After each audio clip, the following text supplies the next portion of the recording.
Hello, hello, hello. We are live for what will be a slightly longer than normal stream. Max 5 hours if we get down. If we get stuff done fast enough, maybe less, but it's going to be max 5 hours today. So, without much further ado, let's go ahead and get into it. Because we have our first mini after Canto 8. Hatred and Despair. Can I go to the theater? Or can I do this? Oh, it won't let me go in with everybody. This is the wrong team? Anyway. Oh no, T-Firth is fixed. Damn. Okay, and you can go. Okay. 이번에 읽어줄 동화책은 이것으로. Okay, so this is gonna be the story. Okay. I wasn't certain for a moment. How's the taste? Said they brewed it with a tea leaf Xichun gave us. It's called Baihao Yinshin or something, I think. It's a nice cup of tea that goes down easily. Not as good as Yiren's, though. Yeah? Cool wind of Dongyuan blows under this pavilion. Now that we've survived another huge incident, I was planning to hold some consultation sessions with the sinners like I always do, but I wasn't sure when Mephistopheles was coming back, so I decided to conduct them outdoors. Well, a change of scenery can be nice from time to time. As much as I'd love to be a part of that discussion, this thing didn't come with a mouth. Ah, that must be a sore spot, Dante. You've expressed that feeling before, remember? Whenever we were snacking together, you'd say things like that. You gave up the complimentary food from the warp train to Rhodia, too, and, you must have been curious of its taste back then.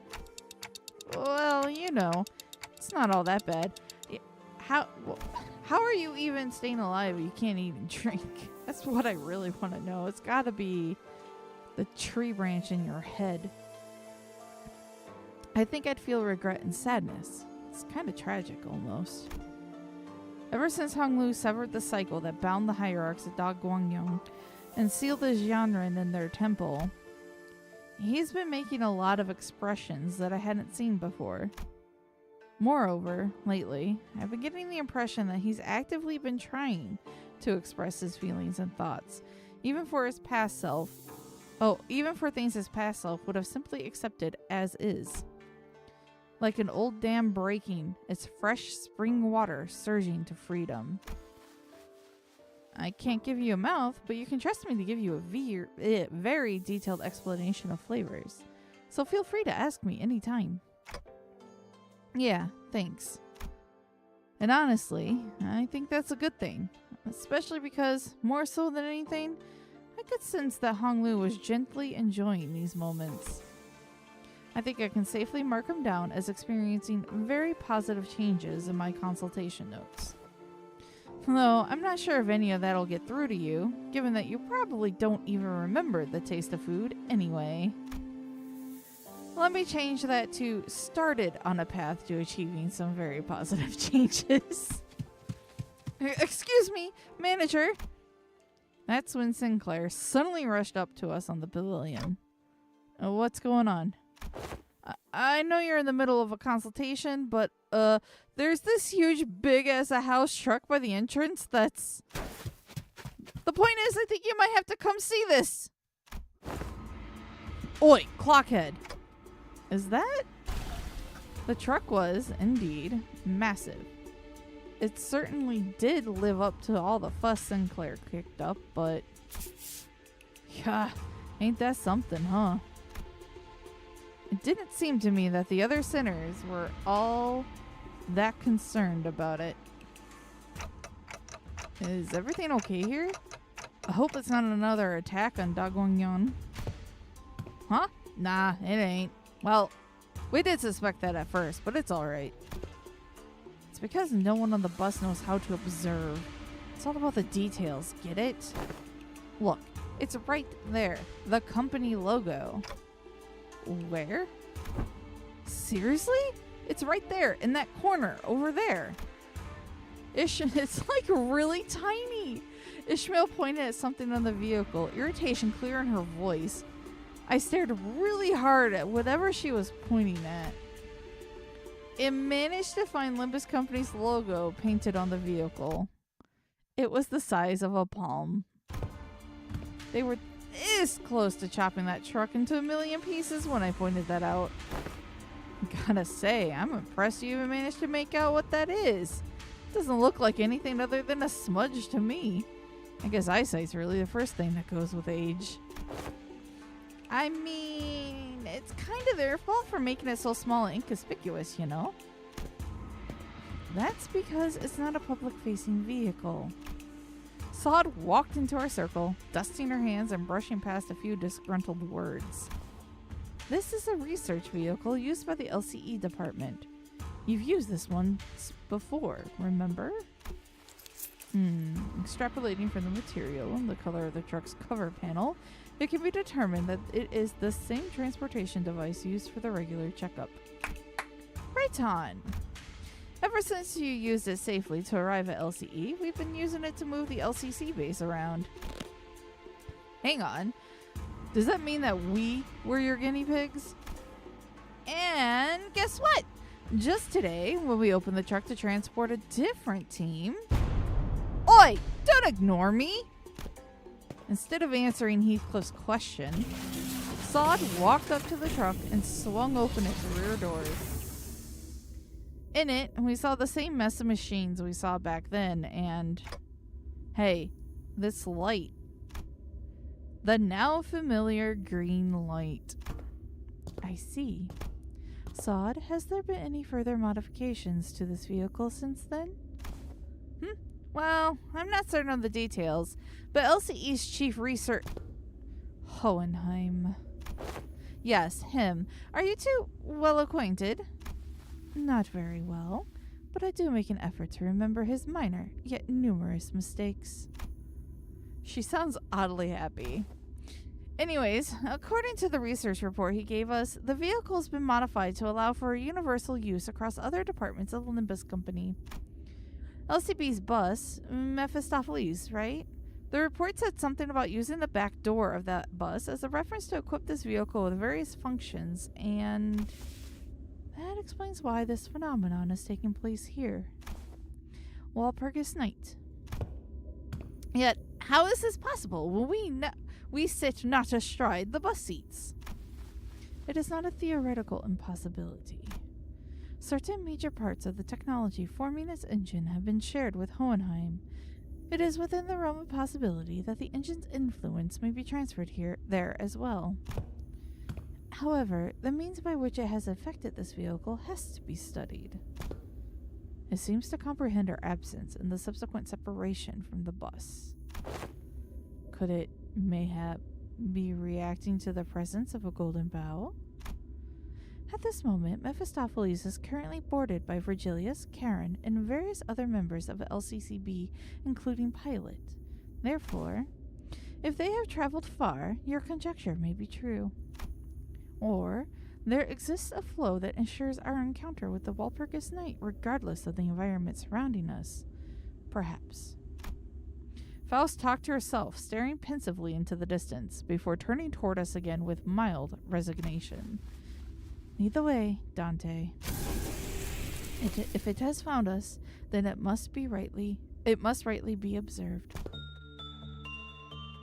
Aha! I knew it! It's the former L-Corp's turn. Huh? What do you mean, knew it? Heathcliff opened up a betting pool about where our next Walpurgis Night location is going to be. A betting pool? Alright, what'd I say? Pay up, you gits. You told me it was just about time the patterns changed. No way! But it was just the right time to bet against the odds. By the looks of it, the bet seemed to have been about whether this Walpurgis Night would take us to the library or the Lobotomy Corp headquarters. Hey, Something about this place seems a bit different from the other former Elcourt hallways we saw in the past. Ugh. Didst thou sense it as well, Manager Esquire? Ho! 'Tis familiar, yet unfamiliar indeed. A stage for a play, almost. It seems it's gotten wider, too. It's still the same long and narrow hallway, but it's slightly wider. While it is unknown as to how many days have passed in these headquarters. Prithee, repeat what you have said. Ah, no. This subject can be discussed later when its veracity becomes clear. Sharing the current circumstances of this place, we find ourselves at the Lobotomy Corp headquarters of a certain day, at its central command to be exact. The very center of the middle layer. Then the ones we visited so far must have been in the upper layer. Correct. It is said that the departments of the Lobotomy Corporation headquarters were progressively unlocked with the passage of time. According to the reports, when the headquarters crumbled and fired that skyward light, it was... Indeed, it appears that with every visit, we find ourselves at a further point in time here, as soon as the current day can be pinpointed. We might even be able to experience that day. Perhaps. Then... Uh-oh! Well, that didn't take long. We're here to take care of some ordeal or something again, aren't we? Hey, I'm not complaining. We've kind of been loafing around doing nothing while Xichun left for that grand conference to decide the future of Guangcaiarts or something. But we have so little time. I must prepare a more intense training regimen to make up for lost time. Whichever it is, it'll be FUN. What's everyone waffling on about? Cue the Sephora. It's an angry one this time. Yeah? What did you expect some other voice speaking through the central command PA system other than Tifereth? Tifereth, the employees are confused. Please explain the situation to them. Huh? There's two of them. Yes, I'm also Tifereth. Oh god, I don't know how I'm going to differentiate between the twins until they give us the actual names. The Central Command, unlike other departments, boasts a rather significant size. It is large enough to have to be managed in two areas, A and B. It is said that this is why they have two separate Sephiroth managing this department.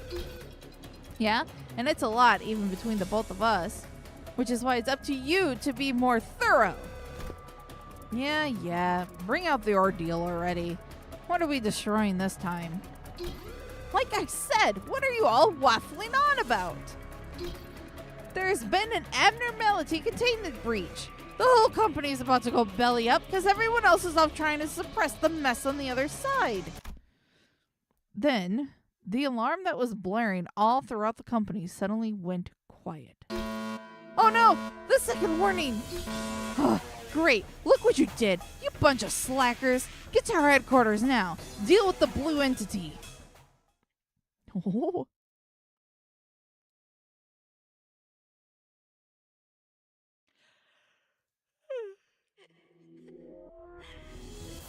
아, 저건 좀 복잡하네. 솔직하게 말할게. 나한테는 좀 어려워. 이건 너희가 해결 못해도 이해할게. Whoa. Okay, what we got here? Whole black tears.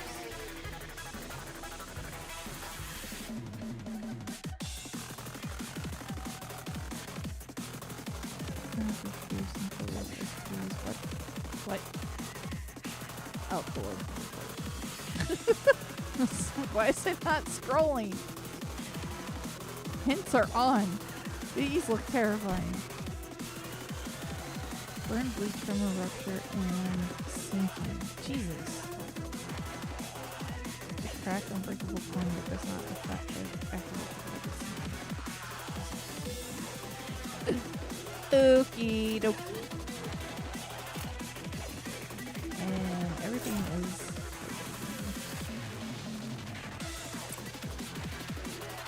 for Ryoshi.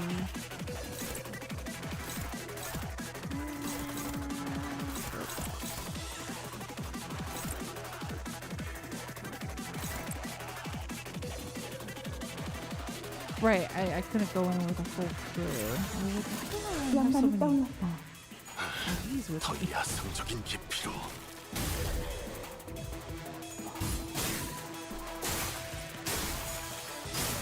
Not had lunch yet.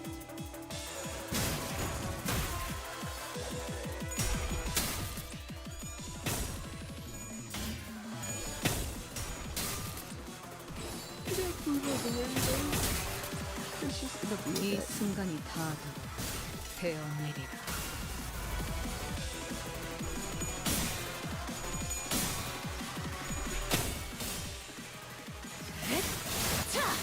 되어낼수록 I like the design of this creature. The blue entity. Ah, this one's kind of elaborate, huh? Her floating swords are so hard to parry. It's got such a long reach and it's so thin that I can hardly see where it's As if to prove Sinclair's words, the Azure Admiralty fired another volley of thrusting swords in our direction. Just as we braced, yeah! Rays of pink light coalesced before Sinclair, materializing before someone rushed into the scene and parried away the flying swords. Ha! Her again, leaping right into the action the moment the second warning goes off. Oh my gosh. Huh? You're... Sorry I'm late. Here comes a magical girl. 사랑과 정의의 이름으로 지금 이곳에 Oh my god! Alright, we have a magical girl on the team now. 흔치 않아서 설레이네. We got a bunch of swords. 쓸데없이 흥분한 걸 수도 있지. 10 or higher is... 나쁜 건 아니기도 하고. Okay.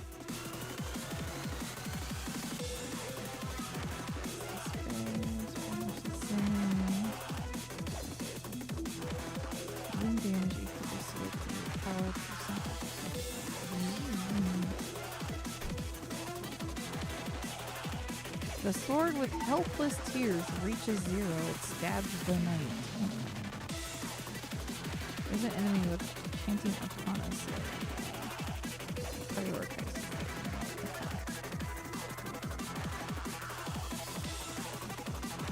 Does not drop below 1 when it does not have helpless tears. So what will get you helpless tears? Are you applying helpless tears? River of Helpless Tears. None of them have it apply to one random sword. Does not activate if the sword has it already. So we gotta deal with your swords.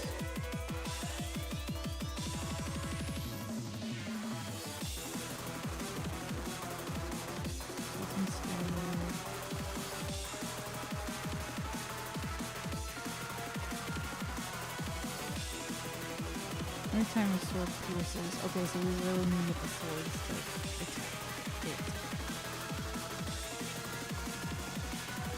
Huh. After getting staggered for the first time, there is a center with 5+ cold black tears. AoE the next turn. Okay. Oh, what was that last bit? That looked important. Hit by a constantly while it has recognized is not easy. We got some swords to start getting rid of. And you should be the main guy. Let's see. Where are you putting? We're after Ryoshu and Photon's. And Ryoshu just can't be placed in. I know ideally I should have a good head. I have to get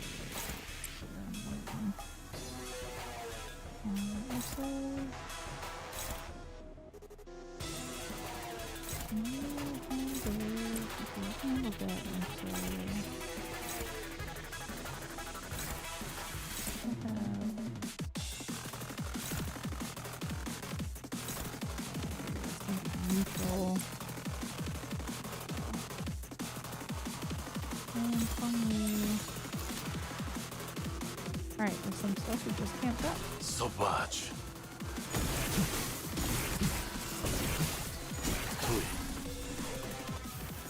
제압 효과가 굉장히 좋았어. 기록적인 피해량인 것 같다. I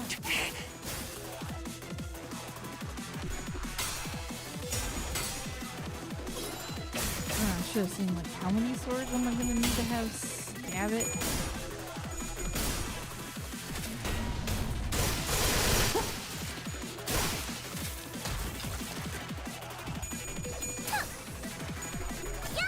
Her kind of beats. Oh no, she lost.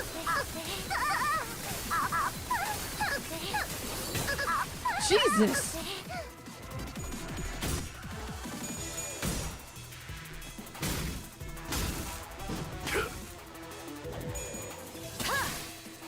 낮도 밤도 지나 숨이 닿도록 베어냈군. Okay, we did not break this one. 이 순간이 닿도록 베어내리라. 낮도 밤도 지나 숨이 닿도록 베어냈군. 아비 교환. To the sword either? Nope, it wasn't enough. Okay. 요즘에 징계팀에서 Oh my god, I hate having these as a freaking narrator. My poor ears. 아무튼 확실히 제압하긴 편해졌네. You can handle that. Ryoshu.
Heed me, thou art more azure than justice, and more crimson than love. Alright.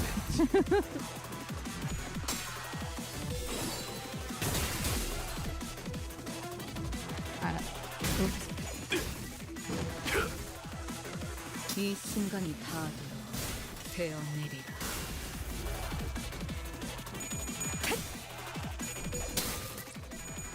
I want to get these swords down to lessen the action time in here too. Jeez.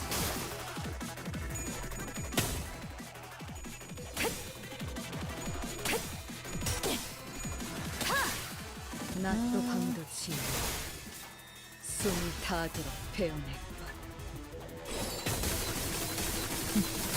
Oh my god.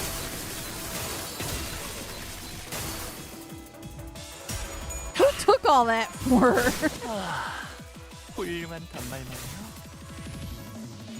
숨막히도록 견뎌왔고 절박하게 갈망했으며 헤아릴 수 없이 저주했으며 All them attacks, Ryoshu, not a scratch. 눈은 똑바로 뜨고 있는 거 맞지? Who soaked that damage? 상층병이 옮기라도 한 거 아니야? Okay, we got a sword stabbed into the knife now. 같이 한다는 For those bound and buried in destiny, I shall make this oath to the light. 똑같이 해보기만 해. What are you doing?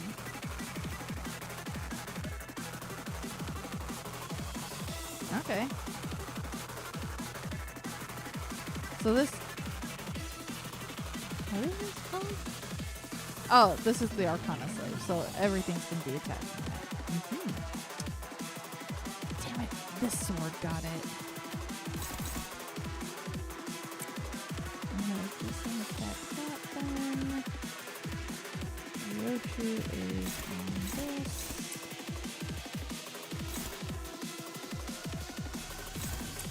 That.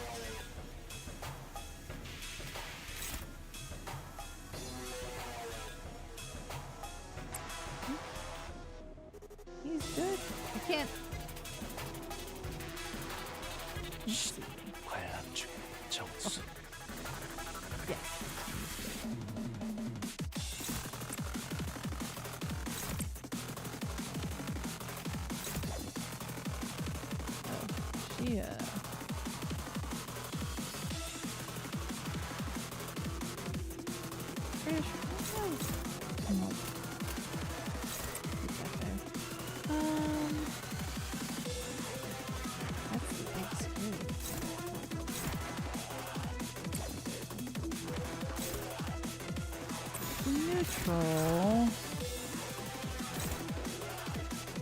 How much sneaking do you have? 자꾸 보면 다른다. Ooh.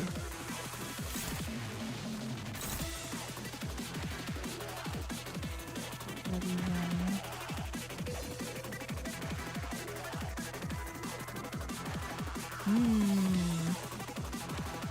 Yeah.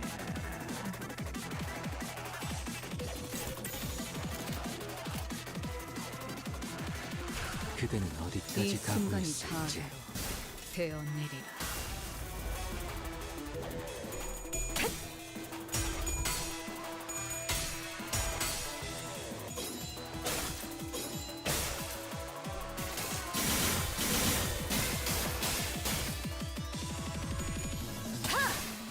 낮도 밤도 지우 숨이 닿도록 베어낼 것.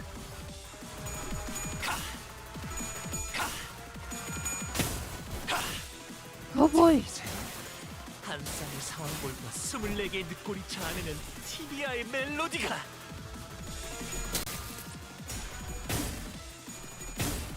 Oh, I should have looked at options before I came in here. Now I think about it. Get some bonus currency.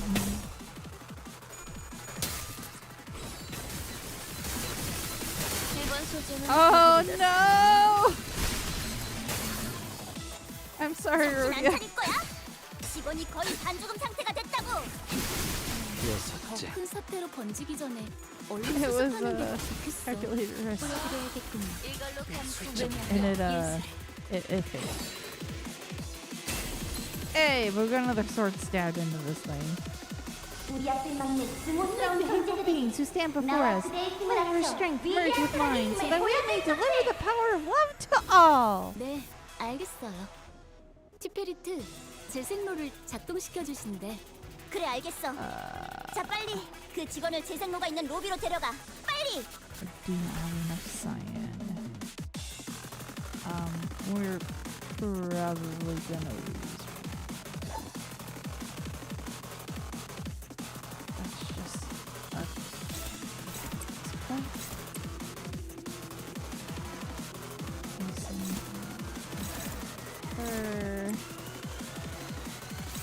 I don't think there's ways we're gonna be able to handle that. Big freaking oh, never mind. Someone can. Let's search it.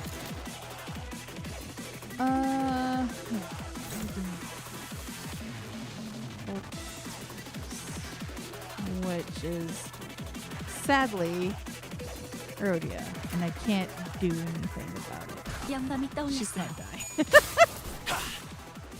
That's okay, she'll just power up the issue. 퇴장 시간이 되었답니다.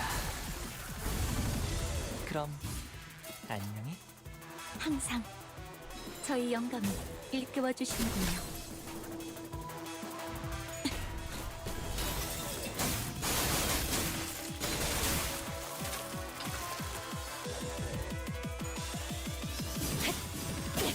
몰아치는 것을 저자는 원망. Okay.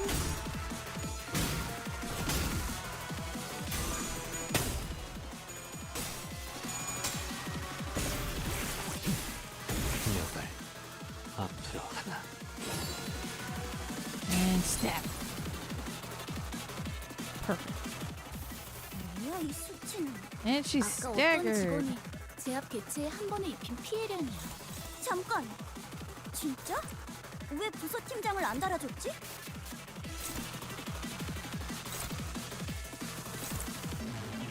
Got rouge on there, so boop. 소바주. 아르카나 레이!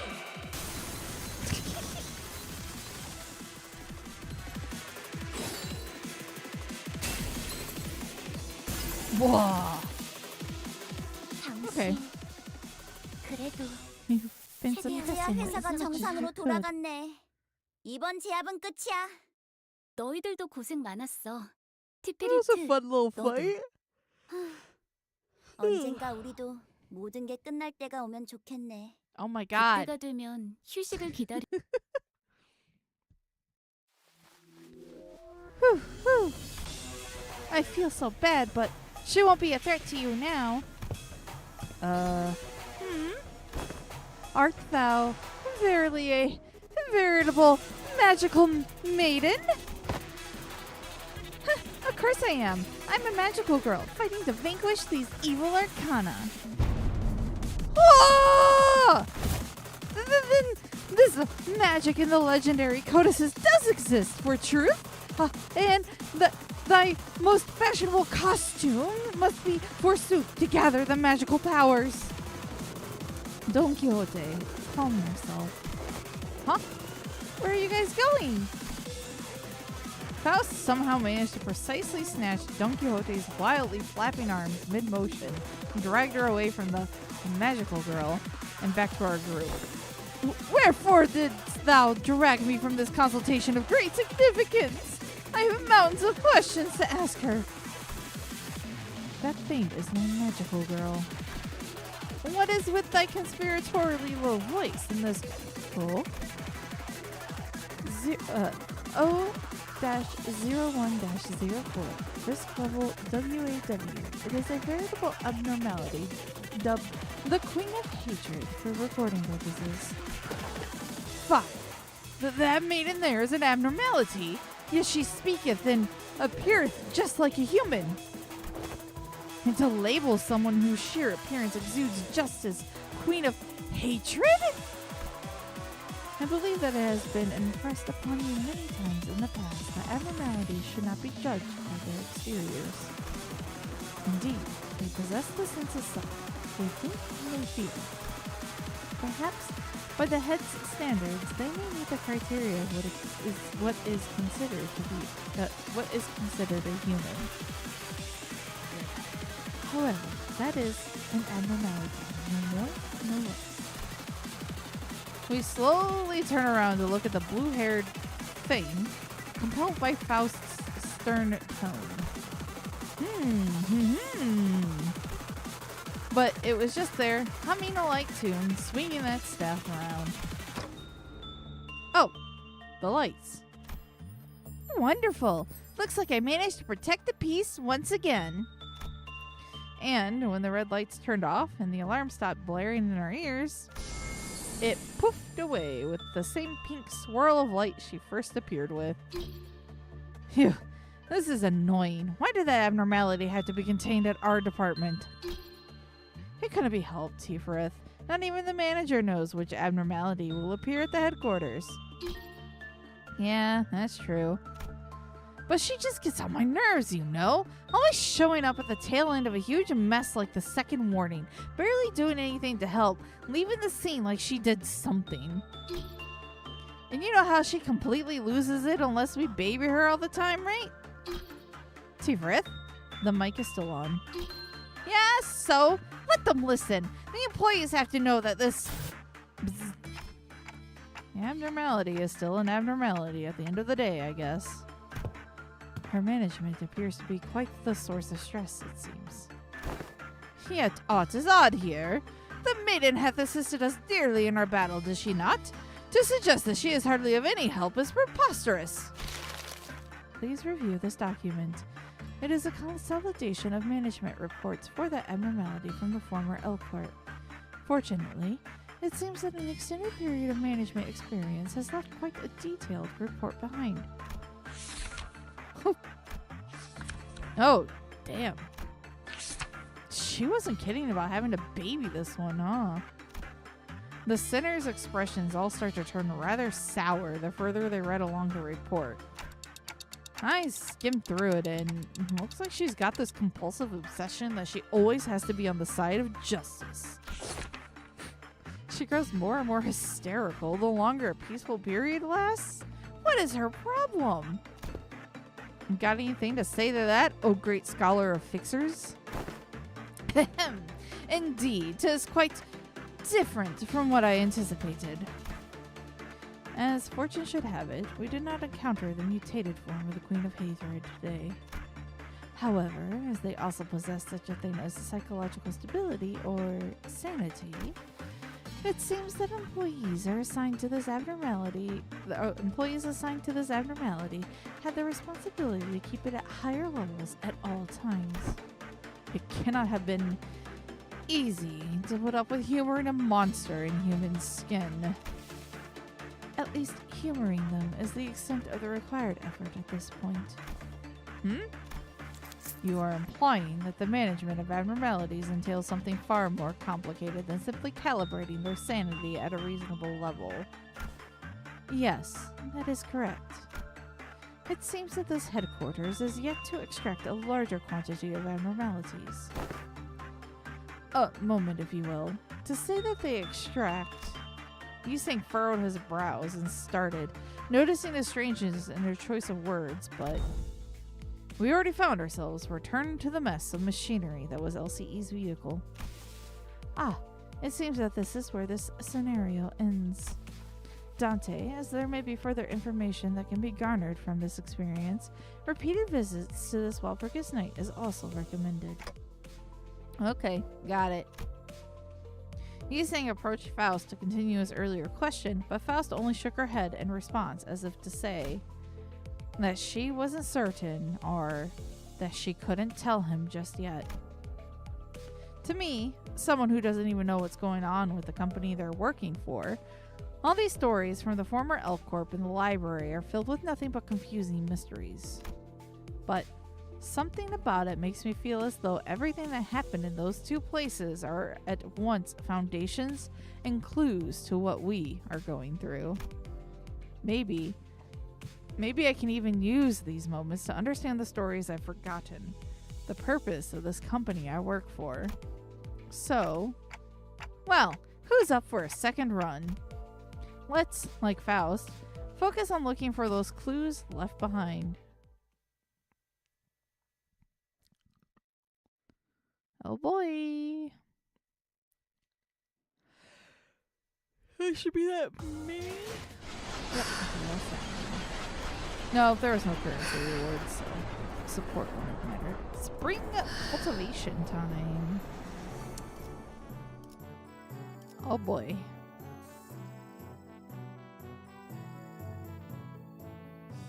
The music.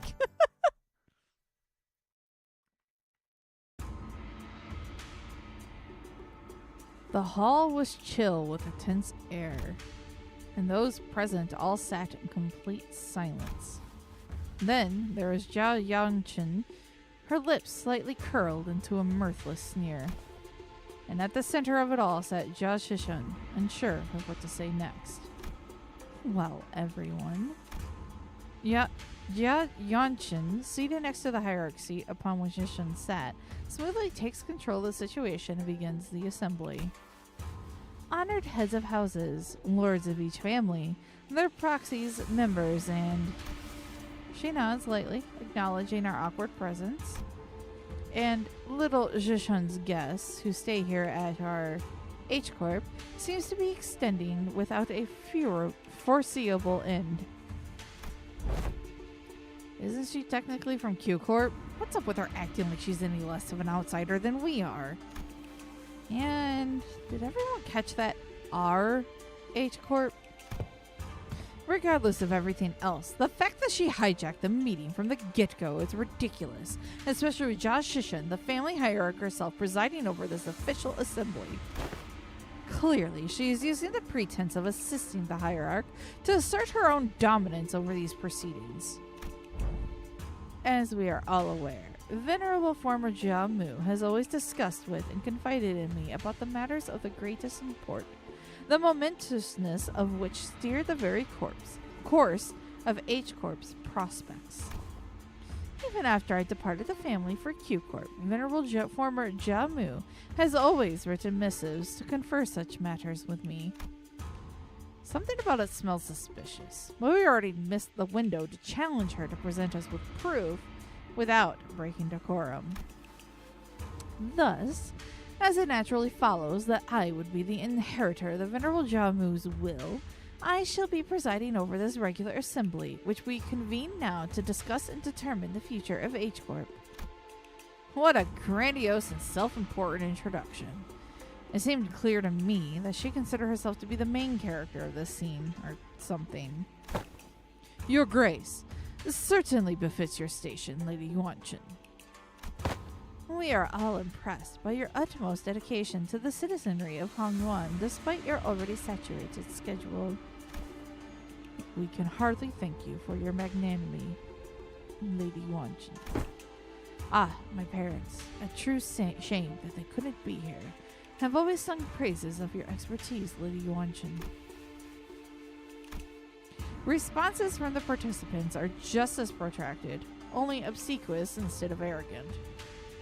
As heads of some of those houses were under investigation for consorting with the forces foreign to Hongyuan, their vacuum was filled by their children's generation, many of whom we had the pleasure of meeting during the family hierarch war. Very well, then shall we welcome Xichun, the next person to sit upon the seat of Hongyuan's family hierarch. Greetings, I am... Now, let us begin. Ah, the subtle power plays here. For many years, all those who have gathered here have toiled day and night for the eternal prosperity and growth of H-Corp. Xichun's expression immediately sours as Yuanchen unceremoniously cuts off her self-introduction. First, on the agenda for this assembly are urgent discussions and passage of new major policy items that have been tabled for far too long. Distributive contribution rights auctioning policy, quarterly amnesty policy. Hold on, big sister Yuanchen. Passing the distributive contribution rights auctioning policy would allow the open auction for any remaining rooms the day before reconstruction days. And, the quarterly amnesty wouldn't do anything but give unfair advantage to certain families and high net worth individuals by guaranteeing them large real estate assignments regardless of their performance in the previous quarter. Xichun stutters a little, flustered, before continuing. My point is, these policies are going to rattle H-Corp's economy the moment they go into effect. Besides, these policies are pretty much drawn to favor the lining the pockets of a select few families and high-ranking officials of H-Corp. If I may, Venerable Hierarch, lining the pockets. That is quite an odd turn of phrase to refer to the bare minimum of respect the society might repay to its highest contributing members, don't you think? Oh, before we continue, Xichun, I'm not entirely certain if you are aware, but ever since the ascension of the new family hierarch, the perceived value of Hongyuan has been racing to the, for the lack of a better word, rock bottom. Clearly, this demonstrates Hongyuan's concern and its lack of faith in the newly appointed family hierarch. Therefore, it naturally follows that our most urgent task at hand is to put a stop to this value and reputation freefall and restore prosperity and greatness to Hongyuan once again. Yeah, okay, and that's the family hierarch's job, right? Why are you...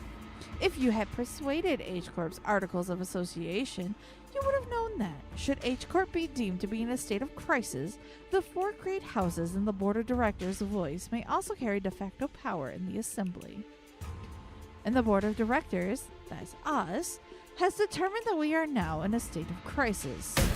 State of crisis? What crisis? Everything that led to my ascension to the family hierarch was legitimate, down to the final approval. These unseemly rumors and slander are tanking our value, which we have built up assiduously through years upon years of toil. So what is this, if not a state of crisis? And who wouldn't doubt the new family hierarch's qualities when this decline has conceded precisely with her ascension? Yuanchen was somehow turning the room against Xichun without presenting a single shred of evidence, portraying her as some burdensome hierarch who was single-handedly tanking H-Corp's value. No one in the assembly, not a single representative from any families present, stepped up to point out how Xichun's swift actions were what finally repelled the outside forces that had marched right up to Hongyuan's front yard, or how she deftly maneuvered her forces to quell the embers of war by quickly taking control of the chaos within Dongguangyan. She hadn't shown any glaring signs of incompetence since her ascension, despite her relative inexperience, but everyone at Hong Yuan's board of directors, they're all fucking snakes. The heads of each family averted their eyes as though all of that had somehow inconceivably slipped their minds. So you take yourself to be a qualified individual for that responsibility, Xichun. Very well, then proceed. We're all waiting for you to begin your briefing before the assembly regarding the last 30 years' quarterly net revenue records for Hong Yuan's singularity-related businesses, your calculations on next year's fiscal debt forecasts, and the exact recipe and variation numbers for the boluses that have been registered in the last 5 years. The Venerable Hierarch has not received the data prior to the meeting. You must all be aware of the chaos that followed the ascension. We are still indexing all available materials to... Isn't that funny? Not once in the history of Hong Yuan has the family hierarch ever failed to provide immediate and detailed answers regarding Hong Yuan's historical statistics. Xichun must have known all along, too. She must have known how the previous family hierarchs were all directly supplied with an immense repository of information through the Zhanhuang worm, or something of the equivalent. And she's using it to target Xichun's weakness, knowingly asking questions she, the first family hierarch without the anemna worm, couldn't possibly answer.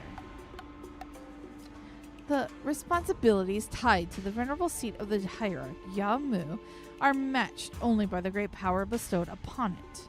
Thus, how are we to leave the matters of the wing to someone who is so evidently unprepared for the task? Given the present circumstances, our hands may be forced to call to vote the motion of no confidence. The motion of no confidence? A motion of no confidence, when passed by the high-ranking political officials, can result in the removal of the chief executive from office. So, they're going after Xichun's power. So this is the picture Jia Yuanqin wanted to paint. A petite family hierarch stammering and stumbling through her first meeting to the total and near unanimous lack of support from the H-Corp board of directors. Whatever jargon they're on about, seems to me they've got not an ounce of respect for the lass or us. Never trust twats overly obsessed with numbers and optimizations. They'll be the first ones to kick you out the moment they no longer see you as useful. You're not the only one who's pissed off. So, you can please stop shaking your... can you please stop shaking your leg for a second? Don't need to make our frustration any more obvious, you know? My arse would have left the chair long ago if it weren't for this, lass. In H-Corp, should the board of directors unanimously vote in favor of the motion, certain parts of the family hierarch's powers will be removed. It is entirely possible that she will become a hierarch in name only. Oh, so they're threatening to fire her unless she falls in line. This is a needlessly convoluted way to... The assembly will now consider the motion of no confidence. Are there any objections to bringing the motion of no confidence against family hierarch Jia Xichun to the floor? Hold on! The vote of no confidence isn't an item you can evoke so lightly! The Shi family has no objections. Let's say the Wang family has no objections either. Zhu family too. The arrest of the previous family heads seems to have changed precisely nothing. Those in power wore more youthful faces, but their tongues still carried the same old resistance to change. The new family heads were just as uncooperative as ever, and everyone seemed to be solely interested in staying in Jia Yuanqin's good graces. New faces, same old. And needless to say, Heathcliff wasn't the only sinner fuming with rage. "'Tis far too vexing to simply watch and do naught." Right? I knew you wouldn't let this slide, Don Quixote. They're walking all over Xichun like she's not even near. Forsooth, we cannot let such an injustice transpire unabated. Hey, it seems like we're both on the same page. That's it. I'm not going to hesitate to make myself heard again. This time, I want to be courageous. With your help, Don Quixote. Come on, let's do this together, okay? Very well. I am in agreement. Yeah, then let's go on 3 at the same time. If there are no objections, 1, 2... The Assembly will put this resolution to vote in a month and 3. Here, I objection! Bloody hell! Oi, have you gone mental? Sinclair stood tall at the center of the entire room's undivided astonishment. Alone. Eh? Don Quixote, still firmly in her seat, gazed upon Sinclair's proud stand and rubbed her nose. Young Sinclair, thou hast evolved indeed. What an unmitigated pursuer of justice thou hast become, with such unrelenting fervor and utter disregard for decorum. Certainly mine efforts have finally borne fruit. What the hell? Did Don Quixote or Heathcliff suddenly rub off on you or something? No, wait, no! What happened there, Don Quixote? We were going to... What happened to objecting together? Huh? I had taken thy suggestion to mean that we must voice our dissatisfaction through the official channels, borrowing the titles of the illustrious Renegades in the Department of the LCC. Disputes in succession of power on such a high level of government are hardly ever resolved with rash grandstanding. Wouldst thou not agree? Why are you normal all of a sudden? Lad, what just happened? What happened to the clammy, meek boy? Well, that's... I guess I just assumed that this is how Limbus Company rolls now?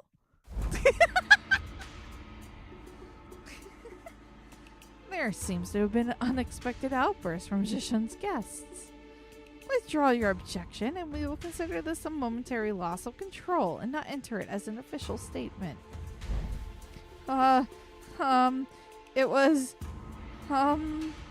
Sinclair's eyes were shaking like someone with his life on the line. If not, I take it that you have full confidence in her abilities. So please, I encourage you to elaborate. When and how will Xichun demonstrate her aptitude for the responsibilities of the family hierarch? His voice continues to shrivel into a corner. He can't. And how could anyone? How could anyone when we all had a very clear view of her path to ascension?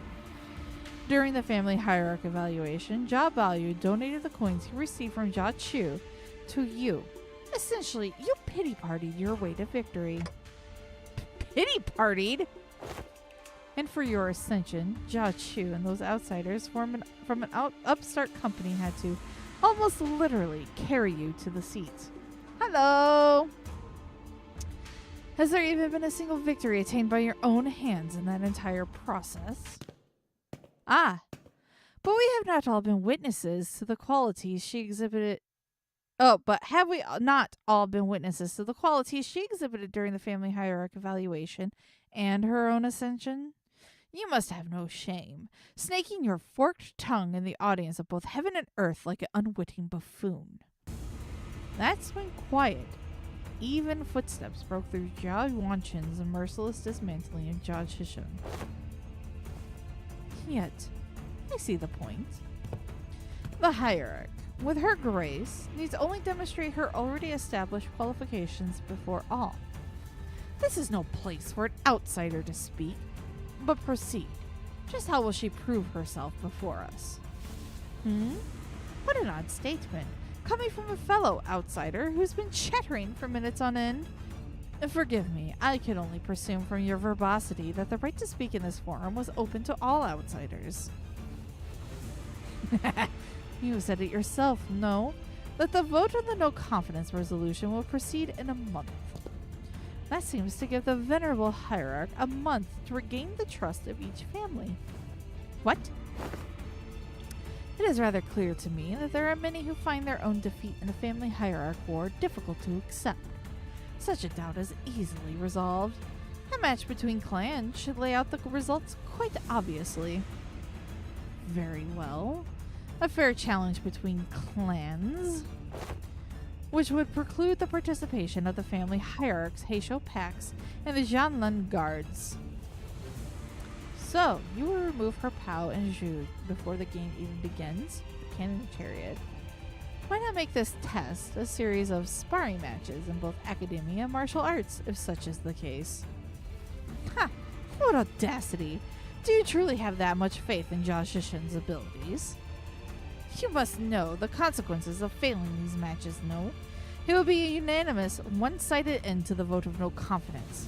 And naturally, any and all rights appertaining to the family hierarchy shall be transferred to the board of directors. That is fine by us. You are free to choose any champion whom you see fit. Unfortunately, your underlings don't seem to share your inflated confidence. But in the midst of the confused, flabbergasted silence from the other sinners, a clear, carefree yet defiant voice rings out. Hong Lu's retort. That's not true at all, Big Sister Yuanchen. We actually have just as much confidence in Xichun as she does. His wide eyes stare directly and unblinkingly into Jia Yuanchen's. It occurred to me that this might be his way of expressing anger. Impudent child. How dare he stare me down like that? Then you are welcome to try. 1 month. You have but 1 month to prove before all in audience that she is, indeed, fit to be the family hierarch. Should you fail, the vote may as well be a mere formality. In other words, should she successfully prove herself, none of you shall again rightly challenge the independent rights and powers bestowed upon the family hierarch. The consequences of such recalcitrance would be no different from those that the traitors are facing. Wouldn't you agree? Well then, we will excuse ourselves now. Wait, I'm... Zhigong turns around toward us with that same mysterious smile and slowly directs us outside the assembly hall. We may call them sparring matches, but you must know that each and every one of them is a test to prove your claim to the seat of the family hierarch. A month is a time far too great for drastic improvement, regardless of for whom it may be. Learning from a proper master for 10 months straight might teach you a few things, but who knows how long the search for one such a master might take. Not to mention the official channels through which you must bring them past Guangyang's walls, which may take up to 2 months. Why not relent now, and relinquish but a part of your powers as the family hierarch to the board of directors? It seems that this fellow outsider's mental faculties are impressively lacking. My lord has spoken in the past that, when in the presence of 3 people, at least one of them is bound to be a teacher of mine. And here they are, aren't they? Jia Xichun's masters, each carrying something new to teach her. All 13 of them. Zhigong gestured confidently toward the flabbergasted sinners, and the assembly came to an end. Oh boy. Oh boy.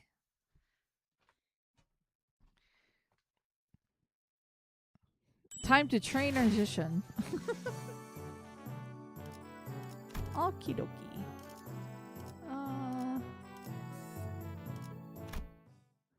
Oh, it's more just speaking. Give me this. I need to turn up the music. Since there's no voices.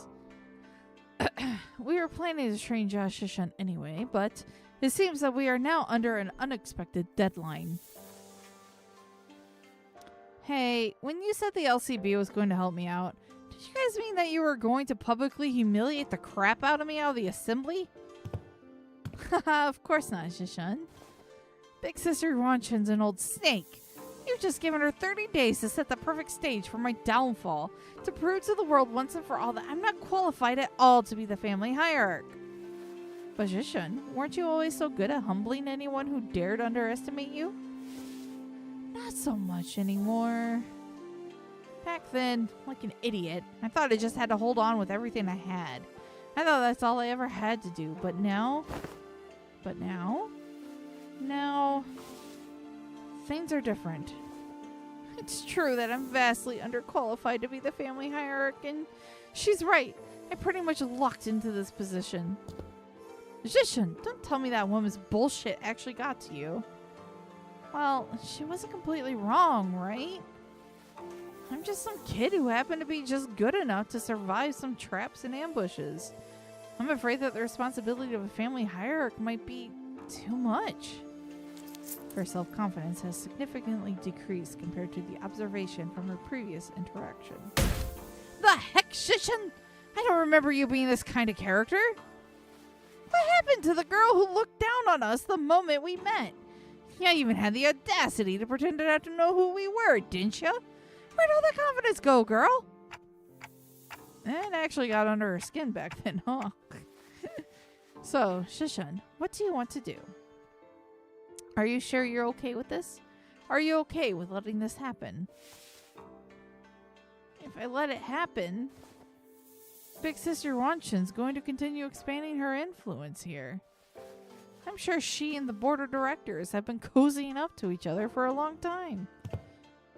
Is the implication that her testaments on her influence were true? Yep, it's true.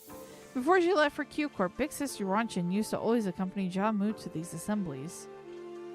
If we just let them hold the vote of no confidence, they're going to unanimously vote against me and slowly reduce the family hierarch's scope and power. And who knows, they might even call for a reevaluation. However unlikely that sounds. Besides, Big Sister Wanshin, I think your definition of Hong Yuan's prosperity might be different from mine. What she's looking for isn't H Corp's prosperity. It's Da Guangyang's. And I know that this all has something to do with its ties to Q Corp, which, I bet, has already been going on for a while just under my radar. I'm sure they've already had plenty of talks behind my back. Which is not the kind of vision you have for Hong Yuan's future, right? And that's why you spoke up against her? My vision for Hong Yuan is, I want to change H Corp to be the kind of place where people can live without fear.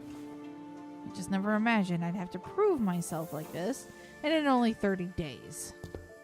Even then, your vision hasn't changed, right? It hasn't. Great! So, it's decided then, huh? We just need Fao to deliver the bad news to Sod.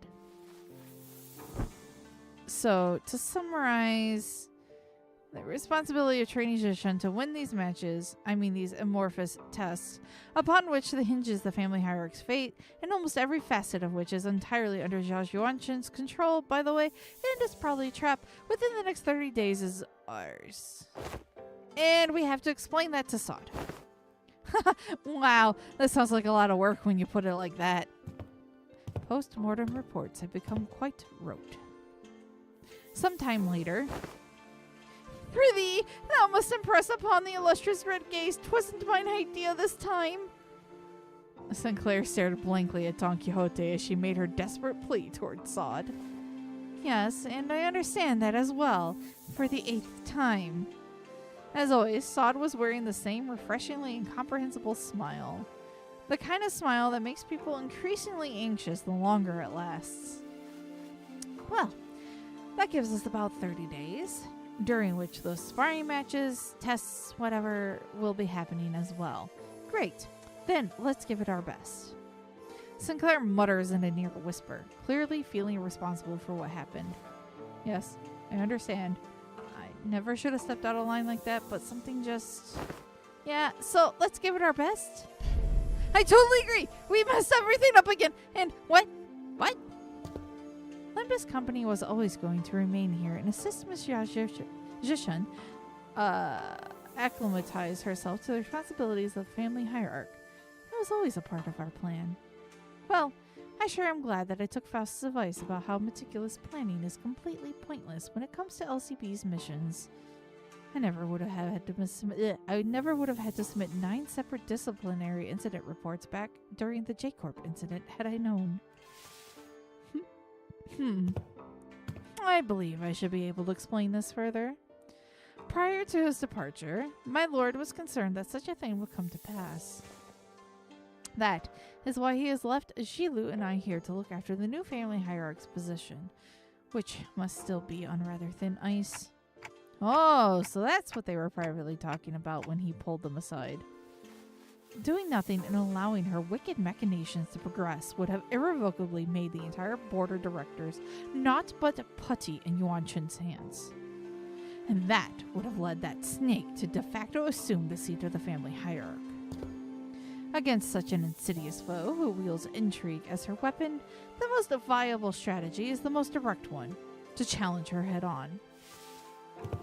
Besides, has this not given you the excuse you needed to prolong your company's stay in Dangguangyun? This is also a prime opportunity for Xichun to further solidify her influence here, depending on the outcome of the vote of no confidence. They have played right into our hands by accepting this deal. So, don't want to rain on everyone's parade, but are we not even going to consider what might happen if we fail? No, we are not, because you will not fail. Not with us aiding your efforts. Also, were you serious back there when you said that we were all going to teach Xichun? All 12 of us? I won't object to selecting only a few us with better aptitude to be educators.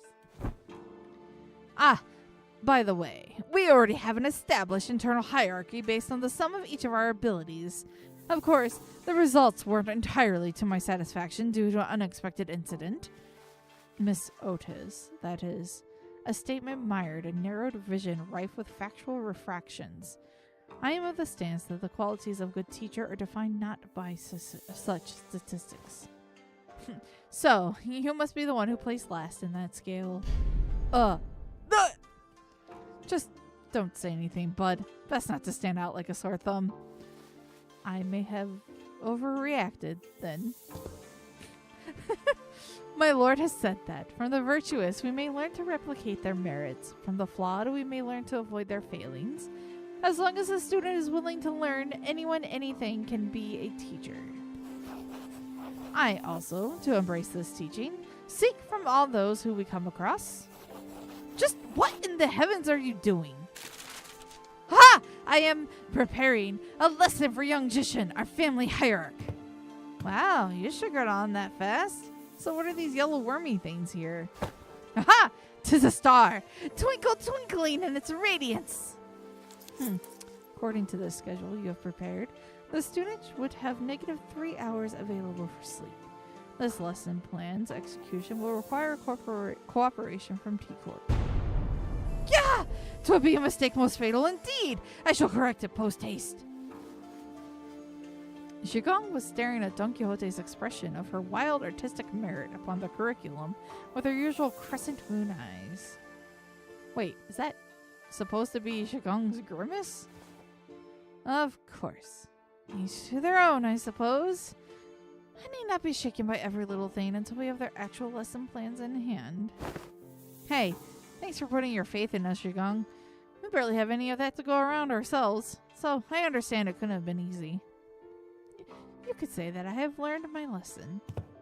The recent events have taught me that the path of learning is truly one without end. Oh boy.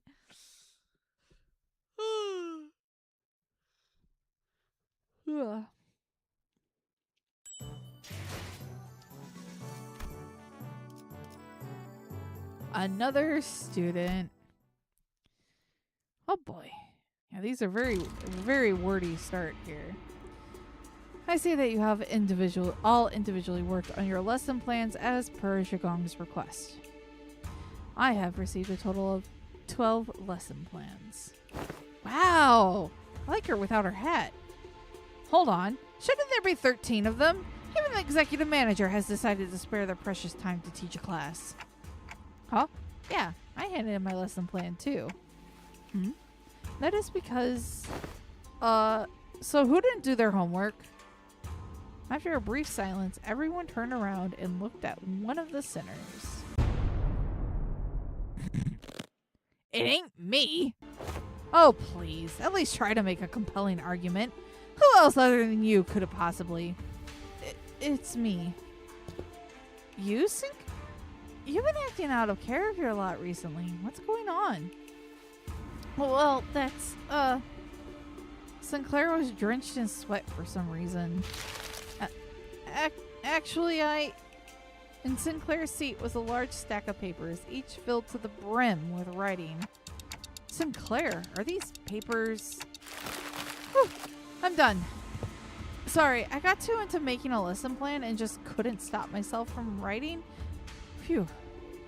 Sinclair couldn't have appeared more proud as he placed that big bundle of sweat-soaked papers in Jilu's hands. Ugh. And she receives it with mild trepidation. You seem to have dedicated quite the momentous effort in drawing up this lesson plan. What's up with her? Let's start reviewing from the first of the stack. Oh my god. 108 analytical approaches to an aesthetics AAAA. What does AAA mean? How do you plan to explore all 108 approaches in a month? Appreciation of artistry and assassinations. F you! Went too far. Right! Sorry! Flip a page and continue reading for those 108 approaches. What paint did you use? It's quite viscous and the paper has partially melted. Ah! Lady, watch yourself. You almost got some on my arm. A painting.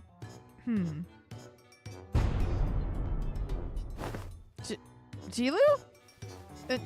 Entrails. Coating the world. Now you know how aesthetists appreciate the artistry of slaughter. Just what the hell did you paint in that paper? Hey, get it together! Jilu stumbled briefly. Whatever was on the paper must have given her quite the shock. My mind wandered for a moment.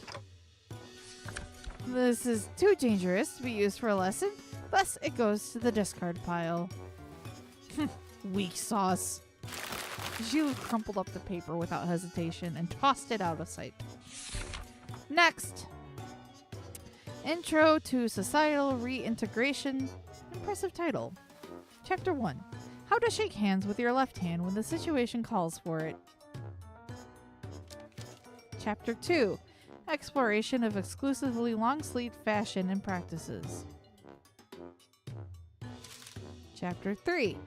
Projecting confidence and why having a bug arm is totally cool. Hi, Gregor. That's, you know how it is. Be proud of who you are, all that philosophy stuff. I wanted this lesson to give a bit of a paradigm shift where we can all come to see our flaws, not as failings, but as evidence of our individuality, which will usher in a world where we can carry on with our lives no matter what kind of arm we have. Discard. Next. Jilu quickly flipped through the pages. Oh, that dented. Intro into Denigrative Linguistics. Subheading, The Power of Words. Sticks and stones may break their bones, so let's add words to the pile. My credentials include the ability to dress down an opponent so hard that they fall to their knees and beg me to stop. I have plans for application as well. The lesson teaches methods pertaining to disguising compliments and criticisms and vice versa. All of this seems rather difficult to learn. I have concluded from my hitherto observations that Xichun is an individual of great promise in this field. Follow my instructions to a T, and I guarantee you that this cadet shall be able to have the upper hand at any verbal confrontations. Is this a curriculum to make the best brawler or the best family hierarch out of me?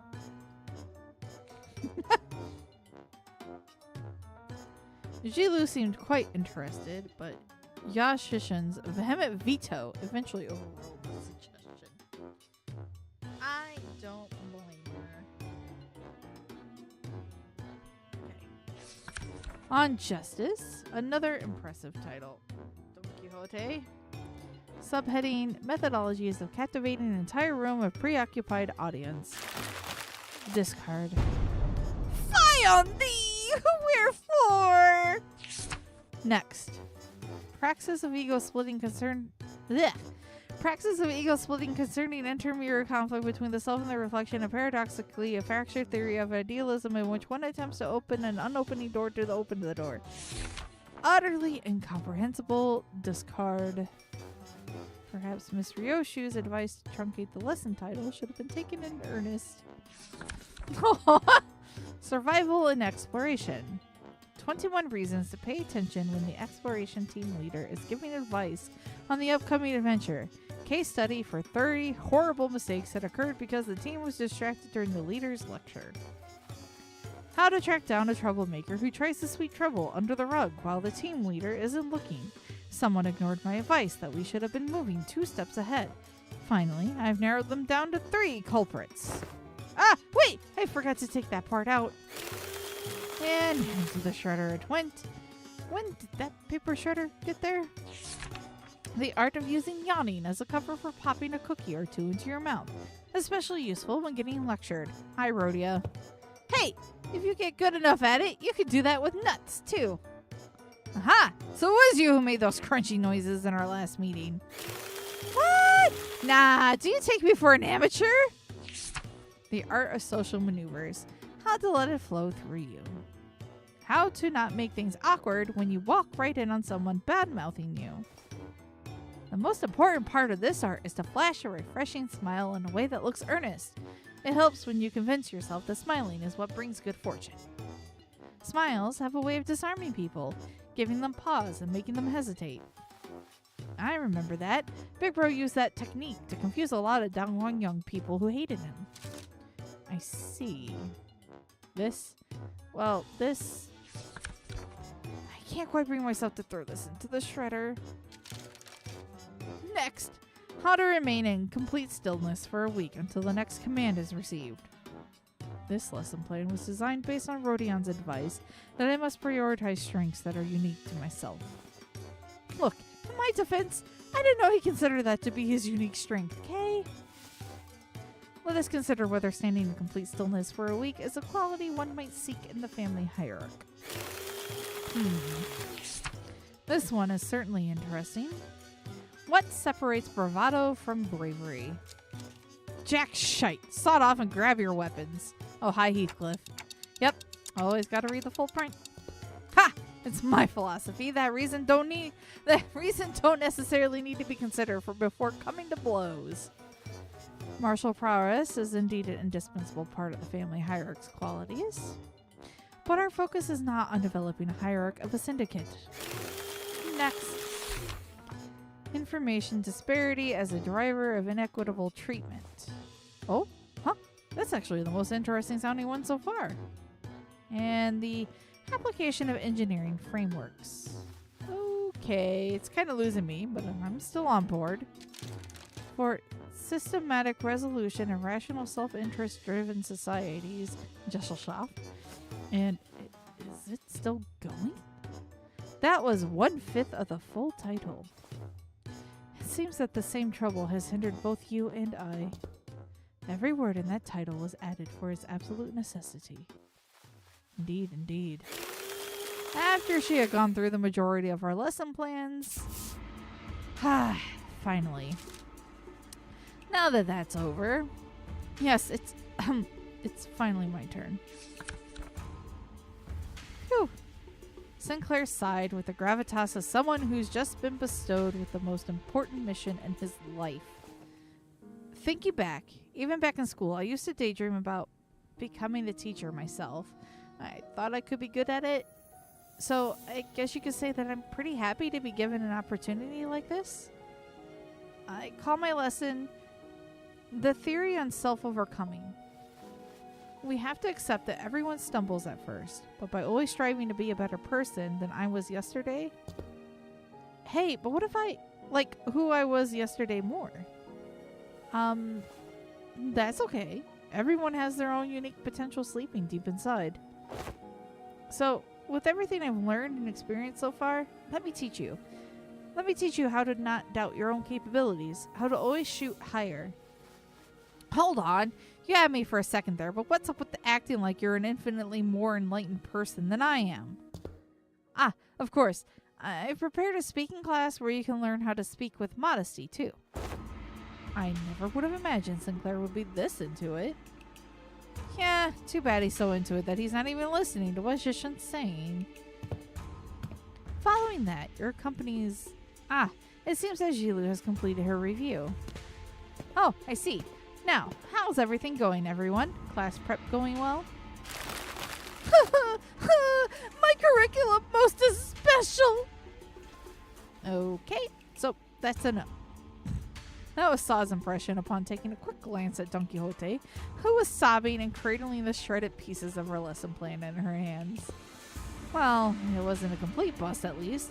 Sinclair's lesson plan survived. Whew. Miss Xichun, Miss Sawd, I prepared a full 30 days worth of lesson plans. Would you like to take a look? But Xichun and Sawd weren't looking at the dozens of lesson plans Sinclair presented so proudly before their eyes. They were looking away. Xichun, especially, was looking away with an unmistakable expression of pity. So he doesn't know. Would you mind explaining this, Xilu? I could not bring myself to tell him. Apologies. So, this young man produced this entire sizable stack of lesson plans all on his own. I see. Weakness has found its way into your heart in the face of such earnest effort. I understand. However, it has been decided that Sinclair will not be participating as one of Xichun's teachers. Or should I call you pupil, Sinclair, to be exact. Ha ha. This has got to be a mistake, right? Isn't Xichun the pupil here? No, there haven't been any mistakes. My lord has specifically instructed that you are to learn from this as well. What? What? Seriously? This isn't right. Guys, this isn't right. Now this looks like a proper classroom. It would have felt pretty dang empty with the just Xichun sitting there all on her own, don't you think? Besides, I bet Sync's the resident expert on going to schools, right? School is a luxury for me, you know? Yeah, maybe, but that doesn't mean I ever wanted to go back to school. You should learn to be grateful. I don't dole out my teachings to just anyone. Don't forget, we have to redo the whole lesson plan under their supervision.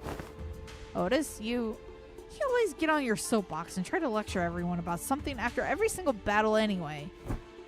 And you, Ishmael, you always get hyperfixated on something. Once you find something interesting, you never stop talking about it for 3 hours at least. And, I will ensure that you receive the best education I can provide, Sinclair. Hold on, Yisang. I thought we were the underdog duo. Remember during the checkup when I said, we got this? We were going to get this together. The evaluation painted a twisted picture of the true scale of strength, the sole measure of which erroneously relied entirely on physical might. I shall not hesitate to impart knowledge for those who require education. Congratulations, my lady. You have found yourself a desk mate, which some also call a bestie, depending on desk placement.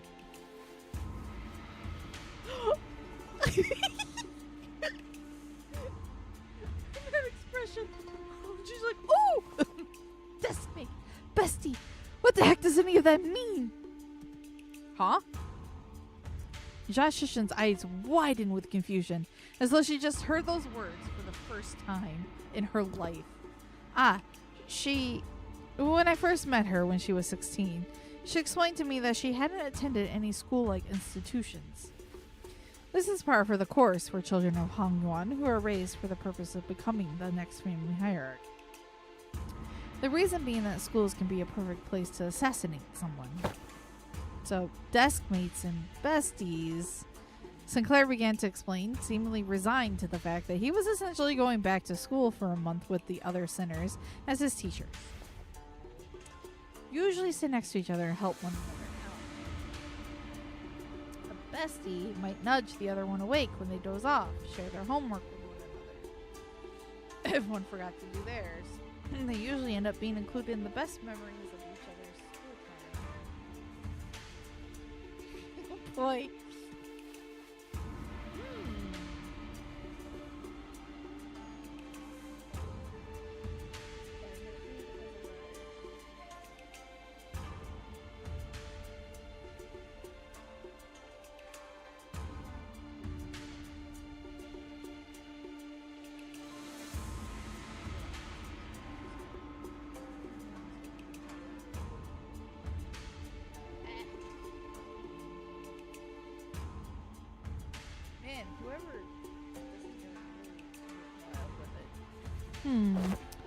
So not very important at all, huh?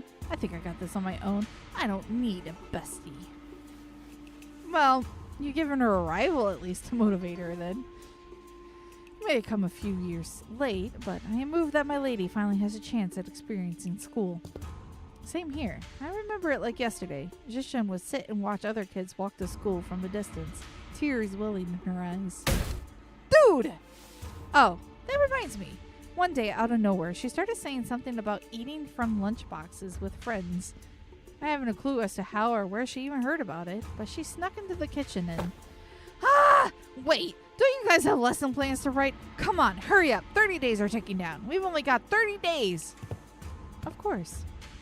Unfortunately, I have become quite occupied with another task of great importance, assisting Wei with indexing and reviewing various documents that are in critical need of organizing. Thus, I must leave the lesson planning task to you two, Jilu and Miss Sod. Have you any thoughts on this matter? Slacker. What was that? I said nothing.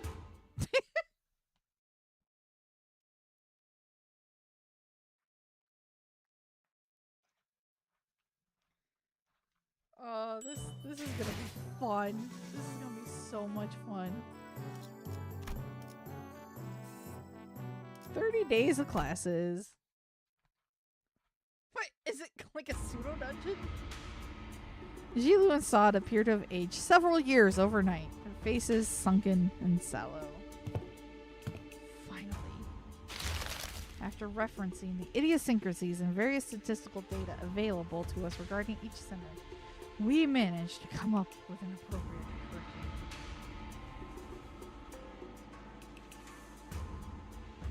Yeah, Miss Jilu? Ah, apologies. Sleep deprivation has freed me of clear mind. The path of an educator is truly a grueling. Marching to battle would be much easier. Ha! Still, thanks to Master Jashu's methodology you shared, we did manage to find a way to make this quite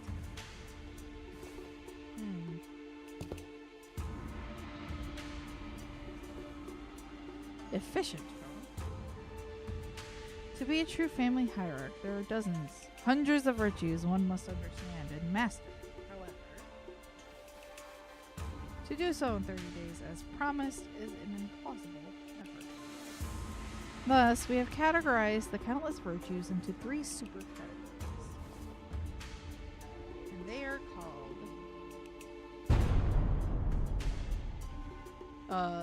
what are these supposed to be? Ji, Yang, and Ren. Hi, welcome. Thank you for joining. Ji, wisdom. The wise lose neither people nor words. To hold one's silence and need a speech shall cost them people. To speak and need a silence shall cost them words. A reasonable sequence of logic. Yang, courage, the ability to overcome fear, to act decisively. Have too much of it and risk becoming a brute.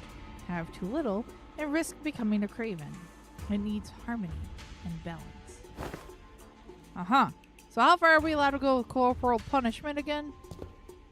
I recall no instance of any discussion regarding corporal punishment. And Ren. Humanity is the benevolence of the heart, the compass of behavior that dictates respect toward every human. Clearly, most of the faculties of this school are severely lacking in all 3 of your criteria. Just how do you think they'll be able to teach the students anything? Yeah, like a certain someone who needs a lesson in Ren. Are you sure I'm in good hands? Just what the heck am I supposed to learn here? Where is Wei? Mr. Wei and Miss Zhigong are currently quite preoccupied with handling the monumental task of paperwork. Ah, right.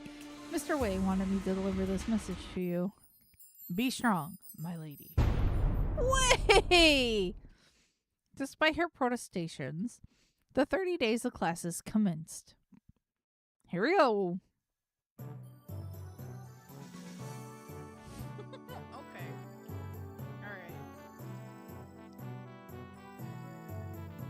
So it looks like Yiseng's our first guy up here.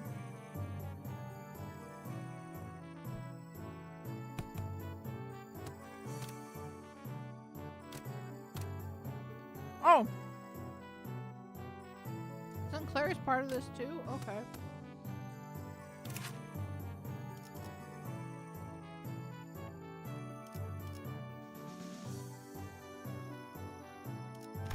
What the heck?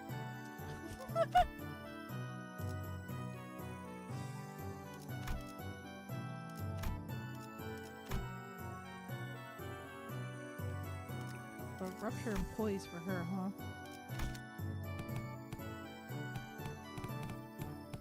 Okay, these all give the same.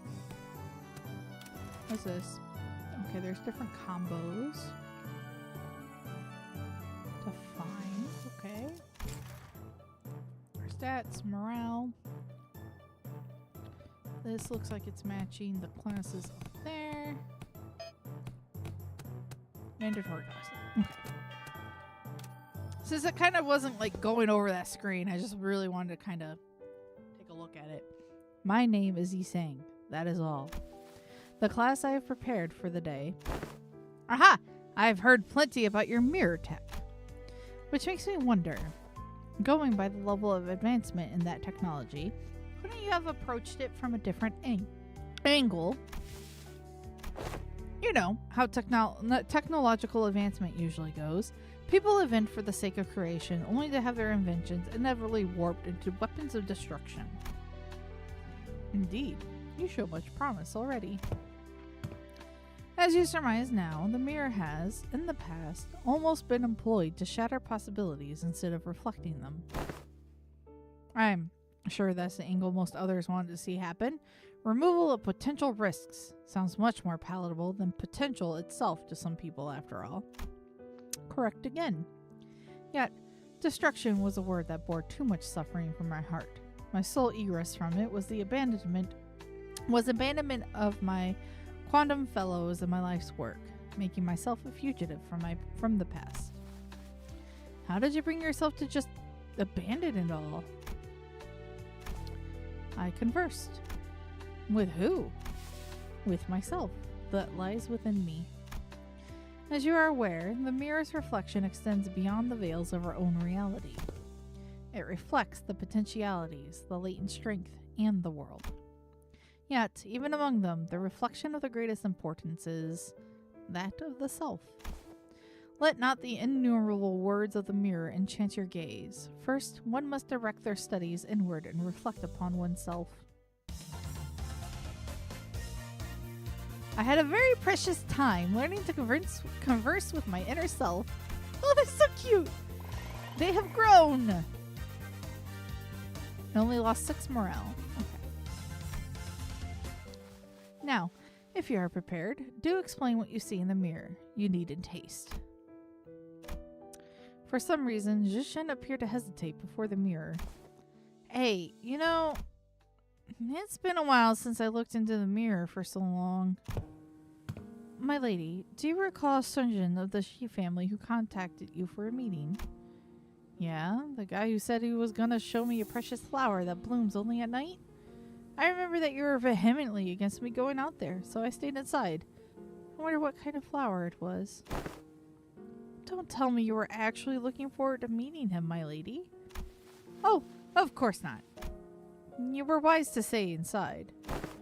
It was revealed that you weren't the only person who was invited, my lady. That vile man had hired a group of assassins to ambush the meeting spot, and would have been waiting there to spring the trap had you gone. But apparently, he was outplayed and had his limbs and head torn off as punishment. What a relief, isn't it?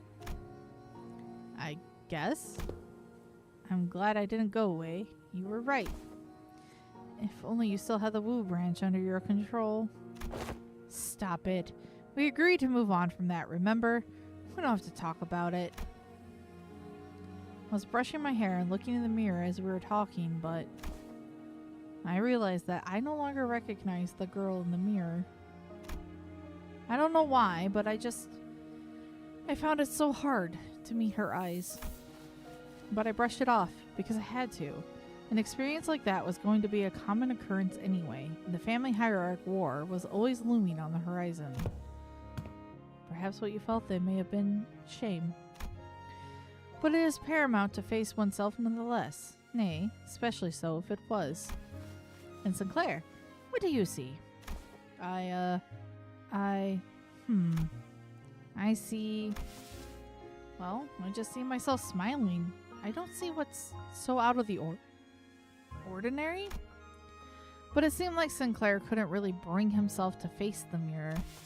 Hey, after what we just discussed, I think I understand something now. Now that I have some quiet time looking at my reflection, I think I uncovered a part of myself I've had hidden away for a long time. More true to myself by looking into the mirror. Oh, okay, so the lesson is 3 days. Ooh, okay. Okay, just repeat it. Class, metaphysical approach to ego and the reflective world leveled up to expert.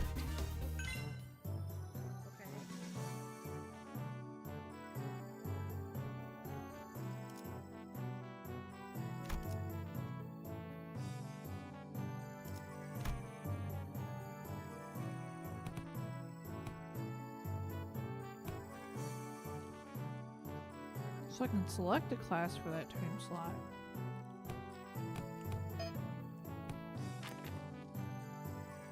Oh, okay. So we're doing 3 days at a time. I like how Don Quixote's class is gonna boost morale instead of draining it. Alright.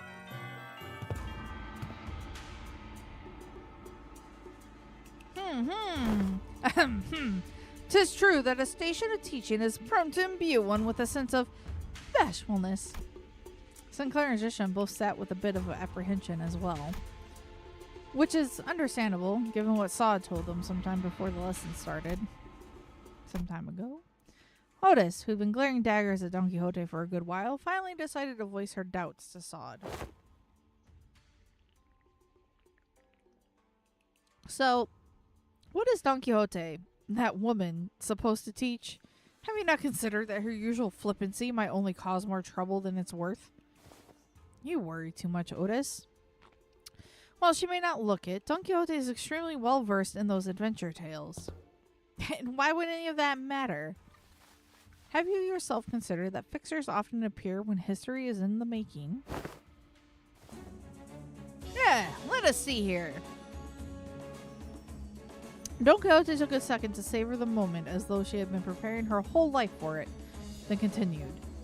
Amongst the greatest fixers whose honored names were engraved in history, verily, let us commence this lesson with a tale of the fixer Yufei. This tale beginneth in the year... sometime later? Are you done? Just how can she continue to talk at such a length? She's been going for ages. Thus cometh the time to test thy dedication to this class, and the knowledge that should naturally come with it. A pop quiz, if thou wilt. Where did you even find time to prepare this? I can assure thee, 'tis a quiz of entirely reasonable difficulty if thou hast paid attention in class. Worry thee not. Does this pop quiz have prizes? Aha! But of course I came prepared for such inquiries. For each correct answer I shall bestow upon thee from the very treasure chest of mine. These precious, precious fixer badges! Forsooth, I did not let a single day go by in which I did not polish each and every one of them on 3 separate occasions at the very heart of it. Yes. I don't know. I don't really need them. Hold thine applause, for there is a bonus reward for the victor who, by the end of this match, carries more badges. Thou shalt attain the role of a protagonist in this theatrical play of my making, Fixer Chronicles Yufei. It is an opportunity of a lifetime. I'm still not really... It's not doing anything for either of us. It's still a pretty useless reward, but if you're turning this into a competition, I won't lose. seriously? What? Scared you'll lose? Is history your weakness or something? Ha! I'll have you know that I was the teacher's pet in every single history class I took. Ha! And I'll have you know that I was, no matter the subject, showered with praise from every master I've ever had. Okay, if that's how you want to play it, I'll have you know a prodigy in other classes too. Sorry, that's arduous. I did great in art classes. Pretty good at math too. I was just being humble because I didn't want to steal your thunder, Xichun. Oh, then let me tell you that I was trained in the mastery of at least 10 different disciplines every single day. And on one of those days, you know what one of my masters told me? He said, looks like Miss Xichun's finally getting a feel for how friendships close in age are forged in school. That's good. No matter how excellent her masters were, there are some experiences you just can't learn from teachers. I tick-tocked in response. 'Tis year 505! What is the historical community's consensus on the most illustrious battle that Fixer Yufei is said to have partaken in?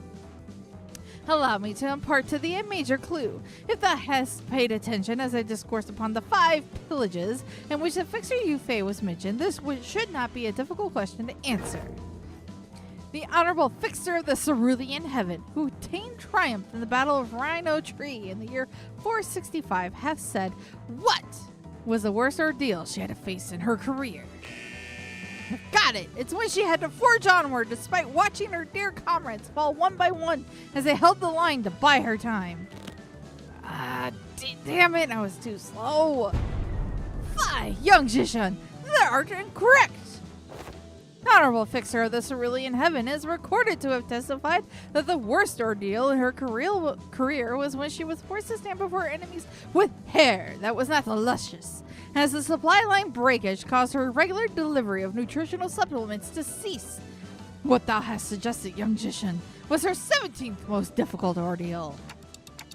She's speaking like she was actually there.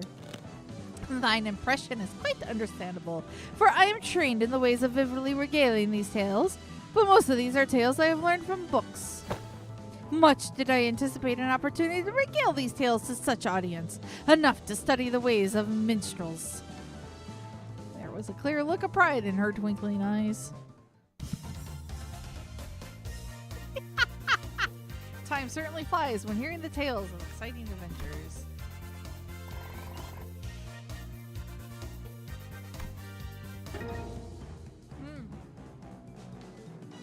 Don's the best teacher.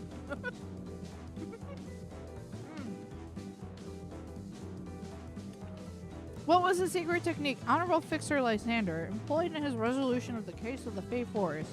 Speak its name in full. I've got it. It's a summer night fantasia. Yet I cannot let pass such an unmotivated retelling of a super ultimate move. Hardly could one internalize the true, noble spirit of Fixers by simply reciting it with such apathy. Thou must recreate the exact pose and the enunciation. Are you kidding me?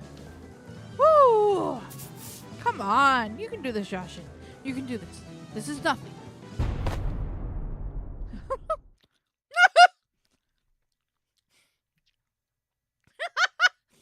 Illusions of a midsummer night shall devour thee whole. Summer night fantasia! Thine enunciation was quite shaky upon the word illusions, yet thou hast demonstrated sufficient courage. Thus I bestow upon thee this badge. I grow tired of this nonsense. Just how much longer are you planning to drag this on? Thus muttered the hero, then declared, I shall tear this evil storm asunder and find a place for this blade at the center of thy heart. Dante, lights, left side. Gotcha. Don Quixote, who was watching Sinclair and Josh Xichun's 2-person play, silently wiped her tears away. Bravo, bravo! Certain minor details were missed, such as that Yufei the Fixer was left-handed, and that he had a habit of playing with a lighter in his left pocket before every duel, yet 'twas a wonderful reenactment indeed. I have no other critique to impart upon thee. When faced with great adversity in thine adventures, rekindle the memory of Yufei the Fixer's final duel. Remember it well. Thus cometh to an end the lessons of today. Huh? It was just for a moment, but I think I'm starting to get it. I get why she's so obsessed with fixers.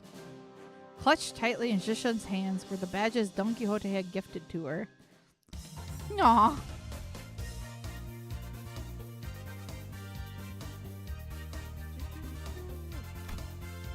Why is it still so quiet? I turned up the volume and everything.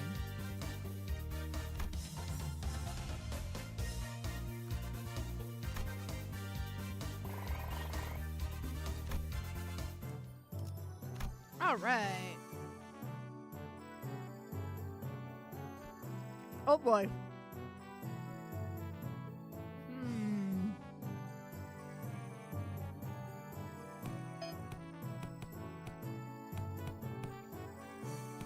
We do him, then Dawn after.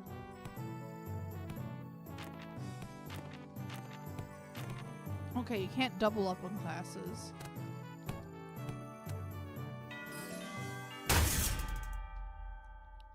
Boom! This is a component part taken from the structure that forms H-Corp.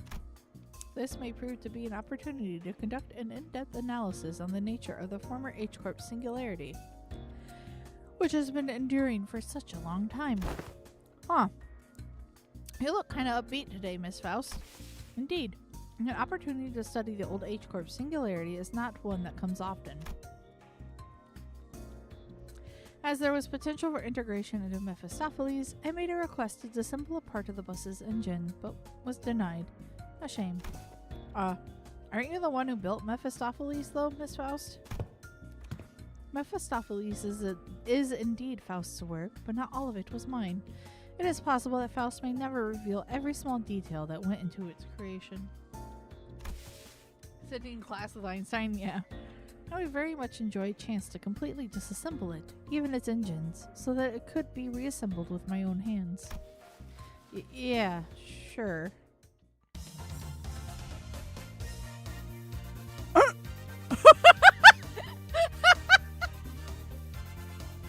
I wasn't expecting that. Managed to learn various detailed mechanical fundamentals about old H-Corp technology.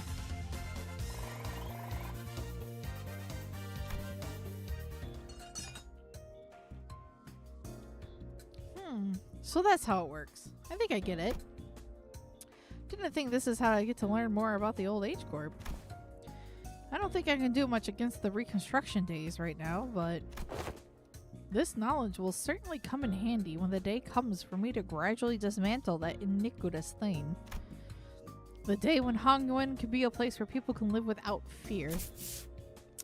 Without the fear of the encroaching Reconstruction days, without obsessively counting their rooms to see if they'll fall or not, until Hongwan can be a place where you can sleep with the promise of safe tomorrows.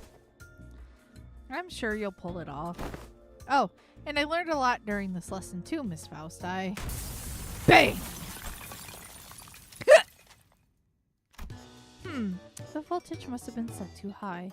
Repeating experiment with a different combination of fuses and wires. There was supposed to be a lesson somewhere in there, right?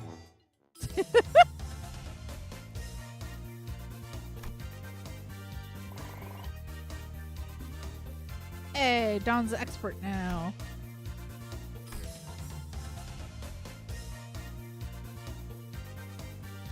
Whee! Hey, these two combo. Okay. Let's see here. So you saying a Faust combo. Faust and Dawn combo. Ah! Gregor's class is next. So we will do a Faust class.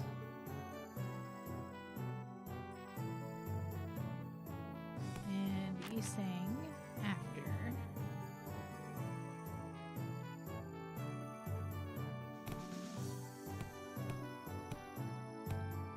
And then the next round we will put Dawn in, I think, just to keep morale up. Unlike some other classes, which were more on the upbeat side of things.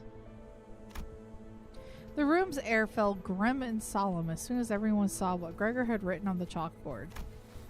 On war. Losing a wing war leaves a much larger, longer-lasting impact than some medium-sized enterprise closing up shop.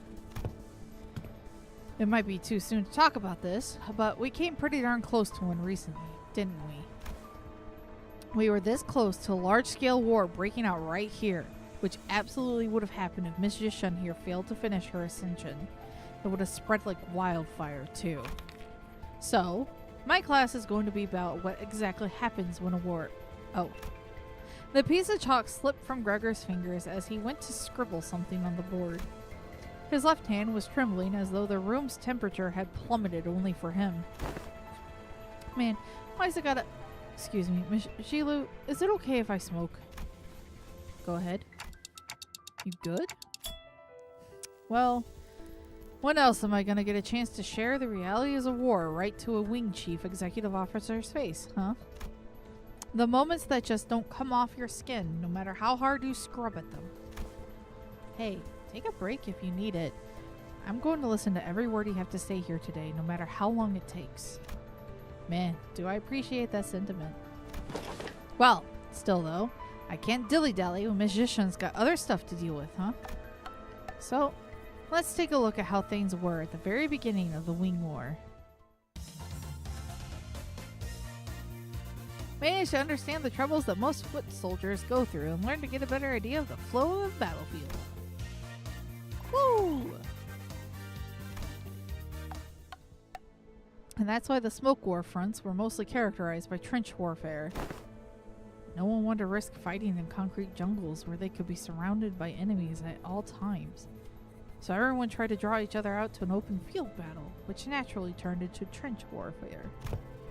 Of course, every wing has a different singularity, so this isn't really applicable to all cases. It's just that the former G-Corp found flat plains easier to maneuver in.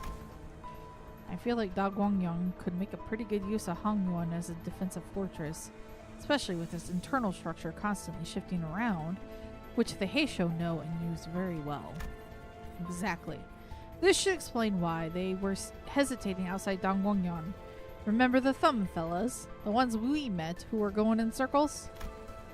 Not to mention how the Heisho all utilize the topography of Hongyuan differently. Even if an outsider were to read on how one of the branches maneuver around Hongyuan, as long as the 12 Heisho branches are standing, Hongyuan is unassailable. Well, despite going to all that, I'm sure we all know that the best answer in all warfare, what the best answer in all warfare is. Not having a war in the first place. I'll be honest, I can't stop thinking about some of the stories you've been telling us. Can't even imagine what it would have been like to have to not only witness it, but go through all of that. We did visit your fathoms, Gregor, but that wasn't even the tip of the iceberg. The city was devoured in smoke, and citizens in madness.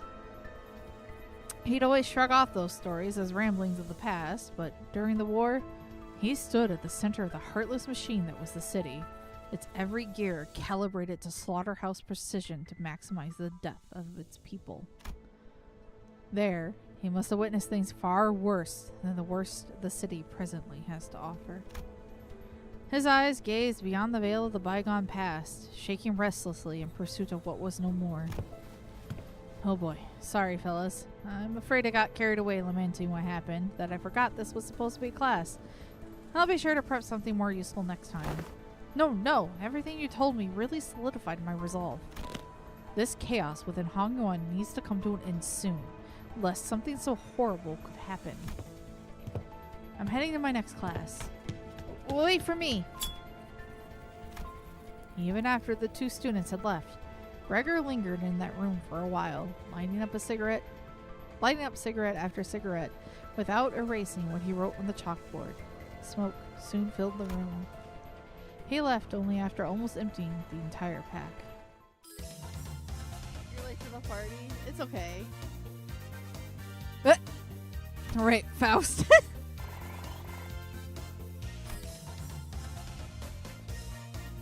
Hey!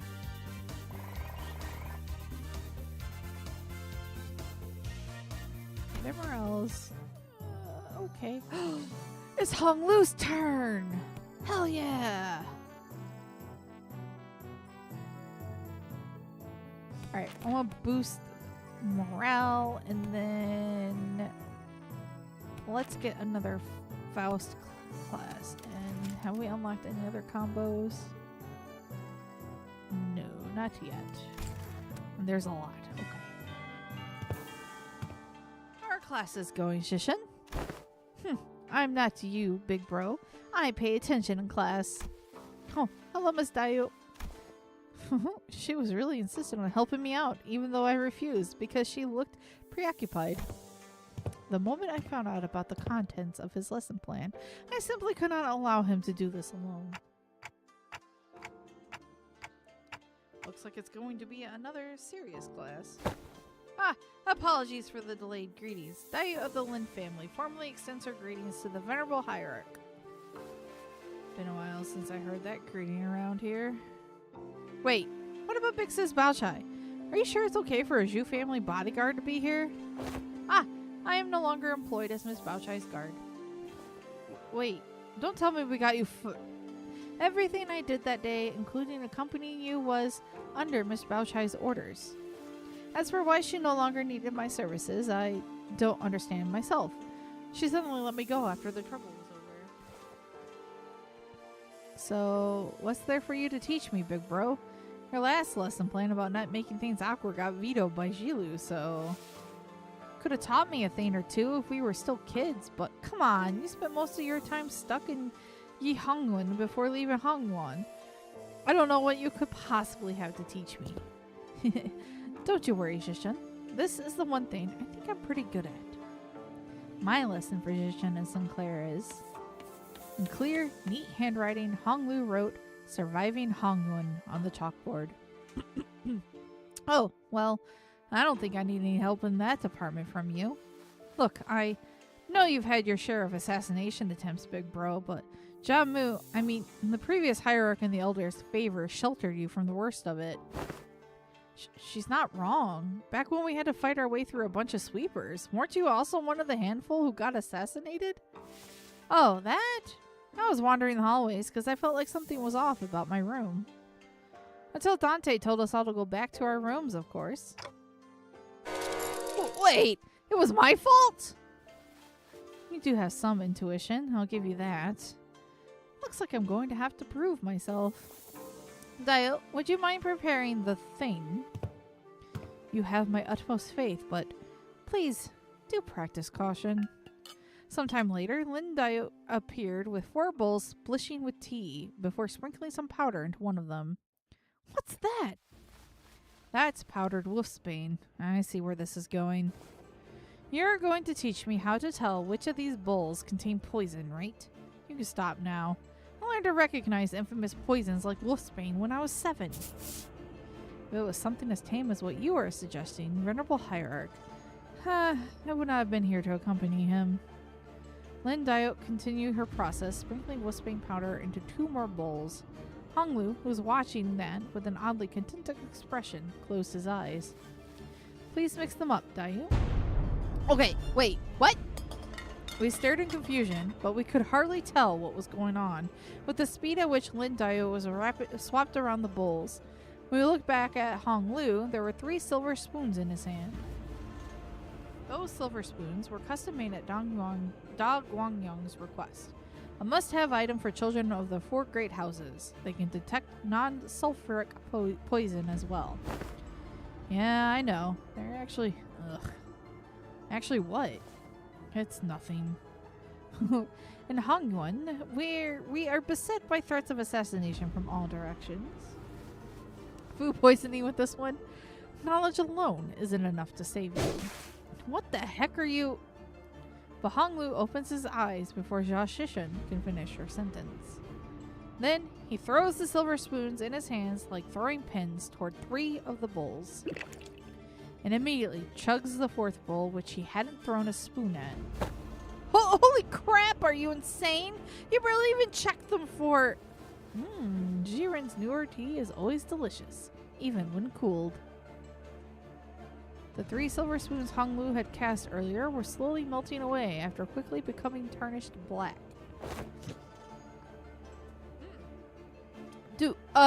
Is Wolfsbane's poison supposed to melt through metal? People like to be thorough with their poisons in Da Guangyan.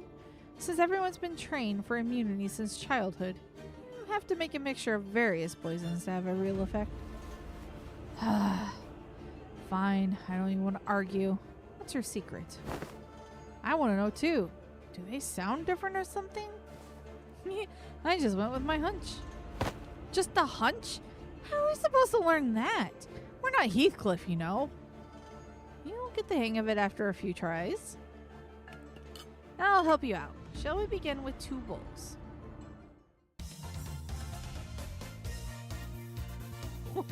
I had a so-so time with the repetitive practices and looking for tells.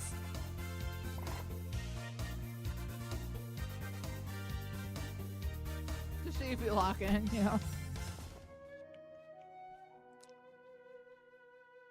I see. When you say you just avoided whatever felt wrong with the hunch, you were reflexively identifying the threat by reading the room and connecting it to your intuitive experiences. Ah! Aha! You were using Miss Dio's anxious breathing to clue you in. So this is how you managed to survive for so long. Listen carefully, Xichun. I know that the adepts of each Heisha will come to your aid with a flick of your wrist. And I know that your residence, Nuo Xingwu, will be engineered by the best craftsmen to become a safe fortress stocked to the brim with all kinds of useful boluses to protect your life. Even still, there will come a day when you start to feel this creeping sensation whose origin you can't identify. And when it does, I hope you won't brush off that sensation as nothing. You're worrying over nothing. Xichun whipped around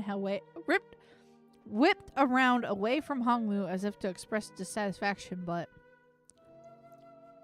her softened expression told me that she was glad to see him worried. Aww. Hey, we got the Faust and Dawn combo.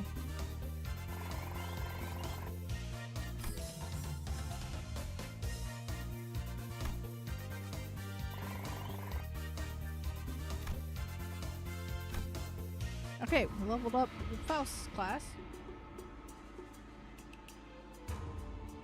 Every 6 days, you'll be subject to midterms, prepared by the board of directors, Jia Yuanchen. A palanquin has been prepared to take you to the exam sites, and only by passing the test may Jia Xichun retain her status as the family hierarch. My lady. Oh, don't worry yourself over much, Master Wei. You sound like you're at a funeral. She will pass these tests with ease as long as she has been diligently taking her classes. No, it's... I simply hope I can survive until she returns. Aha! It seemed that Wei's rather funeral voice wasn't just out of his concern for Xichun. Wei, are you sure you're okay? I can't escape them, even in dreams. The unfinished bundles of paperwork, cascading over me like a storm, burying me. Steel yourself.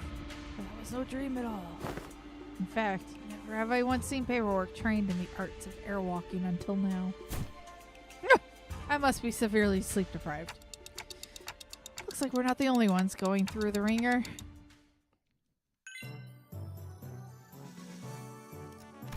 Battle lesson. Passive improved. Battle lesson. Alright, midterm.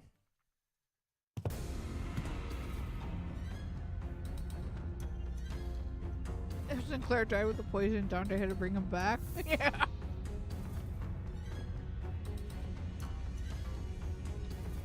Hey, you're one of the she-boys. We finally meet. I'd hoped to fight you in the family hierarch war. If you'd run into me then... Isn't this supposed to be a sparring match? Why does it sound like you have a personal grudge against me? Oh, it's nothing. Nothing at all. Why in the world would I ever hold a grudge against you? The results of the family hierarch war couldn't be any clearer. And everyone even remotely connected to the mess has all been dragged away and put under investigation. Hey, guess what? They dragged away half of my family, which means more room for me. I should really thank you, right? Honestly, why don't you just declare war against the Shi family at this point? Wouldn't that be much easier? War's not easy. It never is. What are you on about all of a sudden? It's not something we should be talking so lightly about, even as a joke. Your family was arrested because they are under investigation for treason against Da Guangyon. If they're innocent, I'm sure they'll be released soon enough. I know it's pretty much a given that they'll all be ruled as guilty, regardless of what really happened. You know, I can't even pay them a visit because you hid in their cells all over Hongyuan. They're not hidden. All holding cells within Hongyuan have always been designed to move around in very short intervals. You know, that does seem like the kind of design that would lead people to make some unfortunate assumptions. Though I'm sure the initial purpose was to prevent escapes. Recently, I gained a better understanding of Hongyuan's structure, so I'm planning to change our policies so that prisoners still on trial are allowed to have fixed locations. Really? Where'd you? I was lucky enough to take a few excellent classes recently. Managed to reflect upon myself a bit too. Huh. You did change a little. Still, you better not expect me to go easy on you. I've got my own things to take care of. Good. Come on, let's do this. Many illustrious fixers of the past have said that naught but disparagement awaits unjust victories.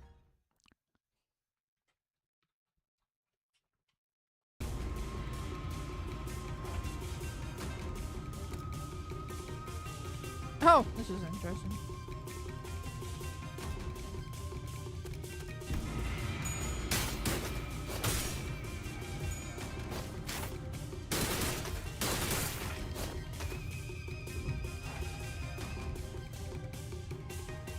I have no control. Okay.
One potency, 17 count.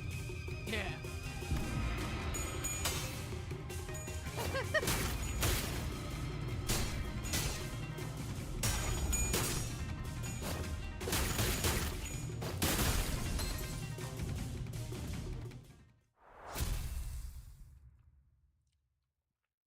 Perfect! We did it! Or Xichun did it.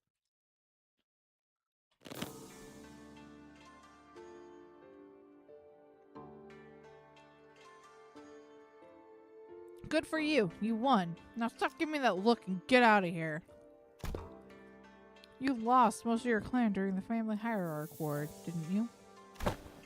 Yeah. So what? Are you calling me a penniless loser? Yeah. You little... And I'm sure that's what I look like to you too. I don't want your... Sorry. Every clan member who died in the evaluation to have died for nothing. If I show weakness, that means I'm making everyone who participated in the evaluation look weak. So I'm going to win, and I'm going to win without the fertile soil my predecessors have left behind. Because their legacy was unjustly nourished by the blood and tears of Hongyuan itself. Shi Huanzhen, you are tenacious, determined, and strong of will. That must be why everyone stood by you, down to the last man. You knew my name? Ma'am? I do. So, what do you think? Want to make them sing your name and glory for the remaining history of Hongyuan? Hell yeah! It's Ishmael's turn!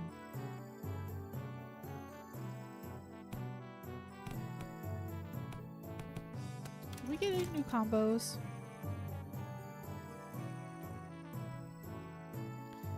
Class success rate plus 40% is pretty good. I'm not seeing...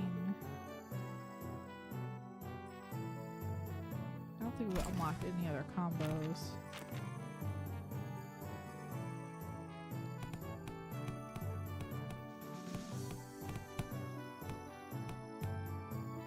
This is going to be the best source for blue so far. Ishmael's turn. Heard you managed to come out on top in your first sparring match. Congrats. Thanks. I gotta admit, your classes are definitely coming in handy. I like your attitude. Well, shall we take a look at what I prepared for today? You're teaching about exploring, huh? It's going to be an indoors class? Yep, exploring. Where should I begin? It's a very big subject. Free soloing to the top of the highest building in Hongyuan. Surviving 10 days in Hongyuan backstreets with only 3 items. I had plenty of ideas, but most of them got denied. And rightly so. And that's when I realized that exploring isn't always limited to adventures in the physical space. A few weeks ago. So, I'm just here to fill in, since this game needs a certain number of players, but really? Can you really call this tabletop game an adventure? Yet, in games of make-believe, any simulacra can be made as real as... Ah! What a move! Ooh, nice! I'm gonna roll for damage. Gah! Young Ishmael! Thou hast absolutely pummeled the Gorgon Beast with thy fireball spell, rendering it most crispy. It was a formidable foe. That was wonderfully executed, Miss Ishmael. Huh. Really? Well then, as my next move. And that's how you came up with this? I've played a few other games, but this is new for me too. I'm still pretty new in general, I guess. This is called Young-Hu Journeys, or J&J. It's a popular game among Hongyuan's youth. It's gotten generally positive reviews too. What Ishmael so proudly presented before everyone appeared to be a board game with numerous cards and minifigures. Okay, what do these huge piles of papers have to do with exploration? Rule number 1. The most experienced player among those gathered becomes the JM. The JM? They're just playing Dungeons and Dragons. Yeah, Journey Master. The Journey Master designs the story around the player's choices, sets the stage for what happens next, and generally helps guide the explorers to safely arrive at their goals. That's why the most experienced player takes that role. Yeah, it's basically D&D. Which would be me.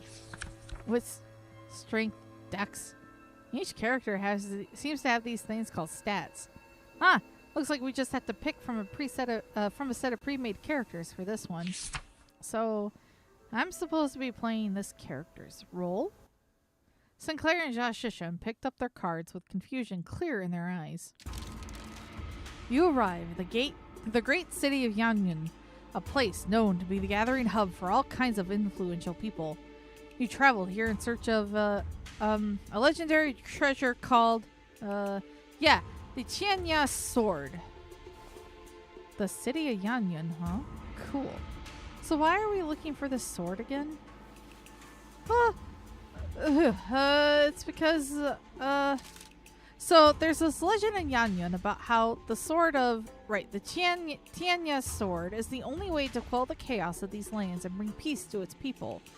And also about having that sword is the proof of the true leader of these lands, and so on and so forth, you know? Ishmael was stuttering and stammering through the introduction without her usual confidence. I see. This city called Yanyan must be a lot of trouble too. Seemingly affected by the oddly familiar setting of the story, Xichun nodded solemnly without noticing Ishmael stumbling through the introduction. Well, you know how it is. The point is, you guys need to go find that sword. Then I will claim the Tianya sword, no matter what it costs me. Xichun nods with determination. Ishmael's lesson is just D&D.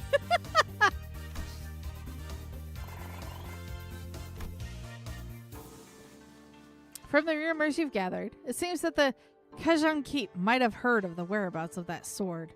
What will you do? I walk up to the Xichun Keep, chat him up, and try to gain his trust. Are you sure? Remember, your whiz is extremely low right now, which means that you'll find it hard to form even the simplest sentences. What if I found a different way to gain the Xichun Keep's trust that doesn't involve sweet-talking him? I do have a pretty high strength stat, which should give me access to certain alternative methods of persuasion that doesn't require skill in speechcraft. Hold on. I'll try to convince the Xichun Keep. I think I've got a decent chance at this. My whiz is pretty high. And you pass the check. The Xichun Keep looks at you, having lowered his guard. Oh, not you, Sinclair. He's still pretty wary of you. Okay, then. I guess I'll just stand in the corner over there, unsheath my weapon, and play around with it for a bit. That's what he expects me to do anyway, isn't it? You just role-playing Heathcliff now, aren't you? The Xichun Keep shares information about the sword he heard. He explains that the party should seek northeast toward Yinshi Mountain. But, what's this? Tears begin to well in the Xichun Keep's eyes as he continues to explain. Apparently, a patrolling guard beat his son pretty badly, just for loitering around the guard. The wound is pretty severe, so he needs medicine, but he can't seem to find any. Oh no. That's too bad, but we've got a job to do. Since we have what we came here for, we leave the Xichun. Well, they say that JMs aren't supposed to interfere with the player's choices, but let's be honest, I would have made the same choice. You can't stop and help out for every little side quest when there's a lot of adventure to go through. No, we're not leaving. I'm going to get him that medicine. What? After a few turns of various trials and tribulations for Sinclair, the Xichun Keep's son, who fortunately was able to recover, hears your story and hesitantly shares what he knows. You realize that he's talking about the fairy Yaoguai, guardian of the Qianya sword. He explains that the fairy Yaoguai's power grows under bright moonlight. Hold on! Isn't it full moon right now? Then we should wait until the sky's overcast. Hearing that, the innkeep's son takes a quick look at the clouds and tells you that it might be raining in about a week. I'm glad we helped him out. Phew, okay. Let's make sure we're prepared before we go. You're gonna have to roll 15 or higher to hit. I know, I'm focused. Hey, I rolled a 16! With the final, singular strike from Xichun, the fairy Yaoguai finally falls to the ground, defeated. Yes, the Qianya sword is ours! Excited, the party runs up to the sword embedded deep into the earth and grabs enthusiastically upon the hilt. With this we can... However, the defeated fairy Yaoguai, whom the party assumed was dead, suddenly jumps to its feet and lunges at Xichun, who just pulled the sword from the ground. No! I quickly get between Xichun and the monster. But if that crits, it's going to be pretty deadly, even for you. Let's see if you can make the evasion save. 1, and another one. Nope, that's a critical fail. It's okay. Sinclair falls to the ground, bleeding profusely from the gaping wound. The Yaoguai lies still as well, the final vestiges of its strength completely spent. Sinclair! Go on without me. Take that sword and go down to the village. Become the leader they need. That sword as your proof. No! This sword wouldn't mean anything without my adventuring buddy. I'm going to bandage Sinclair up and carrying him back. I won't leave him behind to descend the mountain all on my own. Wait, that's your choice then. Yeah. The bleeding stops as soon as you wrap him up. He's just that sturdy, you know? That strike would have killed pretty much anyone, but you know how healthy he is.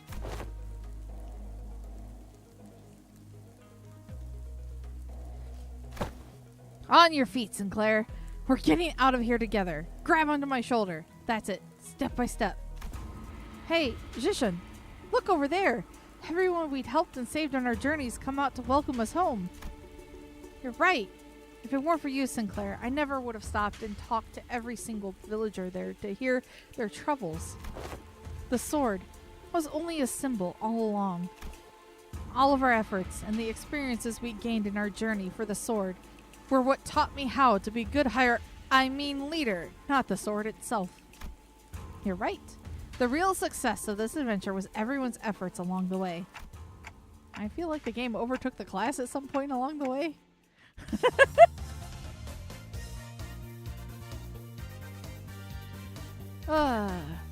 Wartime stories with Gregor next, and then Honglu's poison train. Drink napkin. Bro, just broke tails, you know.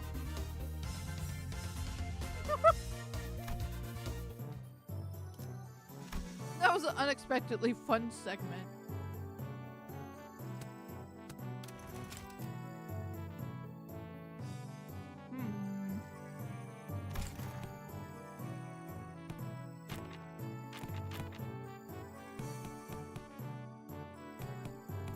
Morale will go down a fair bit, but I'll probably run Dawn.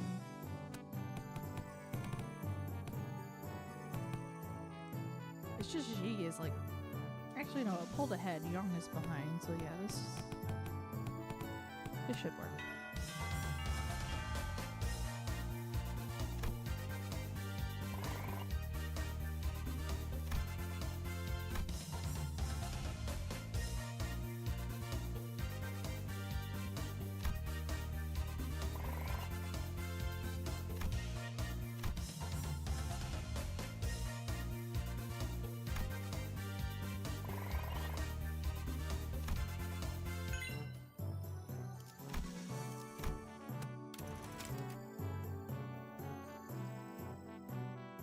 Oh man, what the heck?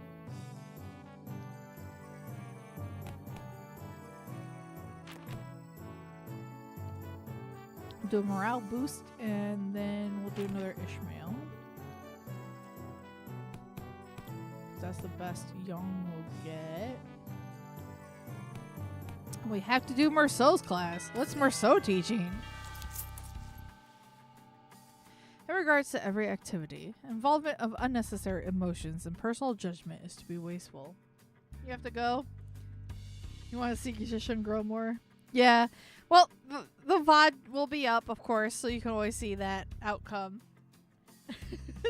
Thank you for joining in. Have a good day. I'm going to need you to elaborate on that. Then I will share an excerpt from Sinclair's exchange with the manager 32 days ago. Begin quote. Huh?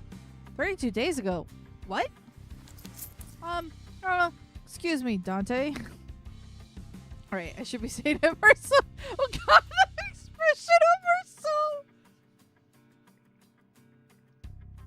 I'm sorry to ask you this, but most of us are fatally wounded, so can you please turn the clock just one more time? End quote. Unnecessary interjections weighed down your request. Wow, that's pretty bad. Did I really stutter that badly? Oh my god, Merceau, yeah. It is a waste of time to involve emotions when delivering unfavorable news. The same message could have been delivered with merely 2 words. We failed. Let us commence field practice. Do not ask me a single question for the next 5 minutes. Huh? Well, okay. Sure, seems easy enough. Suddenly, Merceau let out a cry as he clutched his chest, then fell to the floor. Are you okay? Merceau, you okay? His eyes snapped open. Task failed. 5 minutes have not passed. You're cheating. This reminds me of the incident Sinclair had so desperately wished to hide. What? The what? Who wished to what? Despite your belief that no one would ever find out your secret, there was one person who got to the bottom of the incident. Come on, just what did you see? Failed again. What? What the okay, Merceau. Ooh, all stats +1. Hey, we found a combo. We found another combo. Hell yeah.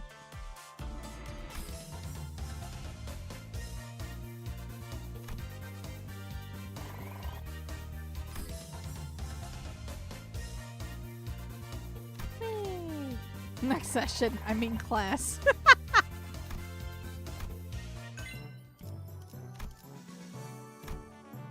Oh, okay, so I can freely pick here. What was the other combos we discovered? Class success rate +40%. These two give all stats +1.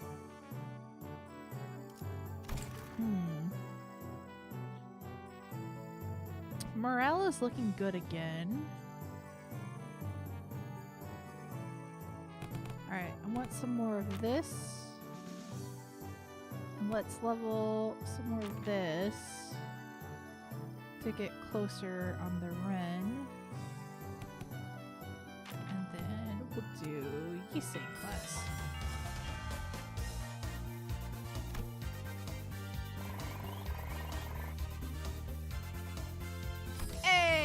New combos! Wow, that Faust Ishmael is pretty good.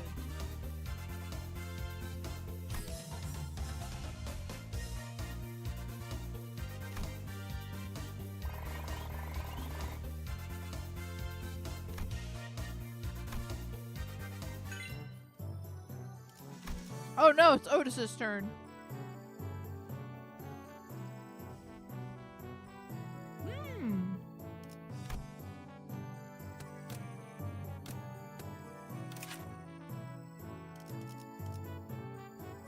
She's level 52 now.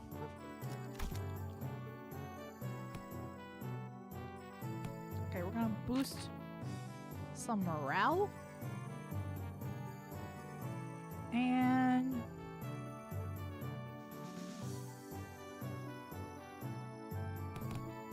let's do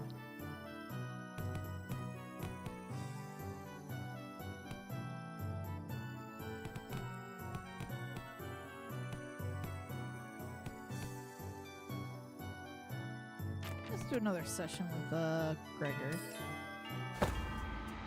Xichun leveling. Yeah, she leveled. Attention! Today's lesson will cover intelligence acquisition. In other words, men, you'll learn how to gain information from people. Hey, I'm pretty good at that. You just have to turn them to your side by being generous with my spending, by setting a good example as a superior. They'll eventually open up. Foolishness! Eh? That is among the worst strategies I've ever had the displeasure of hearing. Do you not see how wasteful it is to spend a limited military budget? How wasteful it is to spend so much precious time trying to butter them over? The most efficient means of attaining intelligence is torture. Torture? Ha! I'd say that's the worst strategy I've ever had the displeasure of hearing. I'd rather not waste my clan's strength on something so utterly useless like that. Besides, if you end up accidentally killing them, foolishness, foolishness! Yeah, torture. Jeez, can you stop saying that word? How simplistic and disappointing. Your imagination falls short. That is all you can think of when you hear the word torture. Then, this unit. This isn't exactly a military unit. Then, this Hongyuan may indeed be beyond your ability to lead. Well, I'm waiting. Get on with your lesson. The mention of Hongyuan seemed to put Xichun in a thoughtful mood as she stopped arguing and began focusing on class. Well, the most effective method of torture isn't physical. Things like waterboarding, electrocution are all inferior. Today, you will learn the torture of language. With this method, you'll always find the answer you want. Use speechcraft to entrap their minds, slowly constrict around them. Oh. And let them take brief sighs of relief every time they give you an answer. That, cadets, is what you'll be learning today. To your positions, cadets! Oh boy.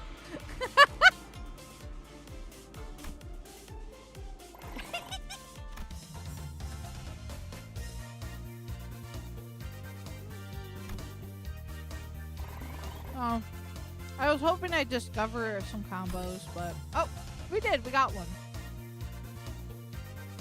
Hey, it restores morale.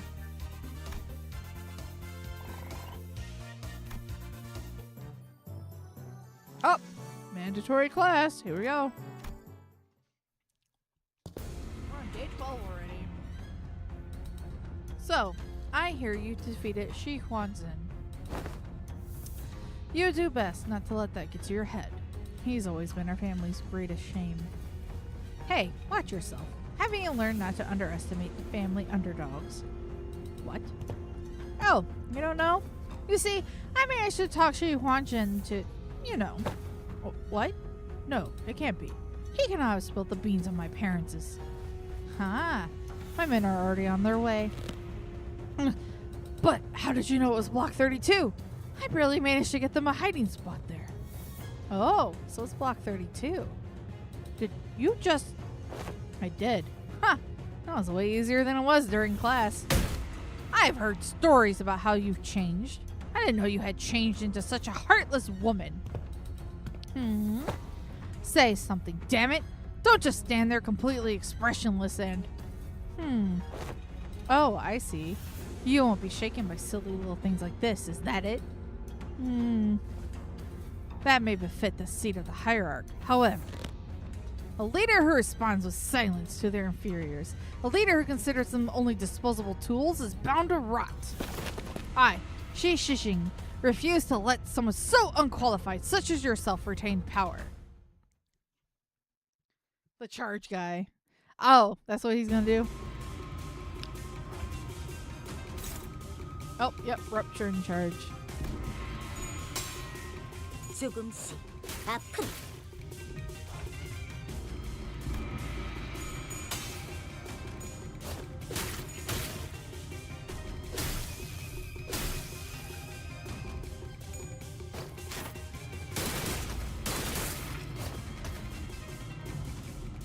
다른 누구도 아닌 나 자신을 들여다봐야 해. 망설이지 않고 한 번.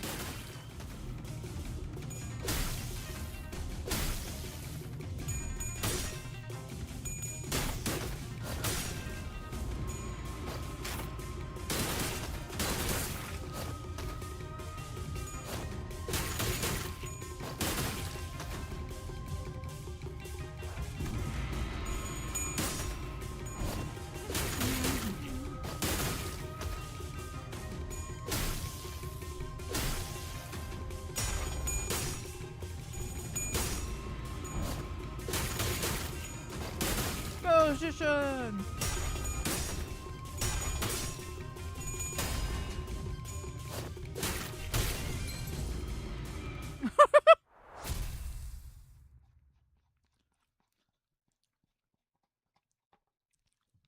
It's all good. She still succeeded. Damn it! I was so close. Did you ever really take the time to think about what might happen to Big Sister Yuan-Chin actually gain control of Hong Kong? Sure, it's going to be all buddy-buddy at first. She's going to acknowledge the authority of the board of directors, butter you up, and compensate you for your efforts. But soon, you're going to see people from other nests coming in here and taking up administrative positions under the guise of advisors. And this is small families and clans that are going to suffer first. And when that time comes, I bet you'll be saying the same thing then. I was so close. It's going to be a while before other members of your family are let go. You know this already. They committed treason. thinking they were piggybacking off of big sister Yanchin's forces, when in reality she had already discarded them even before it began. She made sure that nothing about this treason is going to stick to her. Mother, father. Now, let's think about this carefully, about Jia Yanchin's vision for Dongyuan. Will it be more H Corp or Q Corp? I see the point you're making, but you've not given us any reason to trust you either. What guarantee do I have that you won't just toss us aside when we're no longer useful? So about that hiding place where you put your parents you just accidentally let slip? I'd known their whereabouts for a while, actually. My Heisho had identified their location long ago, but I didn't do anything because there wasn't any evidence that pointed to your parents' involvement. Is that true? Just how low is your opinion of the hierarch? Big Sister Wanchin made a big show of her own influence at the assembly, but I still have a tight control over the Heisho of the family hierarch. But I thought you were arresting every member of the family without even questioning them. What was it again? The leaders must take good care of those who are in the same boat as them?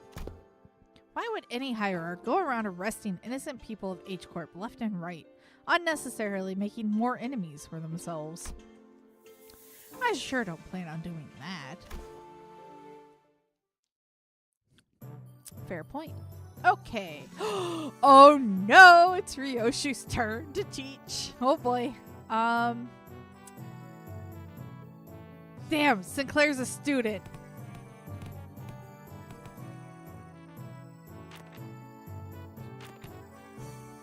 I don't really need morale. Let's do Honglu and then Merceau. Oh, Merceau also boosts morale. Interesting. Honglu and Otis. I'm kind of curious. TKTDWK. Heh. Teaching kids to deal with kids. Heh, she says. Looks like your manager is not the only one who needs a translator. I would have liked to teach a particularly bloody art class, but the ale black hair discarded my lesson plan. Yeah, no. I don't think your lesson plan would have flown even if Shilu wasn't there. Artless or otherwise. In today's class, I'll snap your neck clean if you're a UA. What? But I'll SCAN if you're a UC. Huh? I'll snap your neck completely. Oh, that's right. Completely. If you're an unruly adult. But I'll soothe, coax, and nurture if you're an unruly child. Did you guys rehearse this or something? Am I getting pranked right now? No, not at all. Just listen carefully, evaluate the context, and there you have it. What context? What context was I supposed to evaluate? Let the art do the talking. MTL, kids. Ah, yeah, there's much to learn. Class is about to begin. Bring the class material, attendant. Yes. Upon the venerable family hierarch's orders, I have brought a child from the Wang family. Why is she... No, wait. What? You brought a who from a what family upon whose orders? Too many travel restrictions here, so I borrowed the rich kid's attendant. You've been bringing her along to get you to places, huh? No, I mean, just what do you mean you brought that kid on my orders? Ryoshu snuffed out her cigarette, opened the window to clear out the smoke, dusted off her clothing a few times, and only then brought the child to the elevated platform in the front of the class. Brought a random-ass kid, yeah. Kid's kind of trembling and anxious looking. I extend my greetings to the venerable hierarch. That kid's scared out of his mind. Memories of childhood are important. They're the experiences that shape your future. Observe and learn. What's up with you acting serious all of a sudden? Well, I do agree that childhood memories are important. My memories with Big Bro Bayou are what Anyways, moving on. You heard nothing. The point is, I think becoming approachable to kids here might help prevent a lot of potential future conflicts. But you've got your work cut out for you. Children of Da Guangyun are extremely wary of anyone who's not their immediate family. Even worse, you pretty much tricked that kid here using my name. He must be terrified. And I imagine his parents must have given him a whole lot of warnings, too. I'll give you a demonstration. Behold.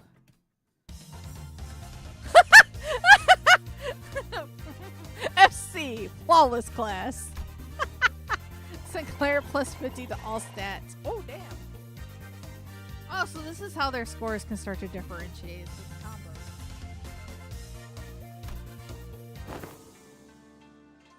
Wow. He's really taking a liking to her. Yeah.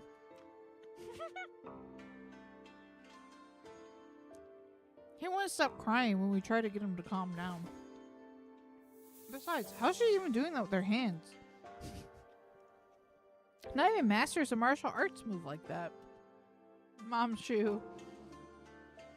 Yoshi was practically giving him no time for any other distractions or even a moment to cry. She was taking care of that kid almost effortlessly. She was employing all kinds of tactics, including, but not limited to, ventriloquism, Hongju, a traditional Hongyuan toy, fan tricks, sugared fruits, and eventually... Don't pull too hard. The child ended up piggybacking on Ryoshu, the fear he showed earlier gone without a trace.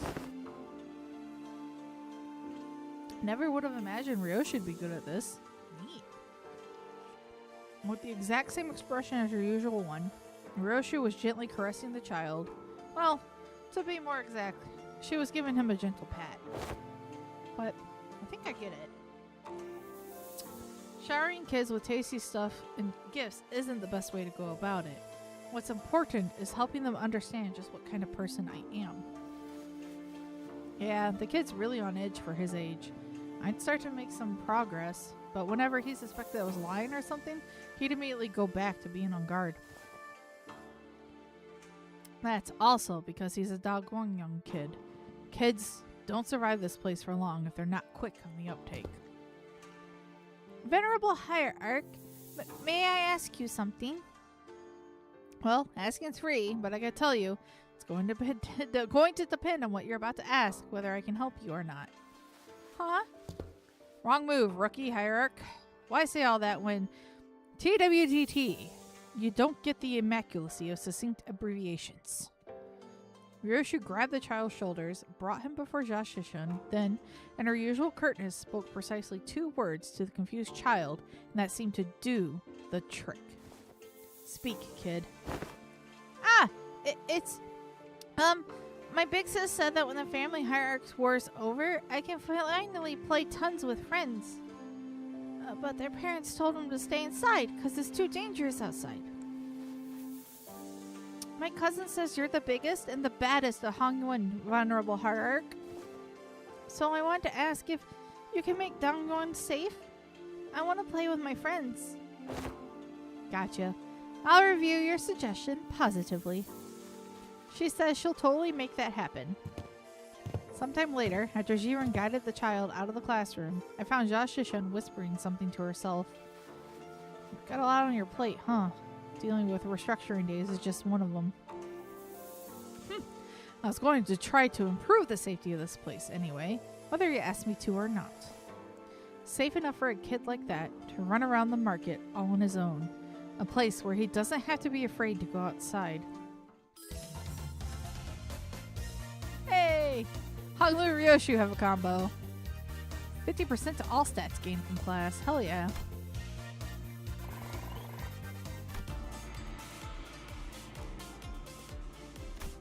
Convince the target to spill the beans! Her passive improved. Okay.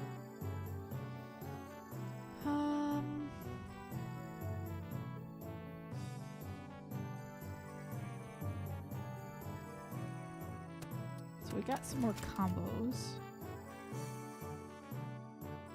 All stats +1. These two, 50% all stats gained from class. Those two will help restore morale.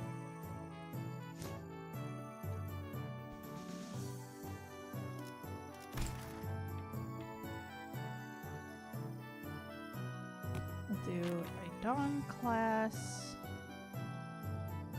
No, we'll do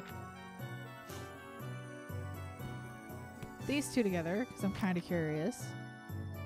And then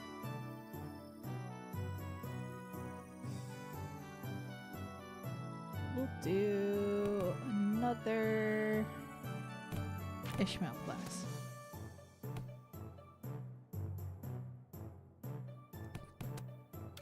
Marceau and Ishmael have a combo? Oh yeah, they do. The +1. Yeah, we'll go with that.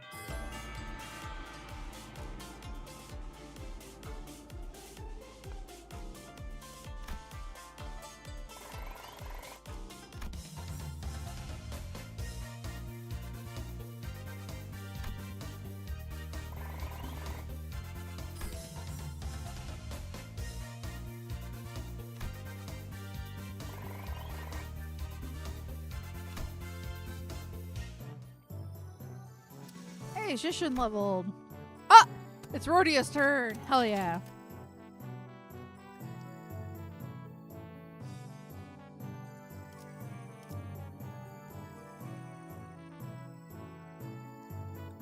Huh, I haven't unlocked any other combos. Okay.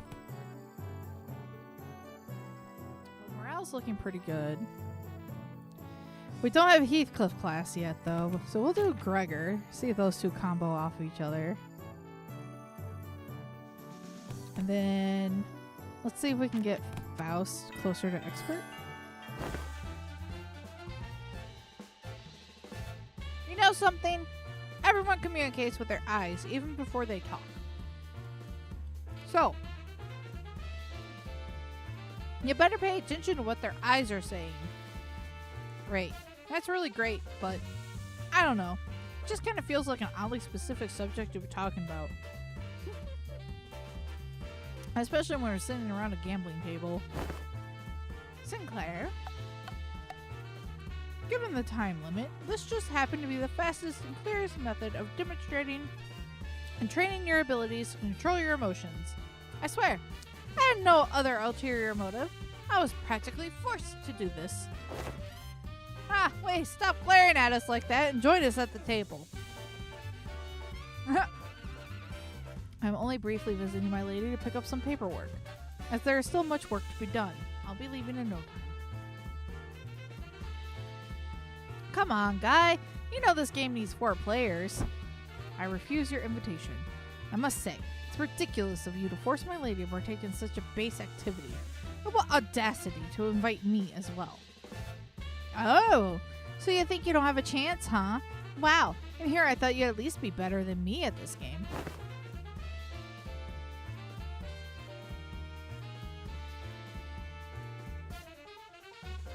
Fine, fine, I get it. Don't play a game, you have a snowball's chance in hell of winning. It's a good philosophy. I subscribe to it. We gamble. Yep. Oh, whoops, I'm in the wrong window. Do you seriously think your shallow, obvious attempts at goading me into playing this game will work? Huh? Huh? What? Sorry, Scrub says what?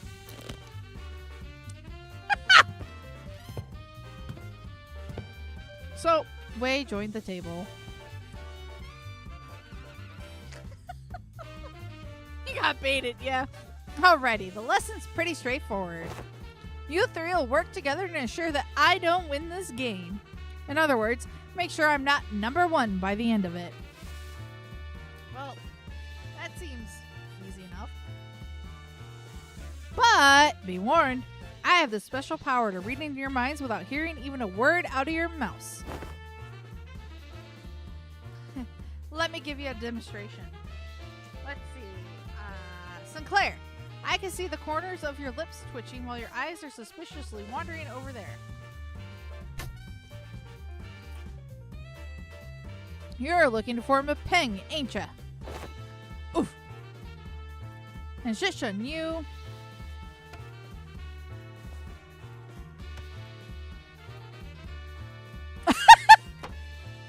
You want this dong tile I've got. Now I know to never ever discard this tile. How'd you know? Honestly, it would have been tougher for us not to know. You can't let yourself be anxious, sure, but don't ever, ever let it peek through. The moment someone smells your weakness, they're going to eat you right up. And Wei, you... Oh! He's got that reflection, that glasses reflection. Using the glint of your glasses to hide your eyes, huh? Whew, this isn't gonna be easy. Your greatest mistake tonight was allowing me a seat at this table. I already know the ready hand you've got there. Oh, you do? Not bad, but you're just as much of an open book, my guy. You just need that one Zhang tile, don't you? Sorry, not sorry. You're not getting that tile, because it's not there. Gang! See? You called gang meld so you can claim a Zhang, which was the rearmost tile, didn't you? Heh. Doesn't that by any chance imply that you somehow know the location of every tile in this game? Nah, no way. I just have the sixth sense for bad vibes. Very well. Never once did I think I would ever step back into this dark world of shadows, but... Huh, very well. Then I'll be setting this squat aside and... Whew, I'm impressed. They're way too intense. I can hardly get involved. Guys, isn't this supposed to be a class for us? Shh, my lady. The importance of this moment could not be overstated. I see. Swapped out your ready hand, didn't ya? What do you think? 3 Hua tiles in a row, huh? I see you've got some innate luck, too. Very well, then. I'll have to wager it all on this wand suit. Huh! I won. Huh! Huh! Huh! That's a Jing Yao Chu! Hand! Your downfall was written the moment you forced me to discard Zhang. Ah, darn. I lost that, huh? Well played. Did you see that, my lady? I apologize for that vulgar display, my lady. I will bring some tea. Wait, victorious. Stumbles out of the room with his shoulders slumped.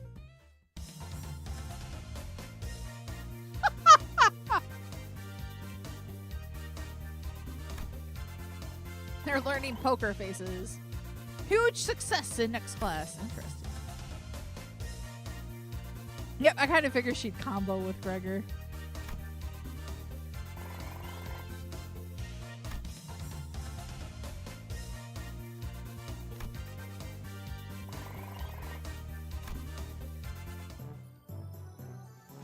Boom, boom, boom, boom, boom. Let's see. Have I done Ishmael and Gregor together? I think I have.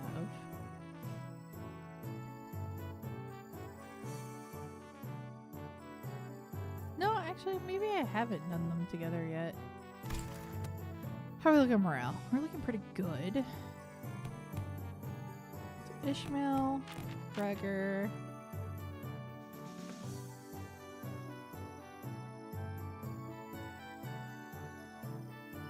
Or so.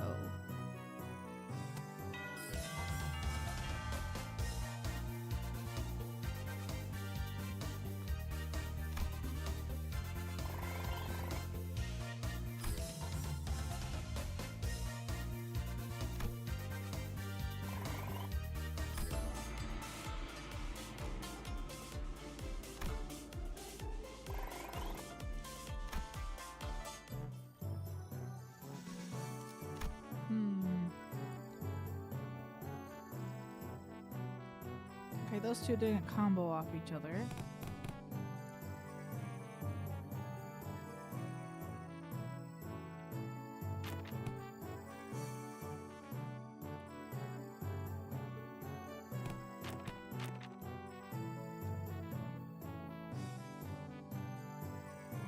these two have a combo.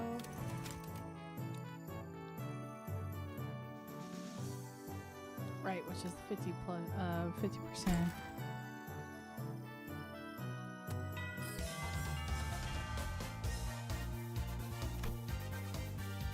Which is really good.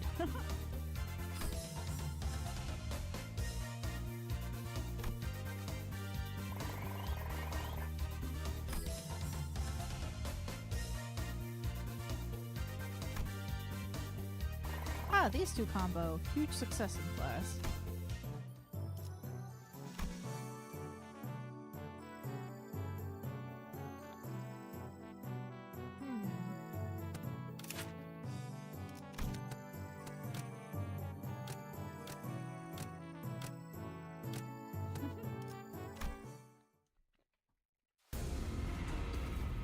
Yeah. Way got too into it.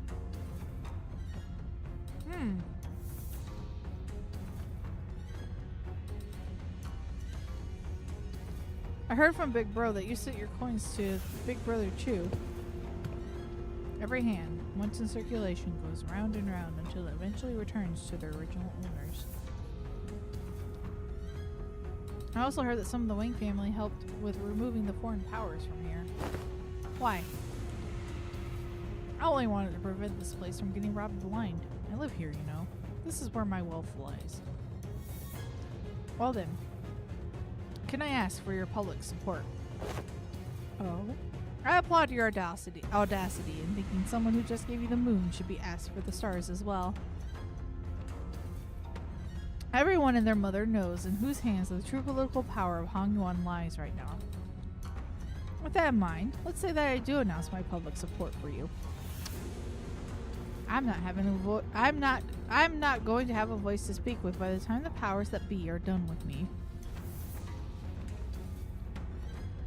Look, if Big Sis Xichun genuinely believes that I'm not fit to be the family hierarch, then I'll happily remove myself from power.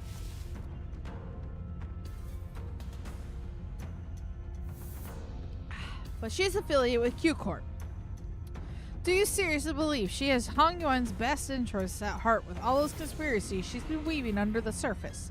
All those business deals and clearly skewed policies? I do not. But if you're going to present yourself as the alternative, then you have to be someone concrete enough to rely on.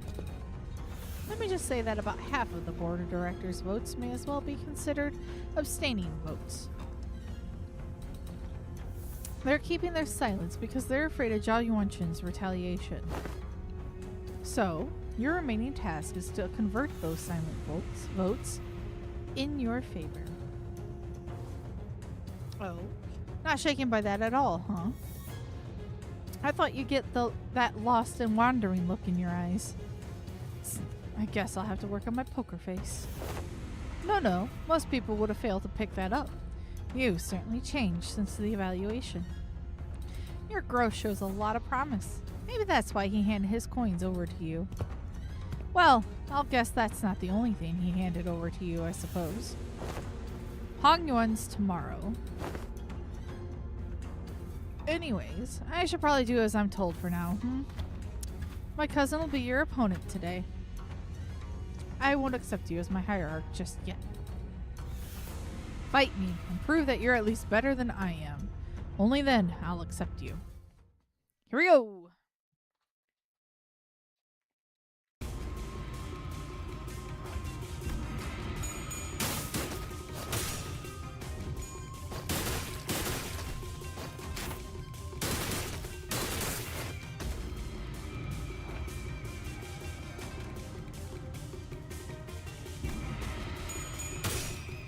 조금씩 아픈 봉황의 날개처럼 다른 누구도 아닌 나 자신을 들여다봐야 해. Jeffrey is a two-coiner, yep.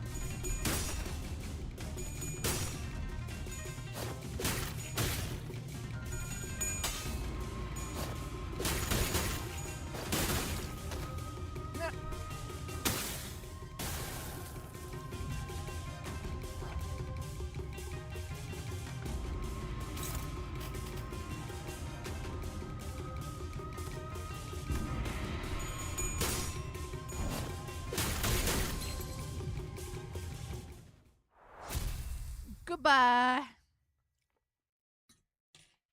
Victory.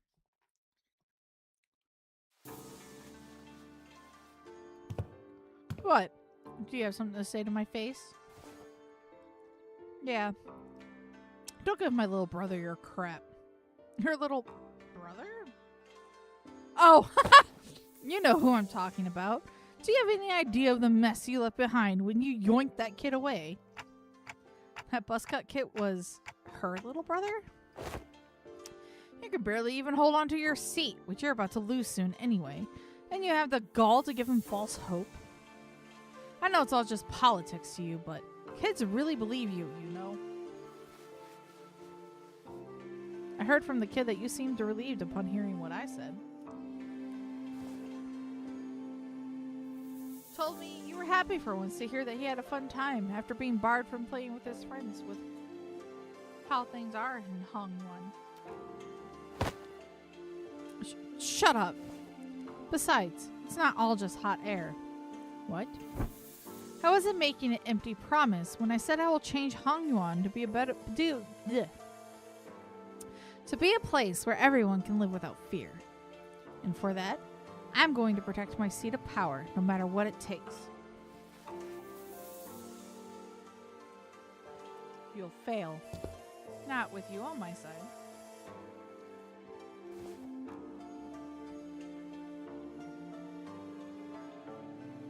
We all know that Big Sister Yuanchun's Hongyuan looks like.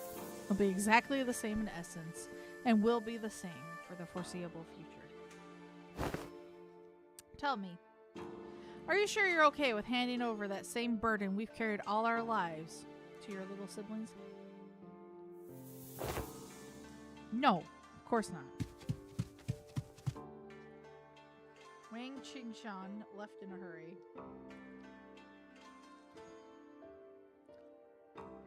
But that look in her eyes told me that there was conflict brewing in her.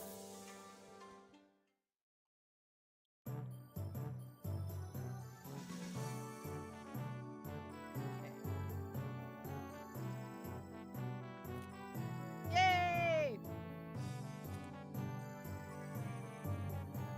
Finally, Heathcliff's turn. Okay, finally finished my lunch too. I wish I could kind of see where their class levels are at. So we're definitely going to do... Let's see. Ishmael and Dawn for this one.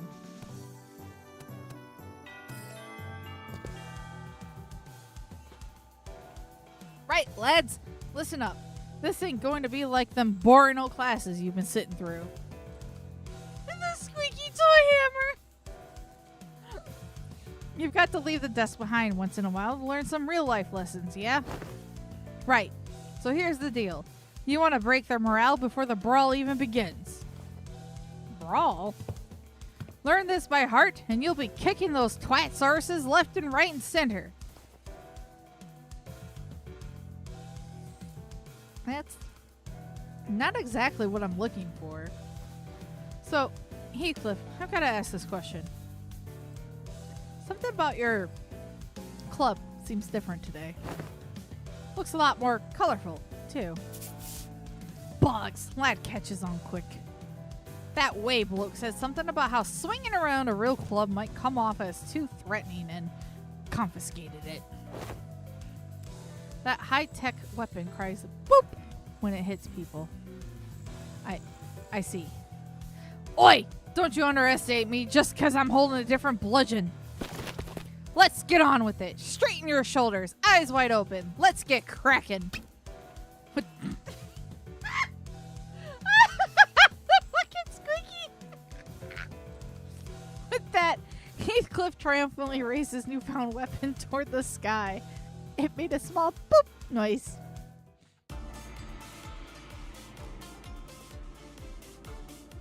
He restores morale, but the success rate is decreased with Ishmael? I don't know if I like that. All stats +1. Woo! Hey, she's a master now. Don Quixote should become a master now, too.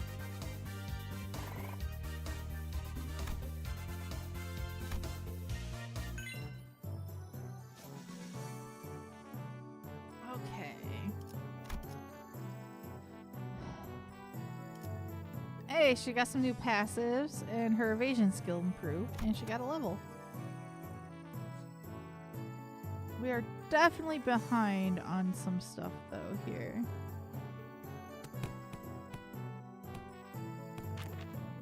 Wow, restores 50 morale now. Okay, that does help get that stat up.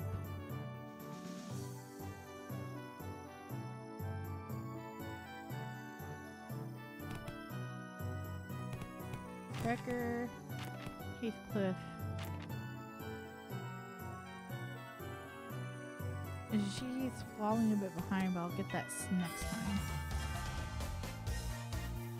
Gregor's gonna upgrade.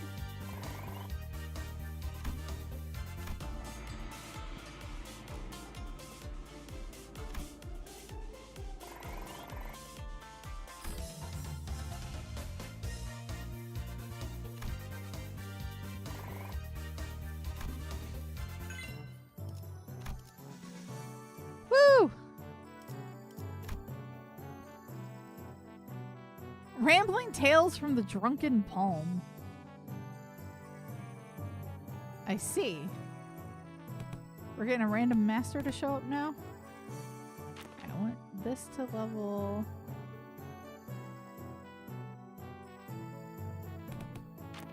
To Otis. No, begin the class. This class, after uncharacteristic pause, Jilu continued. Will be taught by a guest lecturer who has been invited for your tutelage. A guest lecturer? But I wasn't informed of this. Where are they? I don't know. Maybe they're lost? Yeah. A little bird told me that the venerable hierarch will gift me a bottle of top-notch cloudy wine straight from Guang's brewer. Woo-wee! There any truth to that, folks? That guy. Just stopping by to see if I can leech some liquor at this party. Hongyuan's an awfully miserly place, but you'd spare a shot of liquor for this poor old drifter, won't you? Well, you're clearly not just any poor old drifter. Are you guys acquainted? They ambushed us in a room after the first round of the family hierarch war was over. Hey, what? The family hierarch war has been over for a while, and everyone in Hongyuan knows who the winner is. How dare a mongrel like you who only knows how to mooch off other families set foot in here? Looks like I'm going to have to give my clan a stern talking to. How could they let slip a drunk assassin like... Haha, I see that our youthful hierarch is plenty suspicious. I've been a guest in many places, but please, I am no moocher. Put your worries to rest. I'm only a drunkard who enjoys a cool swig of liquor with scenic landscapes as my bar, the sky as my ceiling, and the dirt as my bed. The man who had introduced himself as the night drifter of the Drunken Palm leaped down, landing with dexterity that betrayed the rags he wore as clothing and the terrible stench of liquor emanating from him. Is he seriously? Bad news, Miss Xichun. Apparently Yao Yuanqin's bestowed upon you a new master. Huh? Big Sister Yuanqin? She also wanted us to deliver the message that she was sending a master because, and I quote, I feel a deep sense of trepidation and pity for my dearest little sister, the neophyte hierarch, who must be struggling left and right without a proper master. Wow, I am beside myself with gratitude. So that's the supposed teacher. This mysterious guy with a mysterious allegiance who might stab us in the back at any time. As you said, the family hierarch war is over, and even mongrels of Hongyuan know who has the legitimacy here. The incident during the contest was nothing more than business, a job to take care of in return for what compensation they gave me. I hope you don't carry that grudge in your heart. I'm sure you didn't harm your rivals in the family hierarch war out of personal vendetta, did you? Sometimes business is just business.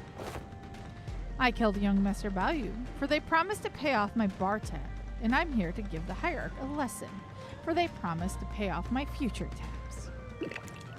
There's nothing to be gained by taking your anger out on a gig worker living hand to mouth like myself, don't you think? advised that the optics and the consequences of rejecting a master sent to us by Zhao Yuanqin herself is not going to look too good. I know, it's only going to make me look worse, and I'd rather not give Big Sister Yuanqin more ammunition to take me down. And you're there. We'll have eyes. I'm okay. We'll have eyes tracking your every move, so don't do anything that might rouse unnecessary suspicion. Whoo! Ain't that a threat? I could hardly taste the wine before such hostility. Despite Sod's dead serious warning, the Night Drifter's response was only a hearty chortle. Before I begin the lesson, I'd like to get an idea of where my 2B pupils are. Now, give me a demonstration, if you will. Swing away! Ha! That's enough. But I didn't. I was just getting started. Your form is flawed, and your breathing is hollow. Need I see more? Flawed forms often invite flawed hearts. In other words, your martial arts prowess is amateurish. What the heck? Is this guy serious?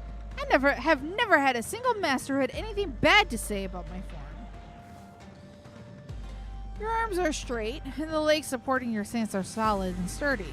Indeed, most masters would not bother themselves to find fault there. But let me pose this question. Are you, my venerable pupil, satisfied with martial arts that are made to dispatch unskilled peasants and no more? Huh? There is more to this than raw strength. Now, take a swing at me instead. Alright, you asked for it. Xichun takes a powerful swing at the Night Drifter. Your mind outpaces your body, your intent more transparent than a glass globe. And your edge is dull, for it has very little heart for feints. But he deftly weaves his way between her strikes, which fail to even touch the tip of his ragged cloak. Ah! You are far too eager to strike. Focus singularly on your opponent with force distributed unevenly across your body. So, you will fail to cut and gain a little hole as comeuppance. Then the Night Drifter pokes Xichun's back with the twig. Everyone vying for the seat of the family hierarch has to go through it eventually.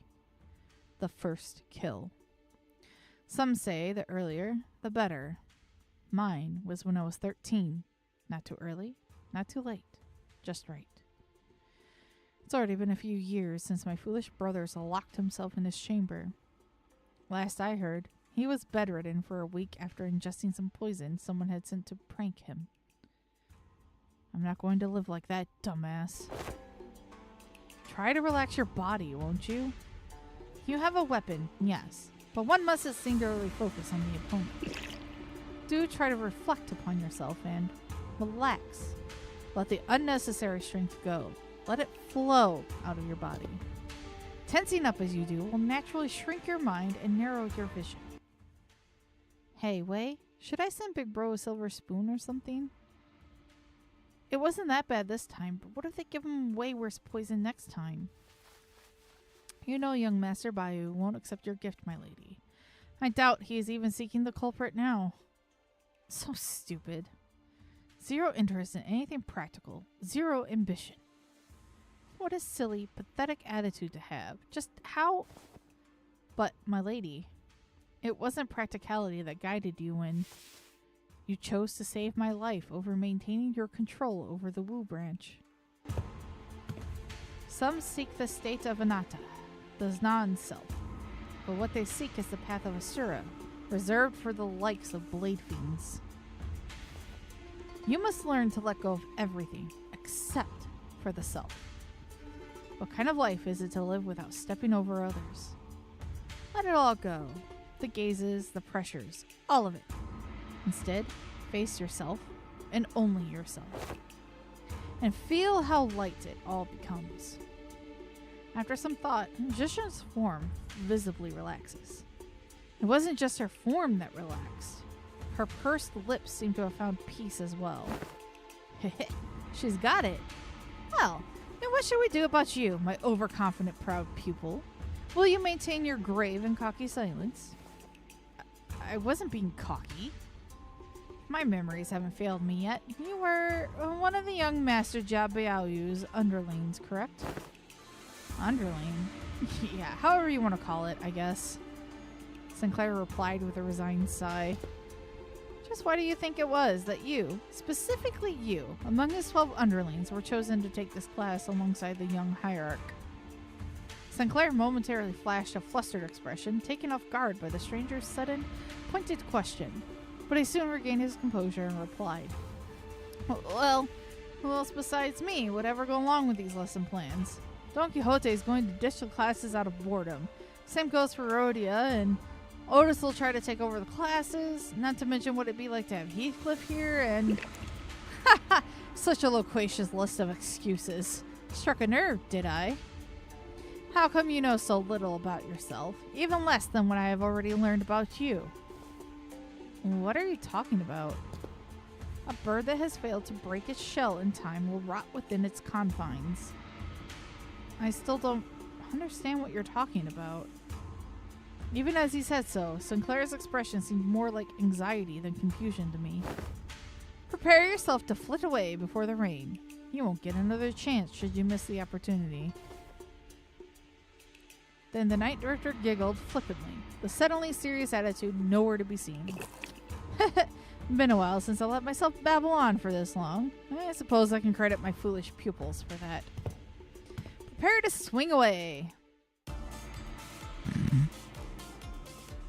I emptied all distracting thoughts and let the flow of battle swing my weapon. I think I managed to cut through something invisible. Okay, when they hit master, I guess they're done growing.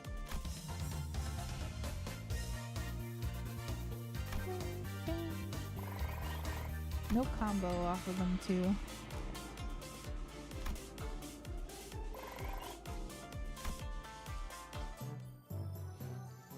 Hey, we got a skill improvement at least. Okay.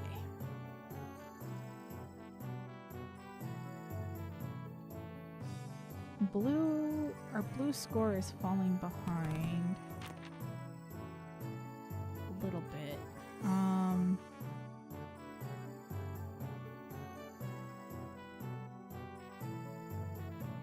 We'll do Marceau for some additional morale.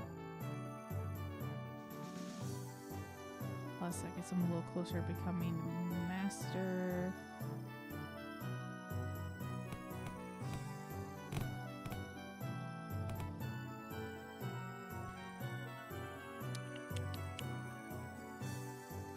Maybe we'll still get some. Here. Oh, those two comboed. Heathcliff and Faust, huh? And now Faust is a master.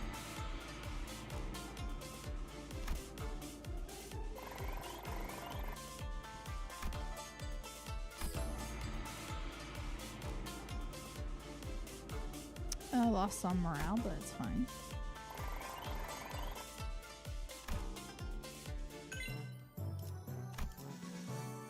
Woo! Man, we are really giving her some skill ups and stuff.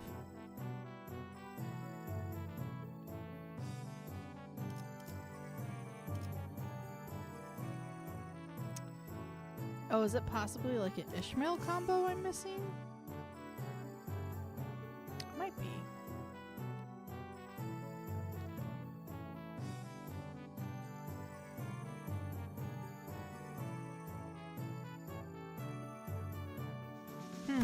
Okay.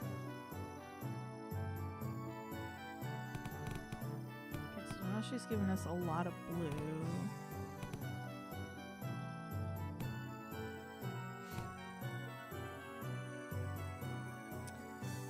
You know what? Yeah, you're right. These two probably have a combination. Let's do Rhodia, Honglu, and the Master.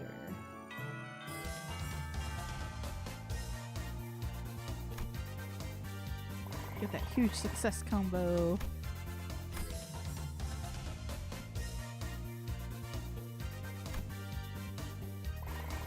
Oh yeah, they do have a combo. All stats +1. Woo!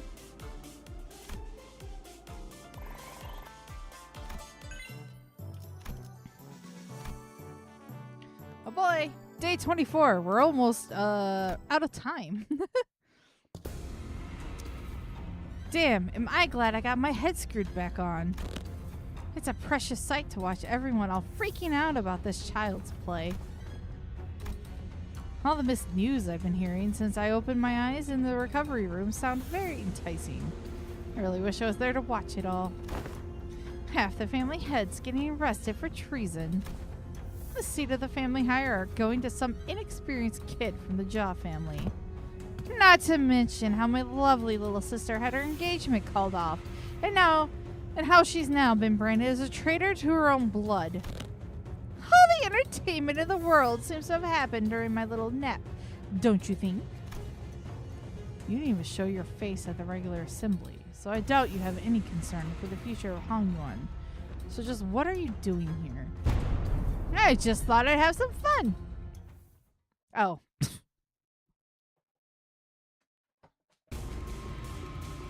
최고의 방책은 전쟁이 일어나지 않게 하는 것.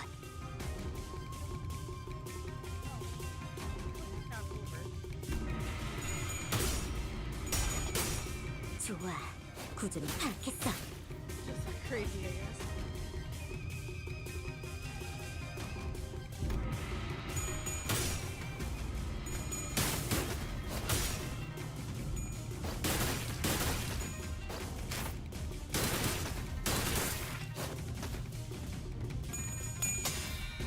봉황의 날개처럼.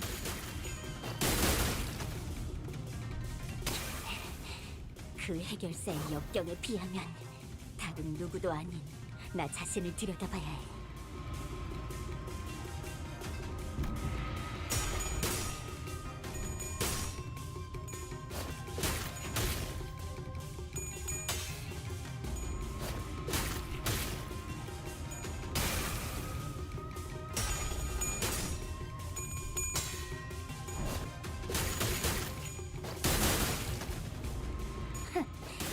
전부 보인다고.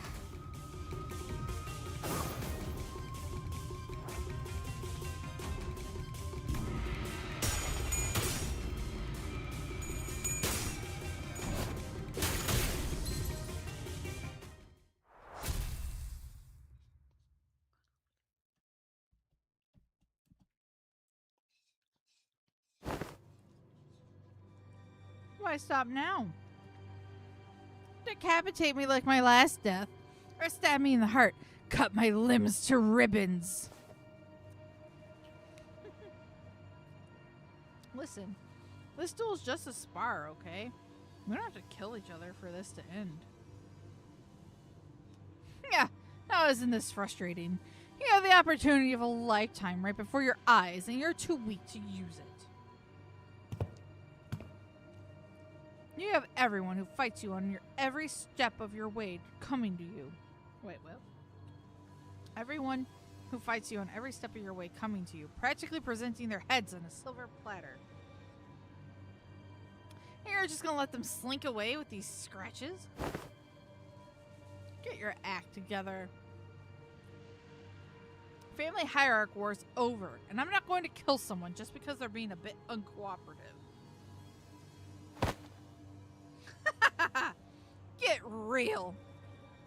Do you have any idea how long it'll take for you to gain even a morsel of power by playing this fool's game? Hey, want to hear a little tip on how you can firmly establish your position as the family hierarch? Kill me in the most horrible, painful, hideous way you can imagine. And hang my corpse by the entrance of that assembly hall over there.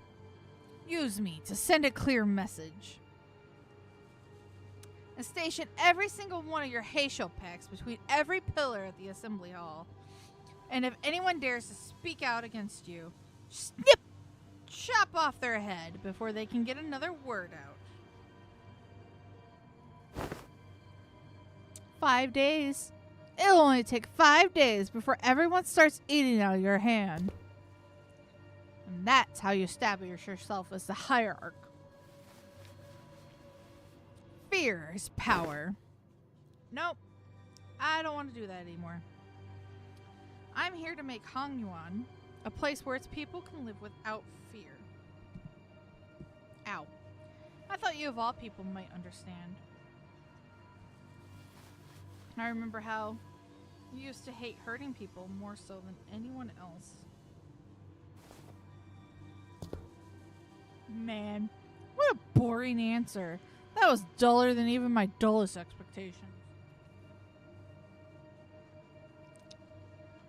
It'll only take a few years until you become just like them. Just like the family hierarchs of the past who couldn't help but ruthlessly weed out any seeds of resistance. Yeah, that's just the dictatorship. Yeah, that's becoming a full-on tyrant. Just how many people here do you think still have any grip on their sanity? Maybe I'm only a few years away from becoming an idiot shuffling aimlessly around Dagwangyon.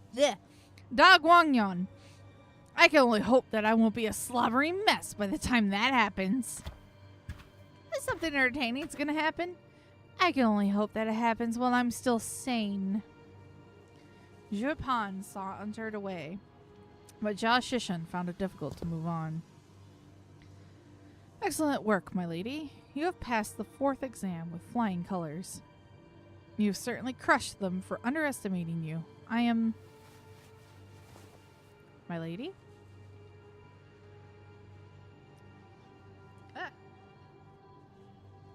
Xichun seems deeply engrossed in thought.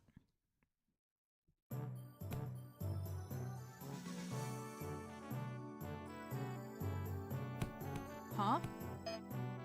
Mandatory sleep, I guess? Oh, her morale tanked. Holy smokes.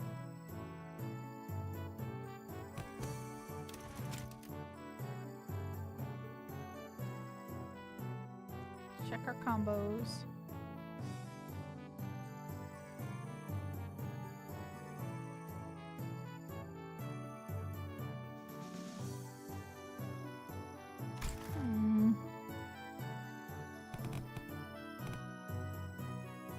Does the rest automatically restore morale? I'll do Rhodia and Dawn. Just in case.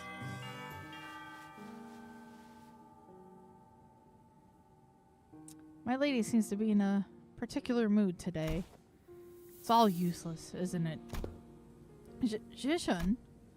When these classes end and you guys all leave, I guess I'll be spending my days worried to death that an assassin could pop up out of nowhere and kill me at any moment. Consumed by so much paranoia and worry that I'll start twitching at shadows cast from lamplights. So would it mean anything for me to, prove to them that I deserve to be the family hierarch? I spent my whole life trying to prove to everyone that I have the will and determination to become the family hierarch. And now I have to prove to everyone that I deserve to keep it? To those bastards who only thought in their empty heads is how they can expand their rooms. Mr. Wei, have you ever heard of playing hooky before?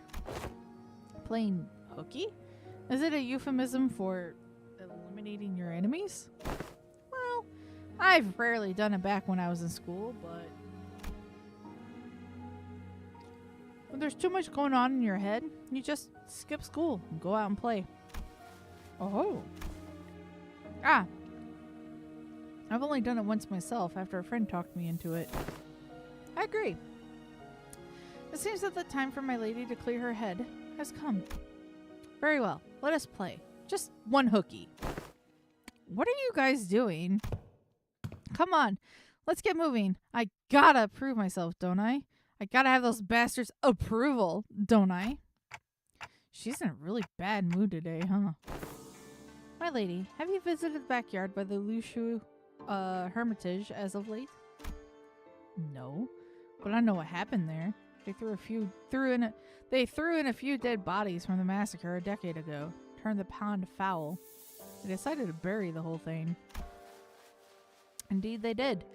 The stench was so overwhelming and toxic that corpses of animals and plants could be seen floating on its surface, eventually turning the pond into a festering black bog. People passing by had to plug their noses or risk passing out. Why even bring up something awful like that? It seems that a tree had taken root there, my lady, amidst all that rot. A willow. The willow tree reached deep into the pond with its roots, clearing out the foul grease, cleansing the water. And one day, we found it clear and glittering, thriving with other aquatic plants growing within.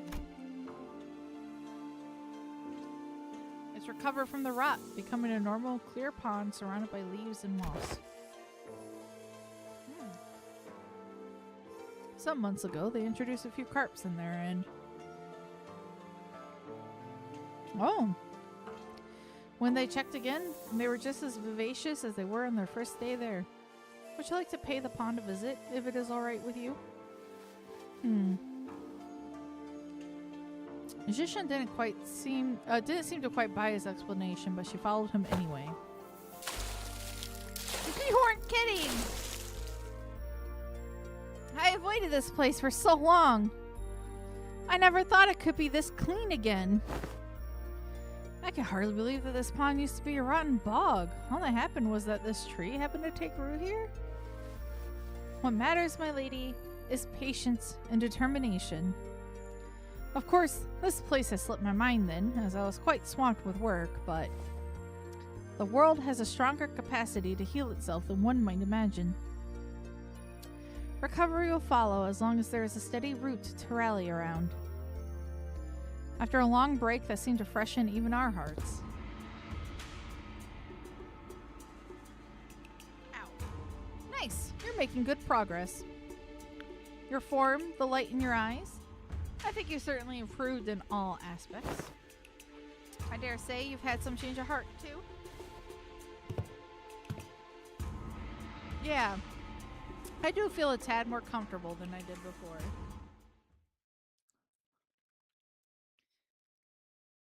Okay, so it did auto-restore the morale. So there's no need for this one.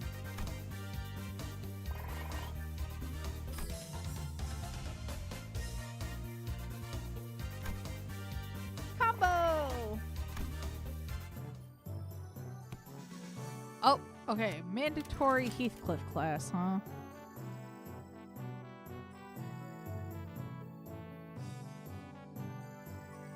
This is probably another one with a drifter.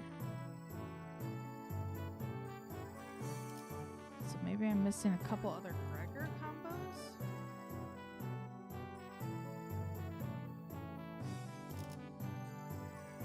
Wait, that could be a Marceau one.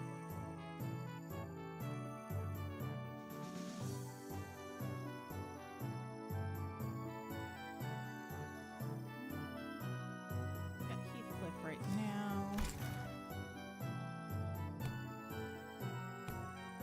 This could be interesting. Heathcliff with Yeezy.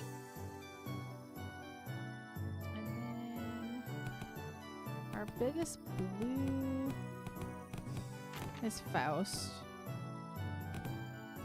2 combos. I'm assuming that's what that means. Let's see.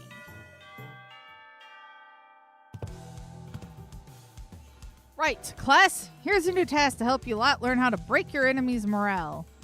The moment you shrink in front of your enemies, you've already lost. So don't. It don't matter how many there are or how threatening they look, yeah? Take me, for example. Have I ever turned tail and fled like some milksop, no matter what enemy we were put against? I don't think you ever have. Leave it to the nerds to waste time coming up with strategies and what have you. Listen, there ain't a problem in the world you can't solve by boldly rushing in headfirst. Ishmael and Otis would have boldly rushed in headfirst to shake him by his lapels if they'd been here. Here's what I think. Neither of you have got enough pluck. That's why neither of you could say shite against those buggers back at the assembly hall, am I right? Xichun maintained her silence, the old scar in her pride growing sore again. So, let me help you lot grow some backbone. Try getting mad at me. No need to shrink, lad. Stand proud. Well, okay, but how could I... Don't worry about fending me, yeah? I could take it. Unlike you two, I built up enough thick skin for all kinds of insults thanks to my years in the back streets. I'm bloody invincible. Yeah? Well, shut up, Heathcliff. Good lad. You're hardly even a teacher, man. This class sucks. All you're doing up there is standing around and trying to look cool. Oh, that one's gonna sting a little.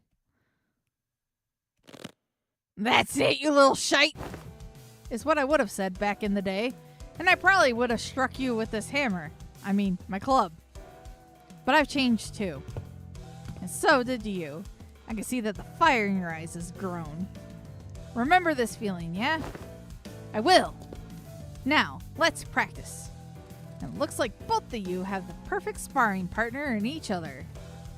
Grab your weapons, the both of you. Huh? You mean us? Me and Xichun? I grew my backbone by getting into fisticuffs with the boys during my Backstreets days. They break my arm, I break their legs in return. See what I mean? Is that what besties is supposed to mean? Xichun asked with considerable confusion. Well, let's do this, I guess. You don't want me to go easy on you, do you? I don't.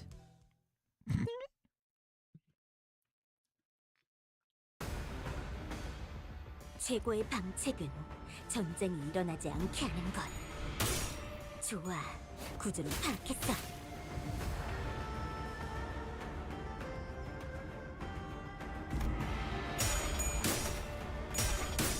Stick combo. 그 해결사의 역경에 비하면 다른 누구도 아닌 나 자신을 들여다봐야 해.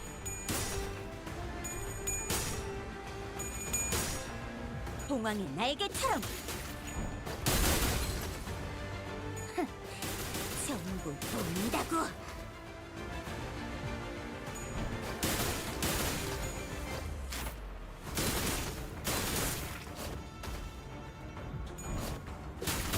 지도자라면 동료를 포기하지 않아.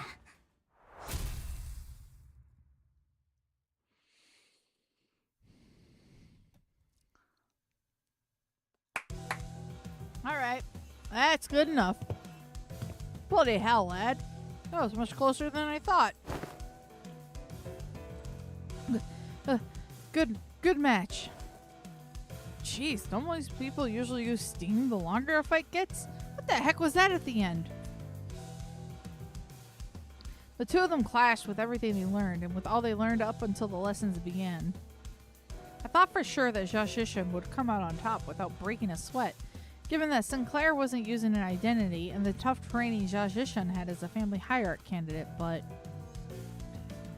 perhaps thanks to the Night Drifter's teachings, or thanks to that mark on his forehead, I saw a glimpse of Sinclair I'd only seen in a select few mirror worlds. You alright, Sinclair? Yeah, it's not like we're going at it with real weapons, and the fight ended before it got any further, thankfully, so I'm not hurt or anything. I'm feeling a bit of a fever on my forehead, though. It didn't seem like Sinclair noticed the single, yet clear, red line that appeared on his forehead. It's not like anything bad happened when that mark manifested back in La Mancha land, but considering that Demian and Rim were the only other people who'd ever shown similar marks, I couldn't help but worry a little. Hey, you ever run away from home before? Huh? Where's this coming from? Going by the way you're acting, it's clear to me that you're a homebody, but there's something behind your eyes that tells me that your life hasn't all been sunshine and rainbows. Yeah, what have I seen? Mark of Cain? I wouldn't call it running away from home. It's more like I left home because I didn't have a choice. How did that feel? Like I was melting away into nothing. I suddenly had to face the whole terrible world all on my own. That was so overwhelming that, well, I'm sure you can't quite commiserate. You've been on top of your game your whole life, after all. I did leave Da Guangyang by my own volition, but if I'm being honest, and here's something I never told Wei, I felt unutterably lost. There was so much that I had to do, so much responsibility. I guess neither of us were that ready for the world when we left home. I feel just as lost back home, though. Ah, and there's Heathcliff, too. He's also left home. Some time ago, we paid a visit to the manor he grew up in. Heading home must have been pretty exciting for him. You have no idea how much of the journey he spent gussying up and primping his hair. Ooh. Ooh. Something just came up. Class dismissed. Oh.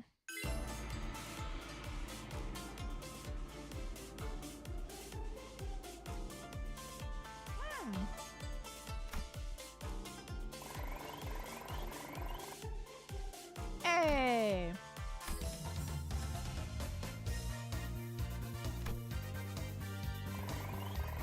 Yeah, that was a bit of a blow. Poor Heathcliff, man.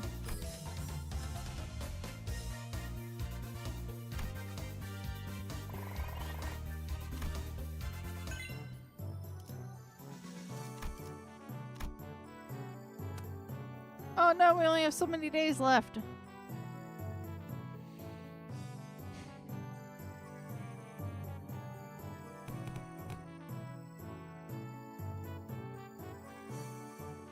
Oh, I gotta get that morale up.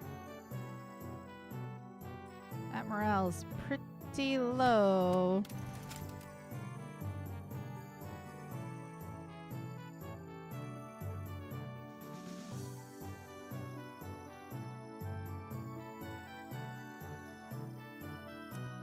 Let's do...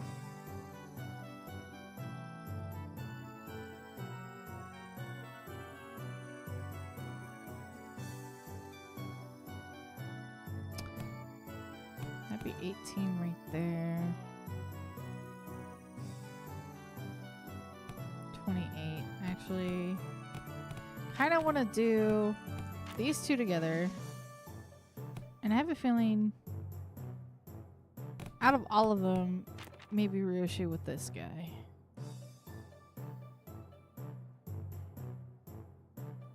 Because we did Honglu, which made sense. But then a little bit of Ryoshi cast. Oh, hey, combo! It boosted Sinclair. Whoops.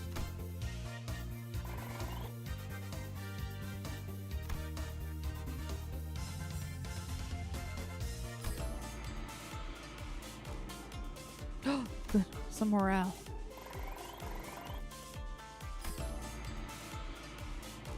Huge success in class. Ooh. Ooh, that is a big success. Okay. Ah! Now he's required? Crap. If only I'd known. Have we done Honglu and Rhodia?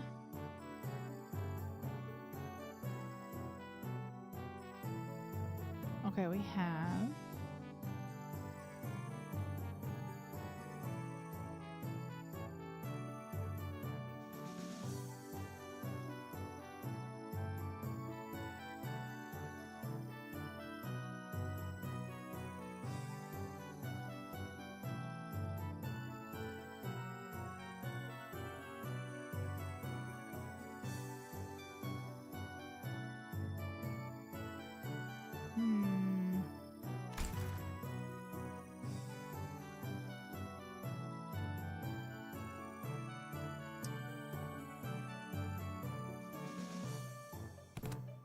Let's try Honglu and Rhodia, I think.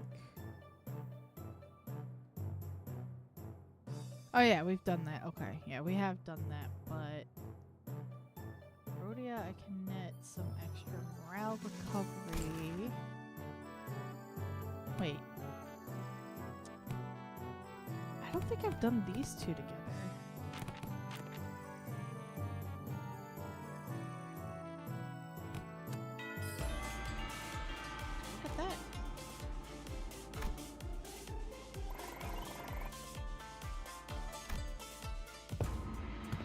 So, are you going to teach us any techniques? Haha, it's only been a few days since your training began yet. My other martial arts masters would teach me their secret techniques. So that's what got you two pouting all lesson. Hooey! Now, that's some good wine. Very well, I'm in the mood. Let me teach you a useful trick. Really? Tell me, what did I teach you to do as you swung your sticks? Forget all those things that put pressure on me and face nothing but myself and my movements. And that's only the start of it. First, emptiness of sound. The slight friction from the tips of your toes, the ruffle of your clothes, your breasts, erase them all.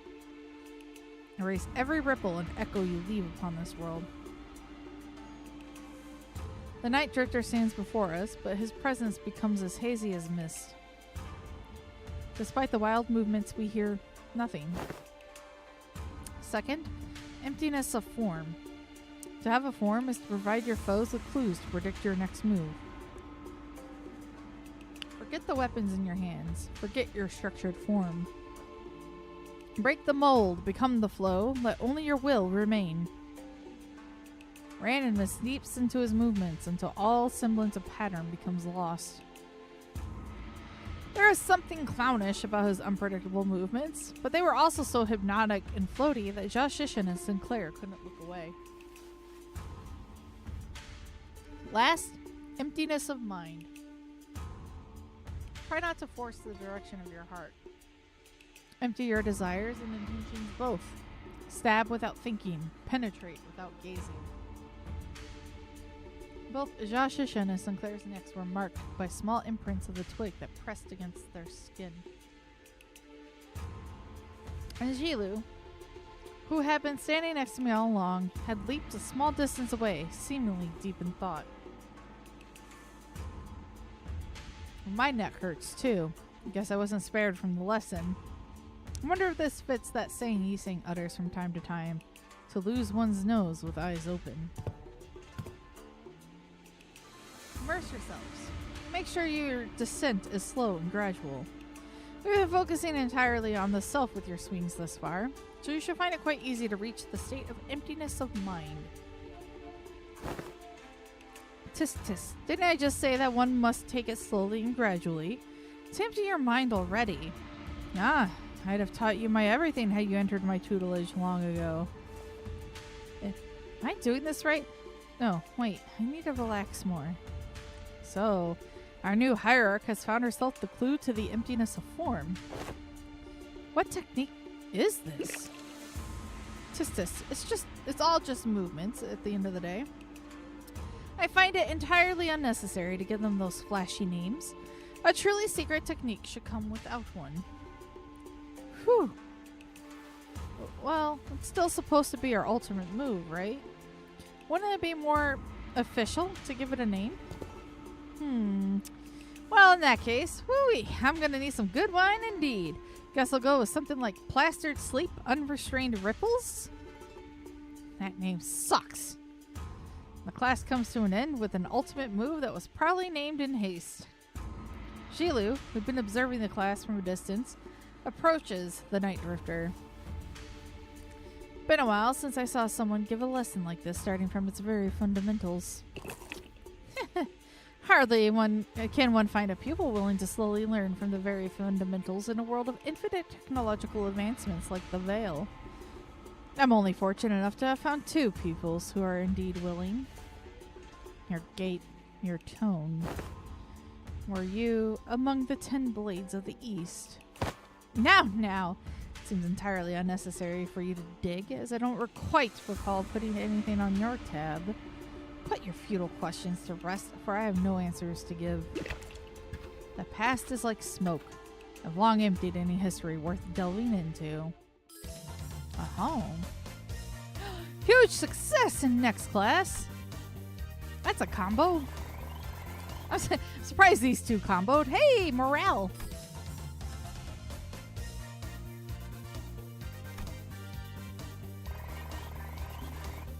Oh boy. Oh, we're running out of time in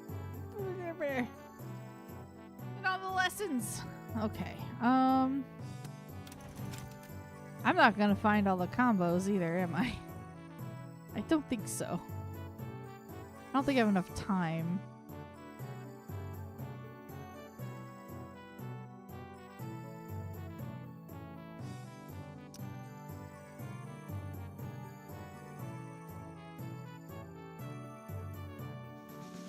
Let's see.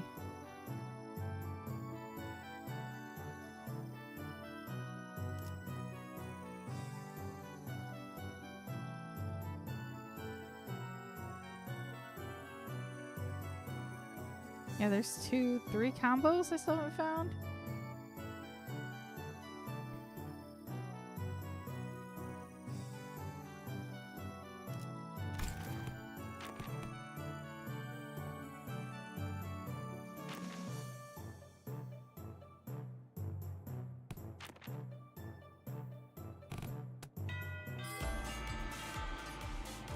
Hey!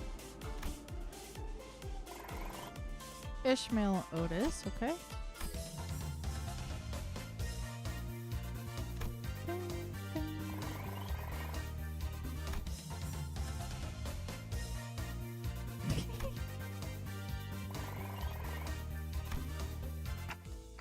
Well, I'm supposed to teach this class, but honestly, I'm not entirely sure what to do here. It's not like I can suddenly teach you guys to hear the fathoms of other people's hearts. Yeah, it's not like we can suddenly have a heart-to-heart out of nowhere, right? And that's precisely why I've installed this box called Messages from the Hearts by the door here when the lessons first began. Messages from the Hearts? The greatest strength of Messages from the Hearts is its anonymity. Here, people can anonymously share the concerns that have been eating away at them without the fear of judgment. Yeah, this seems like a great idea. I can see how everyone can be more honest about their feelings behind the masks of anonymity. The box is quite heavy. It seems that everyone's been making quite the liberal use of this. Let's see. The one on the bottom has to be the first message. Let's see what it says. Oi, I gotta ask. Do those consultations even do anything? Does this mask of anonymity even do anything? Also, what's the point of these messages anyway? If you gotta whinge at their face. Well, I ain't got much else to say, so, I've got one. My neighbor next door keeps making weird noises at night, so do something about that, yeah? Something about a smoking head over and over again. Point is, it's been getting on my nerves. That doesn't get taken care of in a week. I'll deal with it in my own way. Deal with it how? It's all just personal grievances. Let's see what the next one says. Oh God! Who dares harrow the executive manager with such useless, weak-minded complaints? If you're going to continue wasting the executive manager's precious time and cause them trouble, I will personally hold you responsible for that blunder. You best prepare yourself for consequences. Yeah, they're not even trying to be, like, subtle. Wow, it's like she's right here, speaking right into my ear. Never thought written words could cause hearing damage. Moving on. I don't know if it's just me, but someone's probably been spying on these papers, huh? I've got proof too. I folded this piece of paper up into a padlock knot shape. Whoever spied on it did a pretty bad job of replicating it. Oh, and another thing. My compass disappeared. It's the compass I got for surviving the hellish depths of the Bel Morte trenches. We're going to have to re-establish some house rules soon. A theft report? Did one of you steal her compass or something? Nah, no way. We never steal from each other, no matter how hard things get. Something troubles me. Oh, finally! Someone finally submitted a real concern here. Was it the Type A wire that caused the explosion? Or was it caused by replacing the clamp part from the shattering gear? The likely answer has been found. Do not concern yourselves with this message. Well, that's that, I guess. Look, I felt like I should really share this with everyone. This one might be something serious for once. I can't just let this slip away like nothing happened, you know? Yeah, I'm talking about the incident that happened aboard Mephi some time ago. Remember how someone smashed an alarm clock against Dante's head while they were sleeping? No one ended up figuring out what happened there, right? Ah, you're going to have to bring me up to speed on this. Yeah, I don't know exactly when this was, but there was a loud shattering noise outside at night, so we all ran out to see what happened. But no one managed to find any credible clue, so I guess we just let it slide. Anywho, Dante said they were okay, so we just moved on from it, but I'm telling ya, I saw what I saw. I saw Greg's bug arm. So here's my guess. What if he happened to lose his balance while carrying that alarm clock with one hand? Clock on clock violence. You know what I mean? I'm trusting the anonymity thingy on this. Gregor. He wouldn't. The alarm clock. Broken due to shock at the time of the incident. Merceau was pointing precisely at 22:32. And at that hour, only two individuals were awake for the night watch duty. Guys, this is turning into like a whole investigation. Around 2200, one of the two individuals who were on the night watch duty was, yep, Mist Faust was one of them. Hey, Dante? Ha! Didn't you have a brief conversation with Faust that morning? Now that I think back on it. I did have a talk with Faust that day, briefly. Faust made a few criticisms of my command style, and she was right, but I pretended to not hear her because I didn't have anything to retort with. Don't tell me Faust actually held a grudge against me for that. So, fellas, I don't think anyone's noticed this, but I noticed a dusting of cigarette ash near the shattered alarm clock. As you know, Manager Bud, there's only two among us who smoke. But one of them stay put in his own room. Know what I mean? There's a witness, too. Unless that witness is a cowardly liar, I'm sure she'll come forward and tell everyone exactly what happened that night. I shall prove unto thee that I am no cowardly weaver of lies. In truth, among numerous cosplays I had wished to accomplish was the duo Captain Scorps and the One-Eyed Navigator. Aha! To explain the lore of Captain Scorps, this tale beginneth verily in year 757. They're a very long read. Alas, the possibility of procuring a scorpion arm proved more dubious than one could have expected.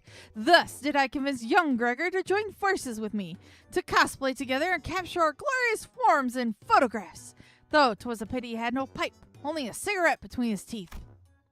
And young Ishmael's compass was to be the captain's trinket, and for that purpose I had briefly borrowed it from her room. Oh! Woe is me, for I, regrettably, spilled an entire can of tuna, another prop, and the compass was swallowed by its greasy juices. Despite my best efforts to restore it, the tunny aroma lingereth still. I beg thy forgiveness, Manager Esquires. Well, at least we now know who took Ishmael's compass. Frustrating. TC. GWNN and MTL. Is this like a code? Sinclair, translation please. Yeah, trying to parse that for written text is usually way harder. I normally try to read the speaker's tone and the general context of her words, so fortunately the plot thickens. Guys, are we actually going to try to find the culprit? Nausea bubbled inside of me like I just been reminded of a persistent itch I managed to forget. It's like someone shoved a tuning fork in my head. Guys. Alright, that's it. Clockhead, read up. I'm going to confront the sod and tell him to tell it like it is if there's something bugging him instead of whinging in his sleep. Now, where is he? Hey, nice. Heath, I mean, looks like this anonymous person is trying to get to the bottom of this. Dante. Fare you well? It is I, the sinner first in the order. What the fuck? Apologies are in order. Ever since the incident, I could hardly lull myself to a restful sleep. In truth, it was none other than myself who pummeled your head with a clock. To explain this, one must first explore the sentence cuts off, as this part of the paper has been torn off. Worry not about what exists no longer. I will not embark on a multiloquent ascribing of excuses. I write before you in shame and express my willingness to accept any punishment you see fit to dole out. I seek nothing but your forgiveness. I can't believe the culprit was that sinner. Good thing he fessed up, but doesn't something feel off about the whole thing? What if he's just trying to take the heat? But it seems to me that the number one sinner doesn't want to share the story any further. Maybe it's best we not dig into it unnecessarily. Oh, hello, Dante. I was taking a walk near here when I found a piece of paper somebody tore off, so I'm returning it here.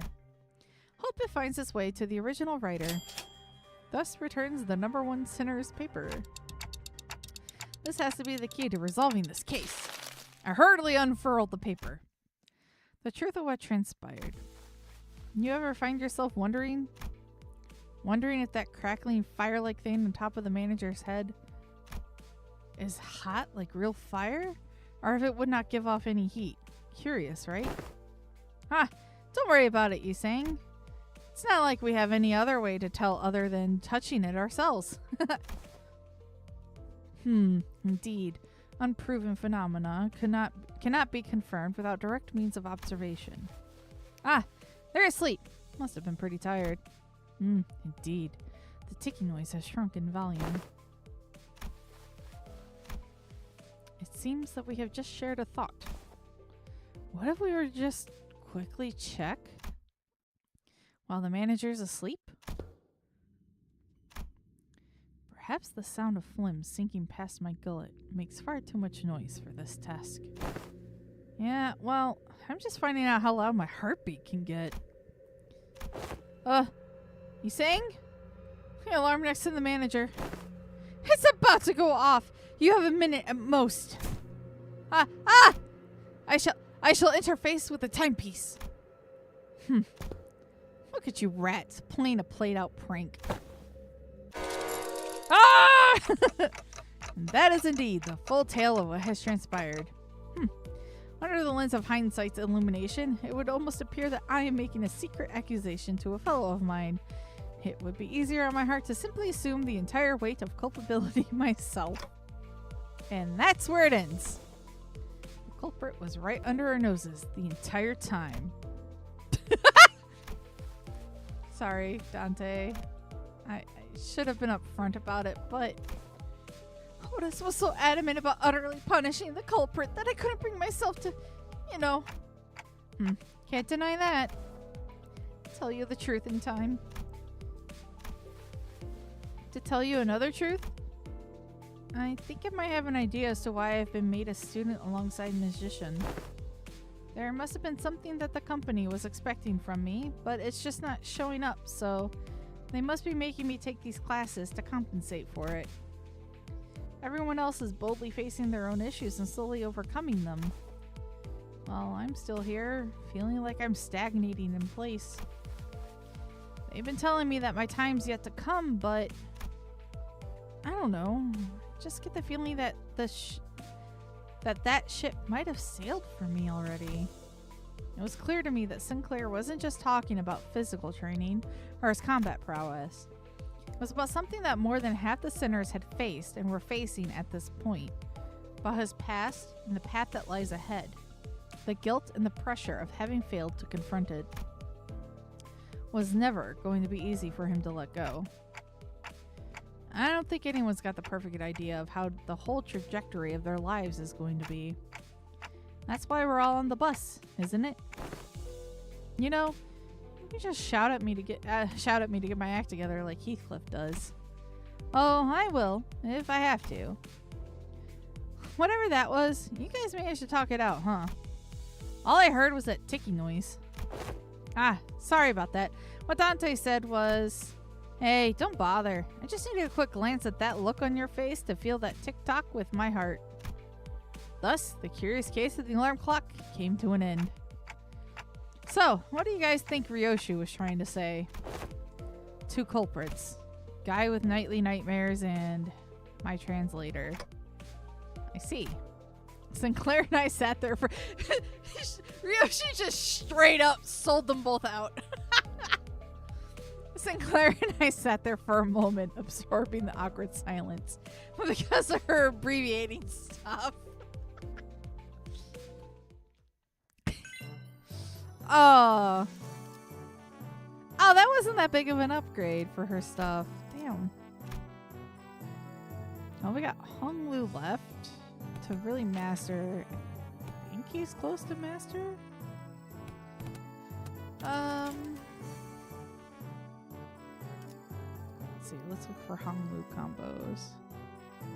To Honglu Ryoshu, Honglu Rodia.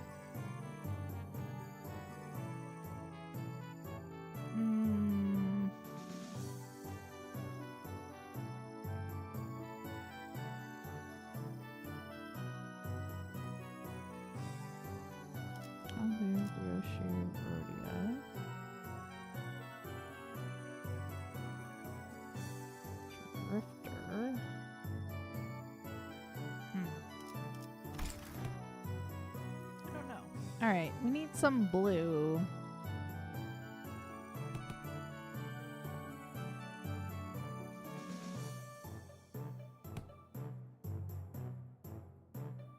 What did Honglu and the Drifter give?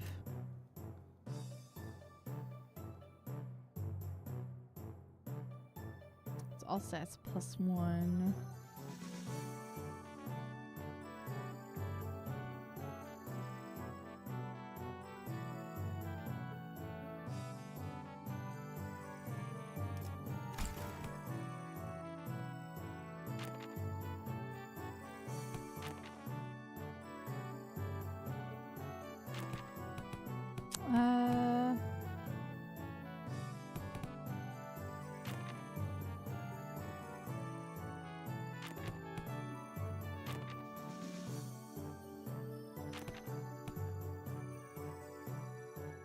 Man, I don't think I'm gonna max anything.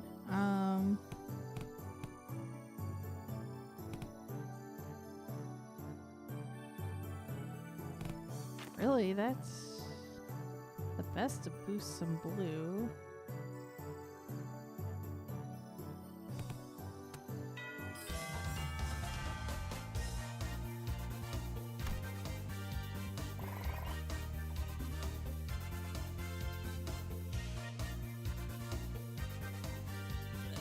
Part of me wonders if it is possible to max all her stats.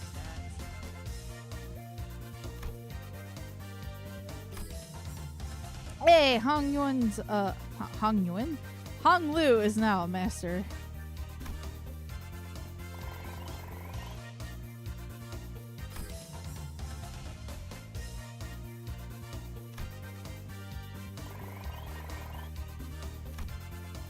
Alright, that was the last day. Finally, the 30 days of lessons were completed, and the day of the final exam was upon us. Everyone came out to bid good luck to Xichun on her way to the final exam. My lady, I have nothing but absolute faith that you'll be able to complete this final exam just as excellently as you have all the others. It's a very high Ren stat. I hope that's okay. Straight up telling his own sinner number. Yeah. He's most likely to be facing off against a skilled foe from the Jute or the Shi family. Of course, you will doubtless wipe the floor with them. I have taught you all that I know. I hereby give you permission to leave this boot camp. You got this, Xichun. Guys, you really didn't have to come all come out here to see me off. Still, I have undying faith that you will emerge victorious, my lady. However, Zhigong and I have also prepared about 21 alternative solutions in case things go awry. So please, don't worry yourself too much. Do you have faith in me or not? Upon our return to the classroom, we were greeted by an unexpected guest. Must be very nice to be Xichun. To have so many teachers from all walks of life helping her out. It had been a while since we last saw Zhu Baochai, which was during the regular assembly. What are you doing here, big sis Baochai? I couldn't stop myself from paying you all a visit out of pity. If only Xichun and Baoyu both smiled on like nothing happened. Our blossoming years would have been peaceful still. Big sis. Please stop talking to me like that. I didn't know you could even say such a thing. Baoyu, it has always been this way. If a fruit has fully ripened, we have to seize it and taste its juices before anyone else. We can't just let go. We can't stand emptiness. My brother couldn't. My parents couldn't. But you, who was born and raised in the very same soil we were. How do you walk so softly, so lightly? I don't. My footsteps are no longer light. Every step, every sight I hold in my eyes as the days go by fills me with abundance. I am only trying to accept everything as it is without asking for more or less. But how could one do nothing but watch when we're surrounded by such fragrance? What more do you seek, big sis? I want to be closer, that my hands may reach you. Have you already forgotten who had sent you that guest lecturer? Xichun's palanquin isn't headed to the exam site, is it? No, it's not. It's heading to Big Sis Yuanqin's exam site. Blasted scoundrels! I must hasten after the palanquin before I lose track of them. Wei sprinted outside even before Zhu Baochai finished. Trap, huh? Fellas, shouldn't we also get going? Calm yourselves for a moment. Zhigong swiftly came between us, clearly having taken a gauge of the situation. It has been too long since the palanquin has departed. It is better to move based on concrete evidence, not urgency. Though, a beast seems to have chosen the latter. I think I heard the faint sound of hooves coming from the direction Zhigong was glancing in. So, this is what you've chosen. Yes, the exams she's taken thus far were all meaningless lies. I could have shared this earlier, but I decided to follow my own heart as you have decided to follow yours. Baochai smiled sweetly. So now, what fragrance do you smell from me? I smell nothing. Zhu Baochai left the room wordlessly upon hearing that reply. Oh, damn.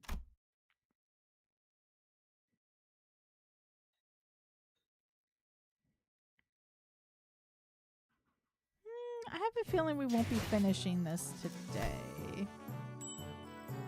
But that means Monday we'll be taking up with the rest of the... Well, this is finals, huh? But there's no combat. Alright, let's see what's gonna happen then.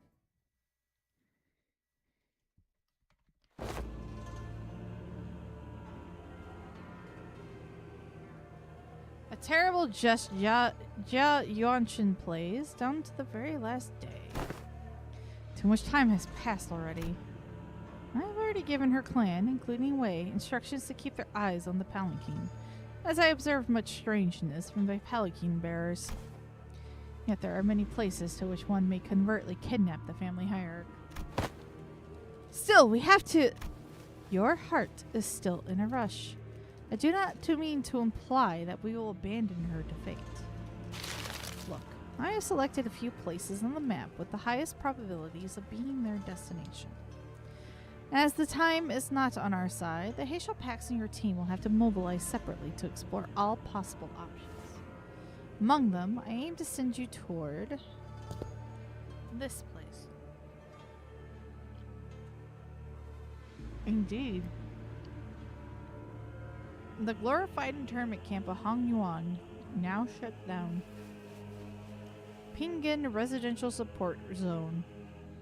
As a policy, Zhao Yuanchen and the former Jia Mu pursued. The policy was indefinitely tabled and the zone closed off as many voiced reluctant to pass it. But I find it hard to believe that Zhao Yuanchen would admit defeat so easily.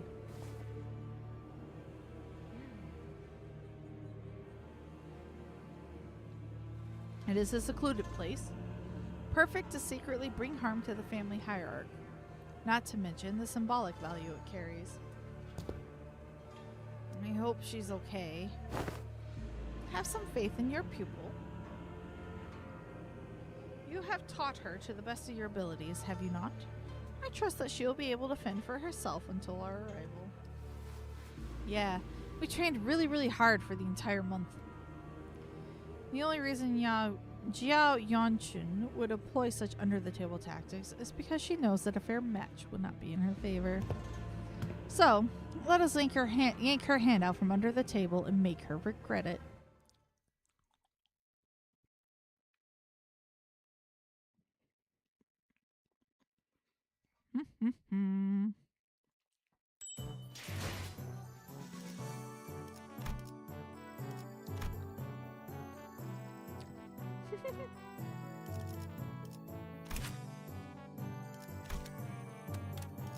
Alright. Oh!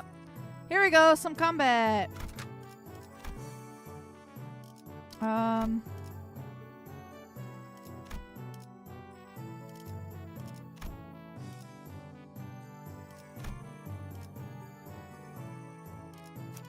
You can give me the bonus I'm looking for.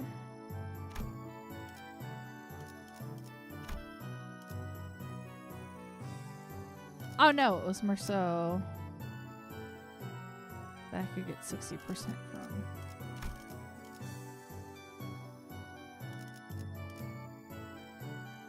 So because of that, you will not be going in first. These two will. 부름이라면 부름이라면 기쁘게 나서죠. 드디어 내 차례냐? 열려 화점에 두지. 이번에도 치령의 뜻은 본인과 같군. Yeah, it actually seems like this might wrap up pretty quickly. We hurried ourselves along the winding passages of Hongyuan. At first, I thought we might have been able to move faster had the Mephistopheles been here with us, but walking through the winding, irregular paths reminded me why palanquins were a thing in Hongyuan. Ah, already. Upon our arrival at the location, Zhigong pointed out to us something emerged from the dark. A figure. No. 2. 4. A small platoon of shadows. Damn it, we're surrounded. The shadows slithered into physical form, lapping their purple serpentine arms at us. Sea branch of the Heisho packs. They don't belong to the family hierarchy. Oi, what now? What do you mean, what now? We can't sit here and waste any precious time. Come on, let's fight our way out of this ambush. Ain't that usually my thing to suggest? Fighting's all about morale. Looks like the classes did have some effect. Sinclair was right. We don't have any time to waste.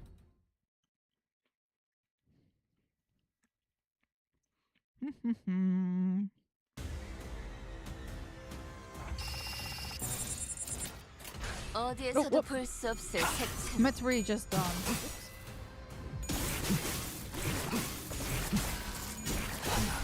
the snake Heisho.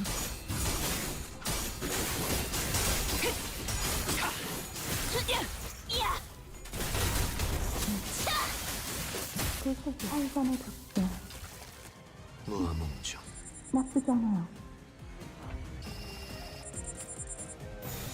예측할 수 없게.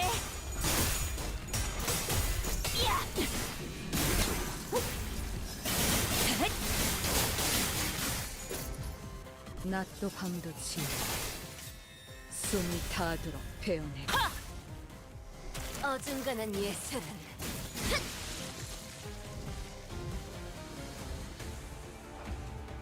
영감이 떠올랐어요.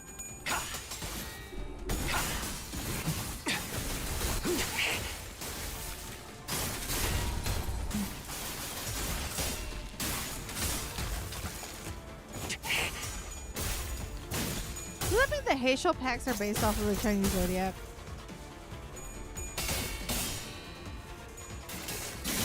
태어났어.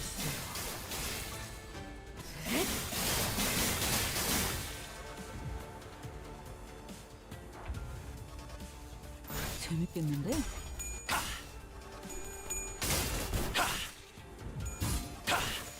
It's another snake rooster. View appears to be rabbit. 훌륭한 단말만해요. 이거 분강 맞지? 야! 필살!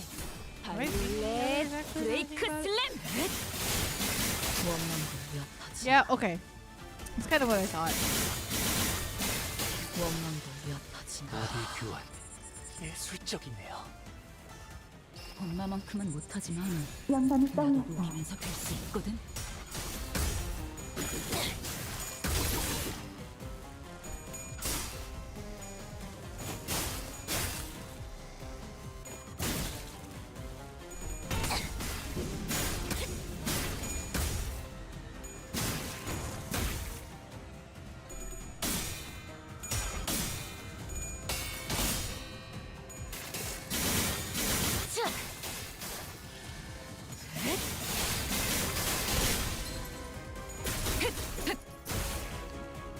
필연적 절대적 여덟. 앞으로 하나.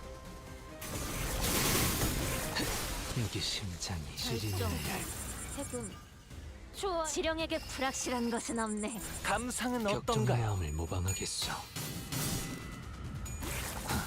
Oh, he's so I didn't notice. Yeah, we're good. 받았습니다.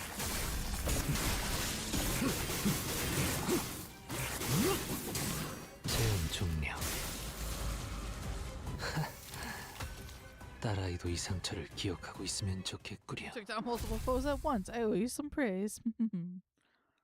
Indeed.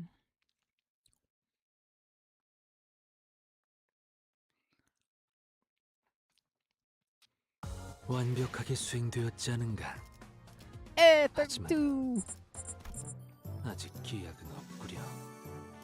그렇다면 여전히 난 Support for that Rousseau again. 이번에 읽어줄 동화책은 이것으로.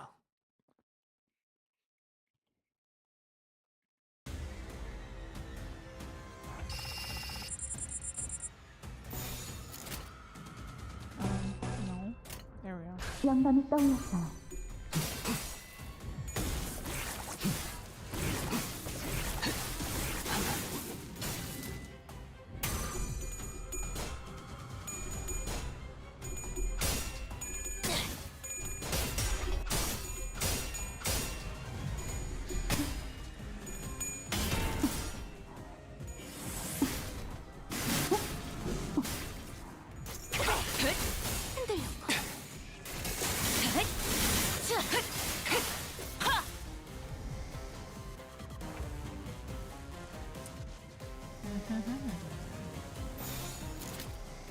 I forgot. 그려낸 대로.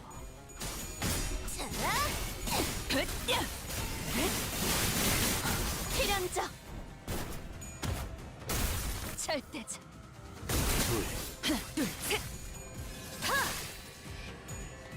낮도 밤도 지워 숨이 닿도록 베어낼 뿐. 임파스터 어디에서도 볼 수 없을 색채로 이거 분강 맞지? 야! 필살! 바이올렛 브레이크 슬램! We got about like half an hour left. I wonder. 법 좋구려.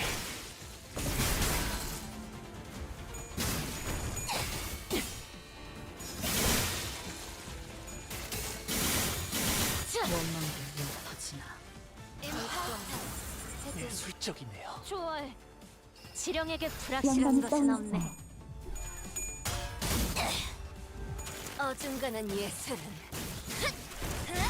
물어뜯어 고칠 수밖에.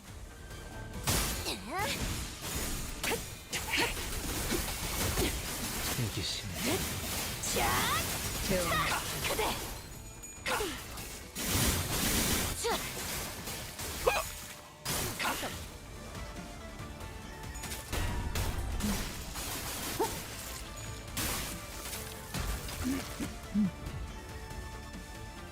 엄마만큼 예측할 수 없게. 여기면서 될수 아듀.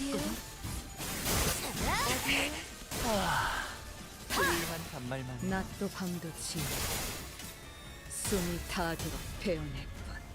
이 순간이 다 여기 심장이. 베어내리라. 잠깐 저리. Inevitable termination. 베어내리라. 원망도 엮지. 여기 심장이. 무함ung 중. All right.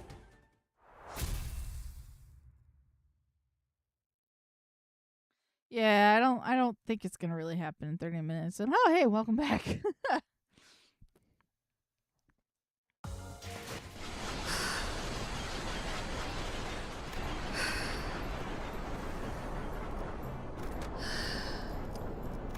And we just may end up having a short stream is all on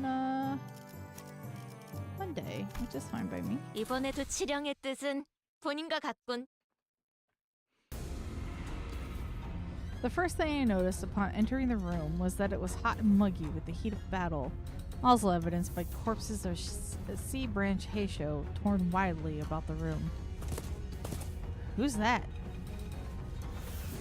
A horse!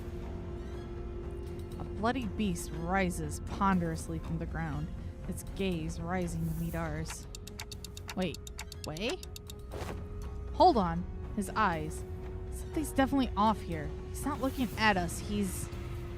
Rodeo cuts off abruptly, having noticed that something didn't feel right. 30-minute stream Monday. Really nice. Yeah. That'd be nice. Wrap it up and then I can go do some other stuff.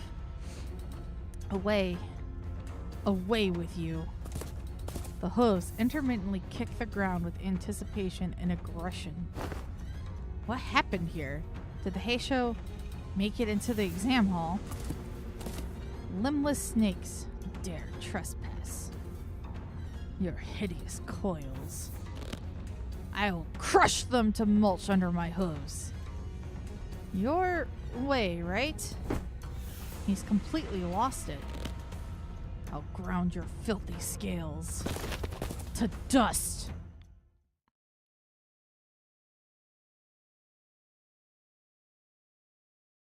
So he was part of the horse pack. Oh god. Why are there 2, 3? Lithium's coins always flip tails at negative 30 or lower SP, huh? Hi, Artemis. Can I help you?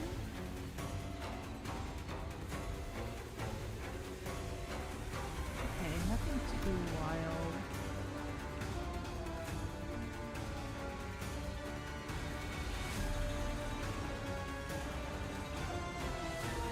Berserk. Oh, it's Hawkins. Hi. You're in my way.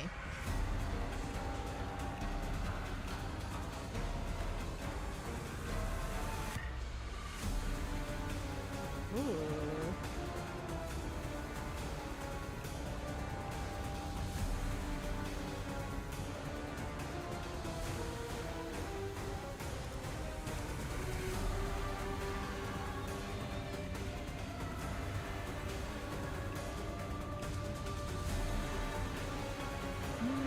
This is a lot, but it doesn't get too complicated. I might not be seeing something I should.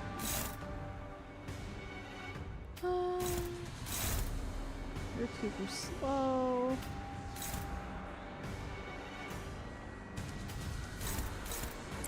Let's start with this. Those.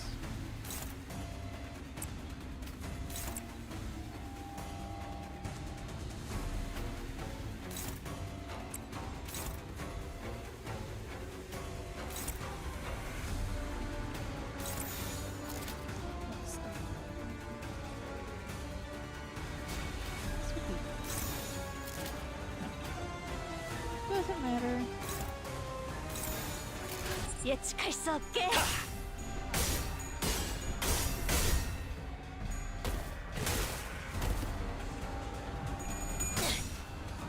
어중간한 예술은 물어뜯어 고칠 수밖에. Uh-oh. 이거 Okay. 분당 맞지? 야! 필살! 바이올렛 브레이크 슬램! 이 순간이 닿도록 베어내리라. 낫도 방긋이 숨이 닿도록 베어낼 것.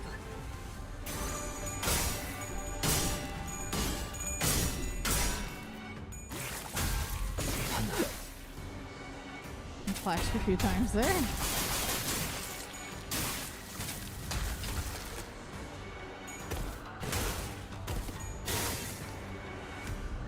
Yikes. Okay. 임팩트 해봄. 지령에게 불확실한 것은 없네. What's this one?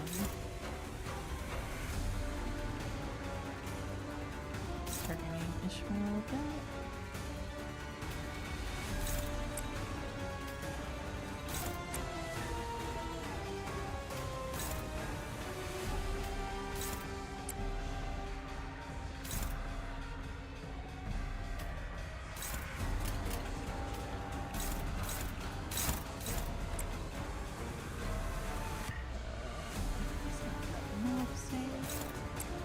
Yeah, what is it, Jellybean? You want some attention? 그대는 어디까지 가고 이 순간이 있을지. 닿도록 Aw, 베어내리라. kitten. Haunts. Didn't see that. Yeah.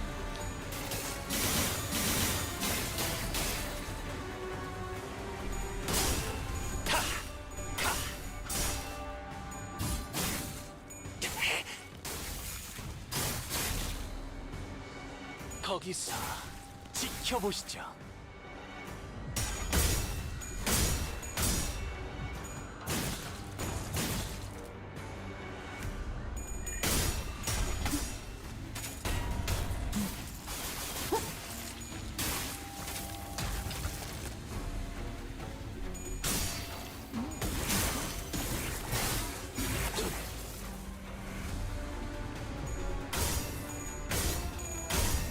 Oof.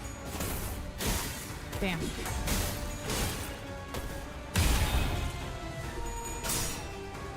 샷!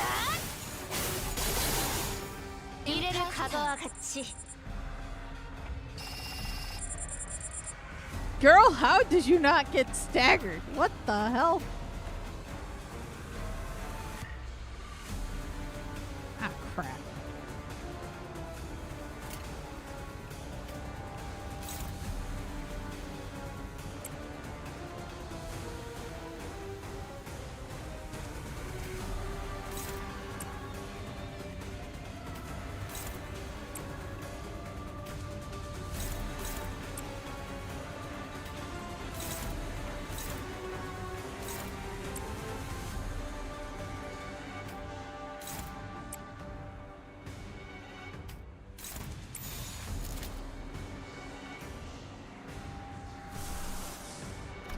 Enough for it, but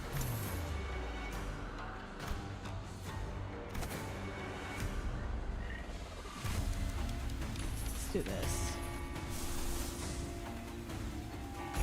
Free trigger this. Ah shit, I just reset everybody.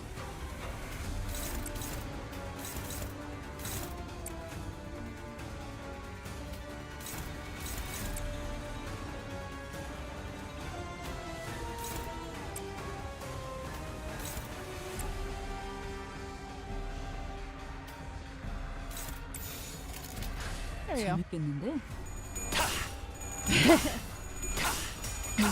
Really focus.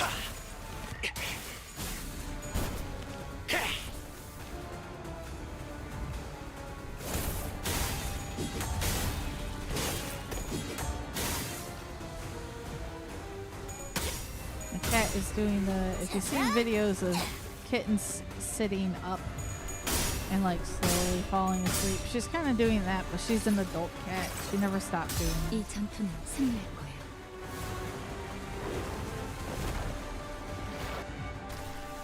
She wants me to hold her.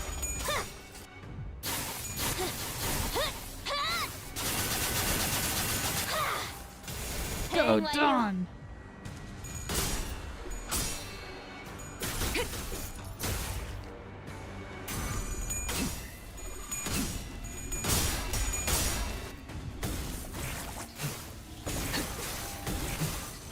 여섯째.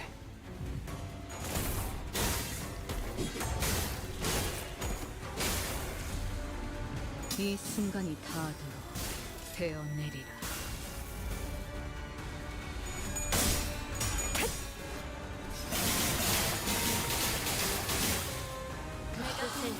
해금하겠네. 적이네요. Oh, 보여줄게. okay. Rodeo transform.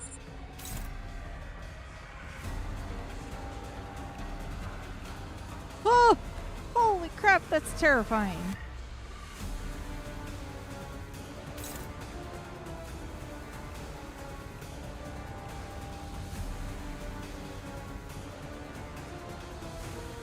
Huh, and that's going after Hung Lu, huh?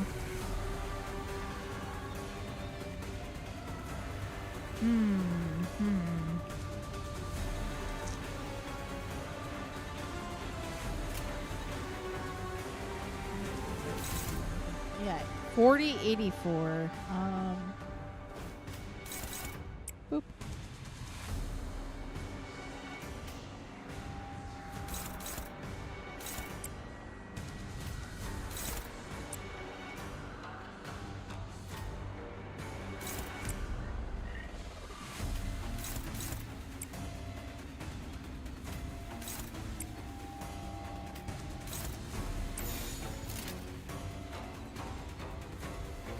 그대는 어디까지 Good 가고 thing targeting the one 있을지. that evades. 이 순간이 닿도록 베어내리라.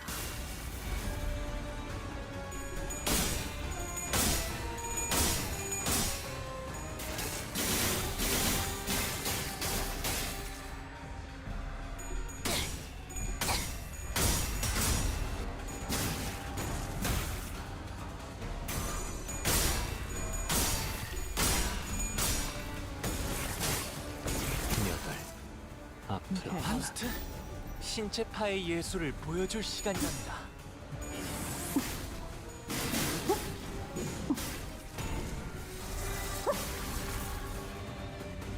Ooh.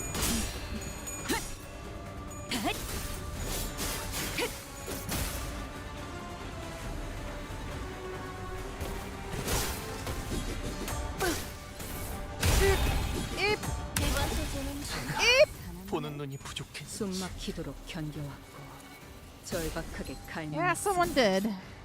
헤아릴 수 없이 저주했으니 It was Hong Lu. 임파스터. Yeah, he got staggered. 나라의 의상처를 기억하고 Rodeo 있으면 is too? 좋겠구려. Hong Lu at least recovers.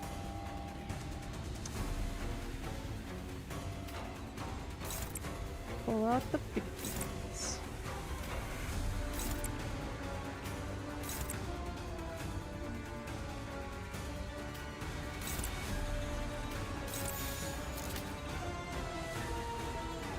Oh, and Ishmael died. 양밤이 떠올랐어요. 이 순간이 More 닿도록 buff for Yoshu. Yep. 베어내리라.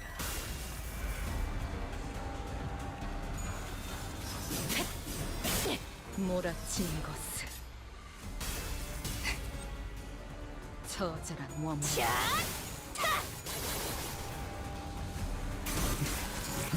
아홉째. 완료.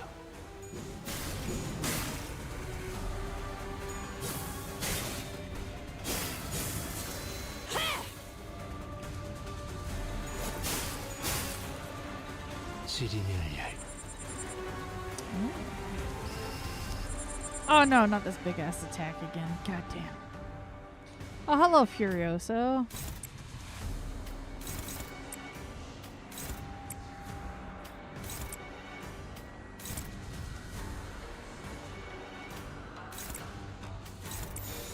특이한 밤이 떠올랐어요. 헤르메스의 There we go. Goodbye.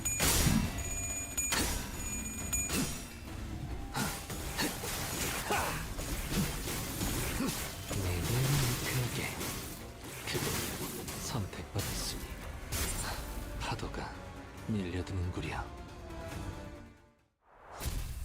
Yep. Oh boy. Hey, are you alright? My ladies, she's in there. Please, you must.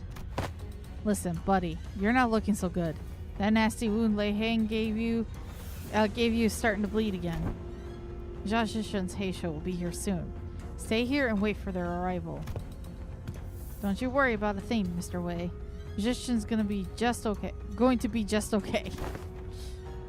Totally. Did you already forget who taught her? If only she hadn't chosen me then. She could have achieved such heights. She could have risen much higher than where she now stands. Wei's eyes shook restlessly, lost in the streams of the past. Don't you know this already, Mr. Wei? Xichun became the hierarch to transform Hongyuan into a nest that serves its lowest.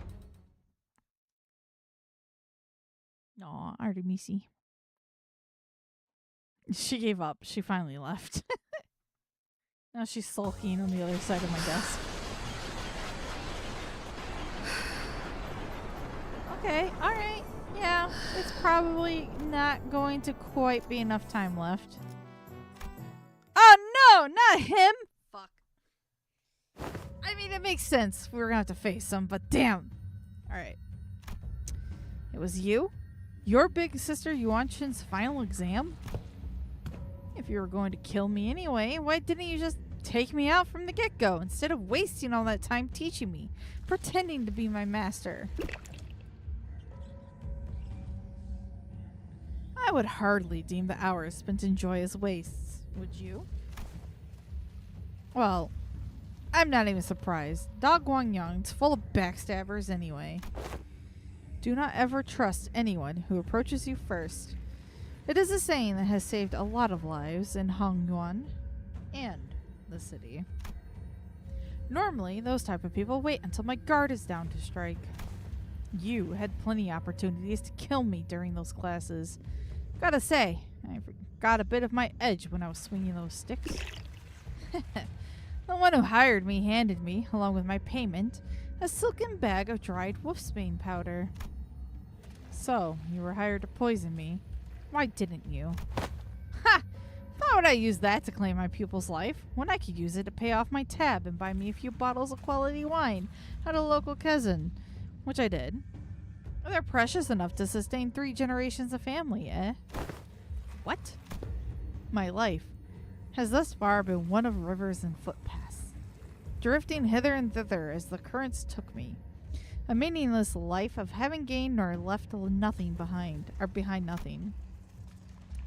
And wouldn't you know it, this kid who just become the next hierarch, for the first time in the history of family hierarchs I'd seen, refused the true master of Hongyuan. Those with vision for the future of Hongyuan would grip the land as though it belonged to them. And Hongyuan, trapped in the grasp of a series of intrepid individuals, grew dark and suffocating. The other pupil, who initially seemed to have been included in the lessons as nothing more than an extra, may as well have forced the lessons out of me. And after a while of frolicking with a bumbling hierarch and a particularly nasty pupil, it seems that I shared all that I know with the both of you. Hey, despite the present circumstance, my lessons have all been without a speck of falsehood. Come then, never once have I taught a pupil who would fall at such a place. And if you do, I don't suppose you were a pupil of mine anyway. Ugh. Obligatory, gotta fight our own master. 최고의 방책은 전쟁이 Oh! 일어나지 않게 하는 것. Oh crap, it's not even us. It's Xichun. Alright, let's go, girl. 구조는 파악했어. 전부 보인다고. 중요한 건 내가 어떤 사람인지 알게 하는 거. 더 이상 두렵지 않아.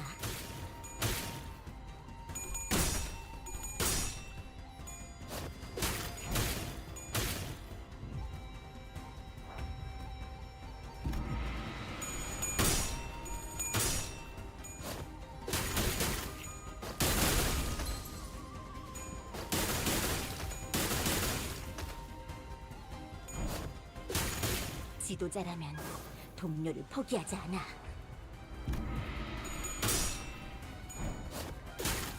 I'm trying to read her voice lines when they pop up too. 그 해결사의 역경에 비하면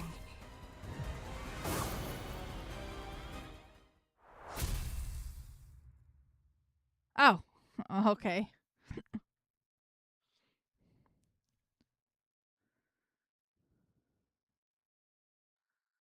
저기 해결사님들 너무 Mr. 억울한 and 표정 Miss 짓지 마시죠. Pixarinos. 당신들이 방심해서 진 게 아니라 제가 졸라 세서 이긴 거거든요. Here we got about 10 minutes left. That's enough to do this one, and then that's probably gonna 이걸로 be it. 이번 월간 해결사들에 나온 주목해야 할 신진 해결사 사무소도 처리 끝났네. Because I unfortunately have a hard cutoff today, or else I would go over, but part of a holiday weekend 이 stuff. So. 순간이 닿도록 배워내리라. 들리세요? 한 쌍의 상황골과 24개의 늑골이 자아내는 티비아의 멜로디가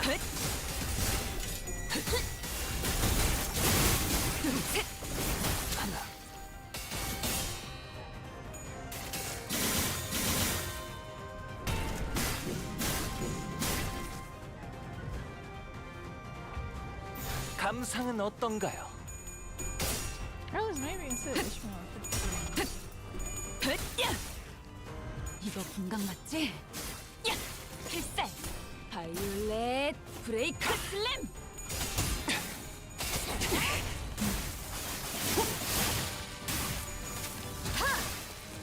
낮도 밤도 지 숨이 닿도록 베어낼 것. 필연적 절대적.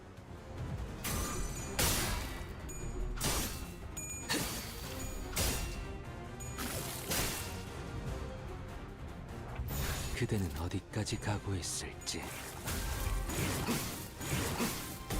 여기 심장이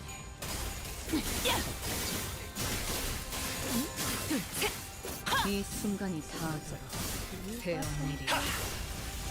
마지막으로 남길 말? One.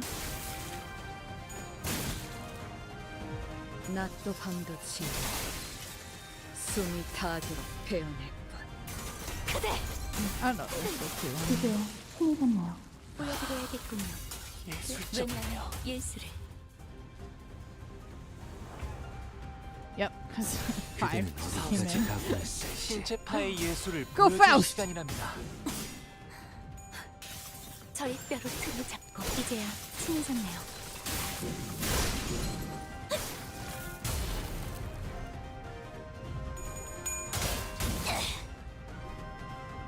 어중간한 예술은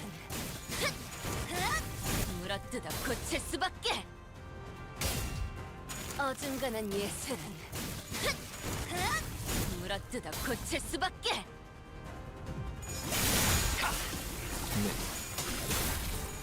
마지막으로 남길 말?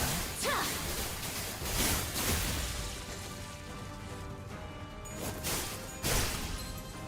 임파스터. 그려낸 대로 이제야 마지막으로 남길 말? 훌륭한 단말만에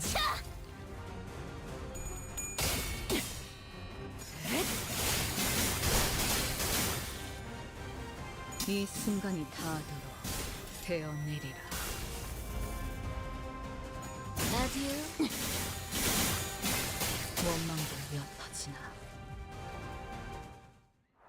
All right. Wow, that actually went pretty quick for the fight.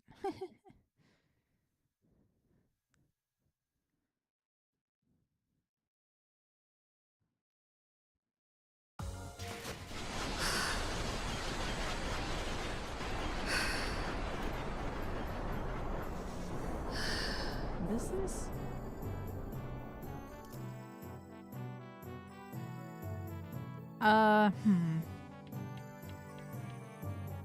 Actually, I think I'll stop here then. This might take a fair bit of time from what I'm seeing. So yeah, alright. We'll actually stop it here. And Monday we will stream the rest of this. And then it will be a break from Limbus, I think, after. While I work on Library Aruna on the side. So, alright. Without further ado, thank you guys so much for joining. I've been having a ball with the whole Raise Your Xichun part of this Intervallo. I might even replay it. I don't know. Alright, so enjoy the weekend, everyone. Toodles!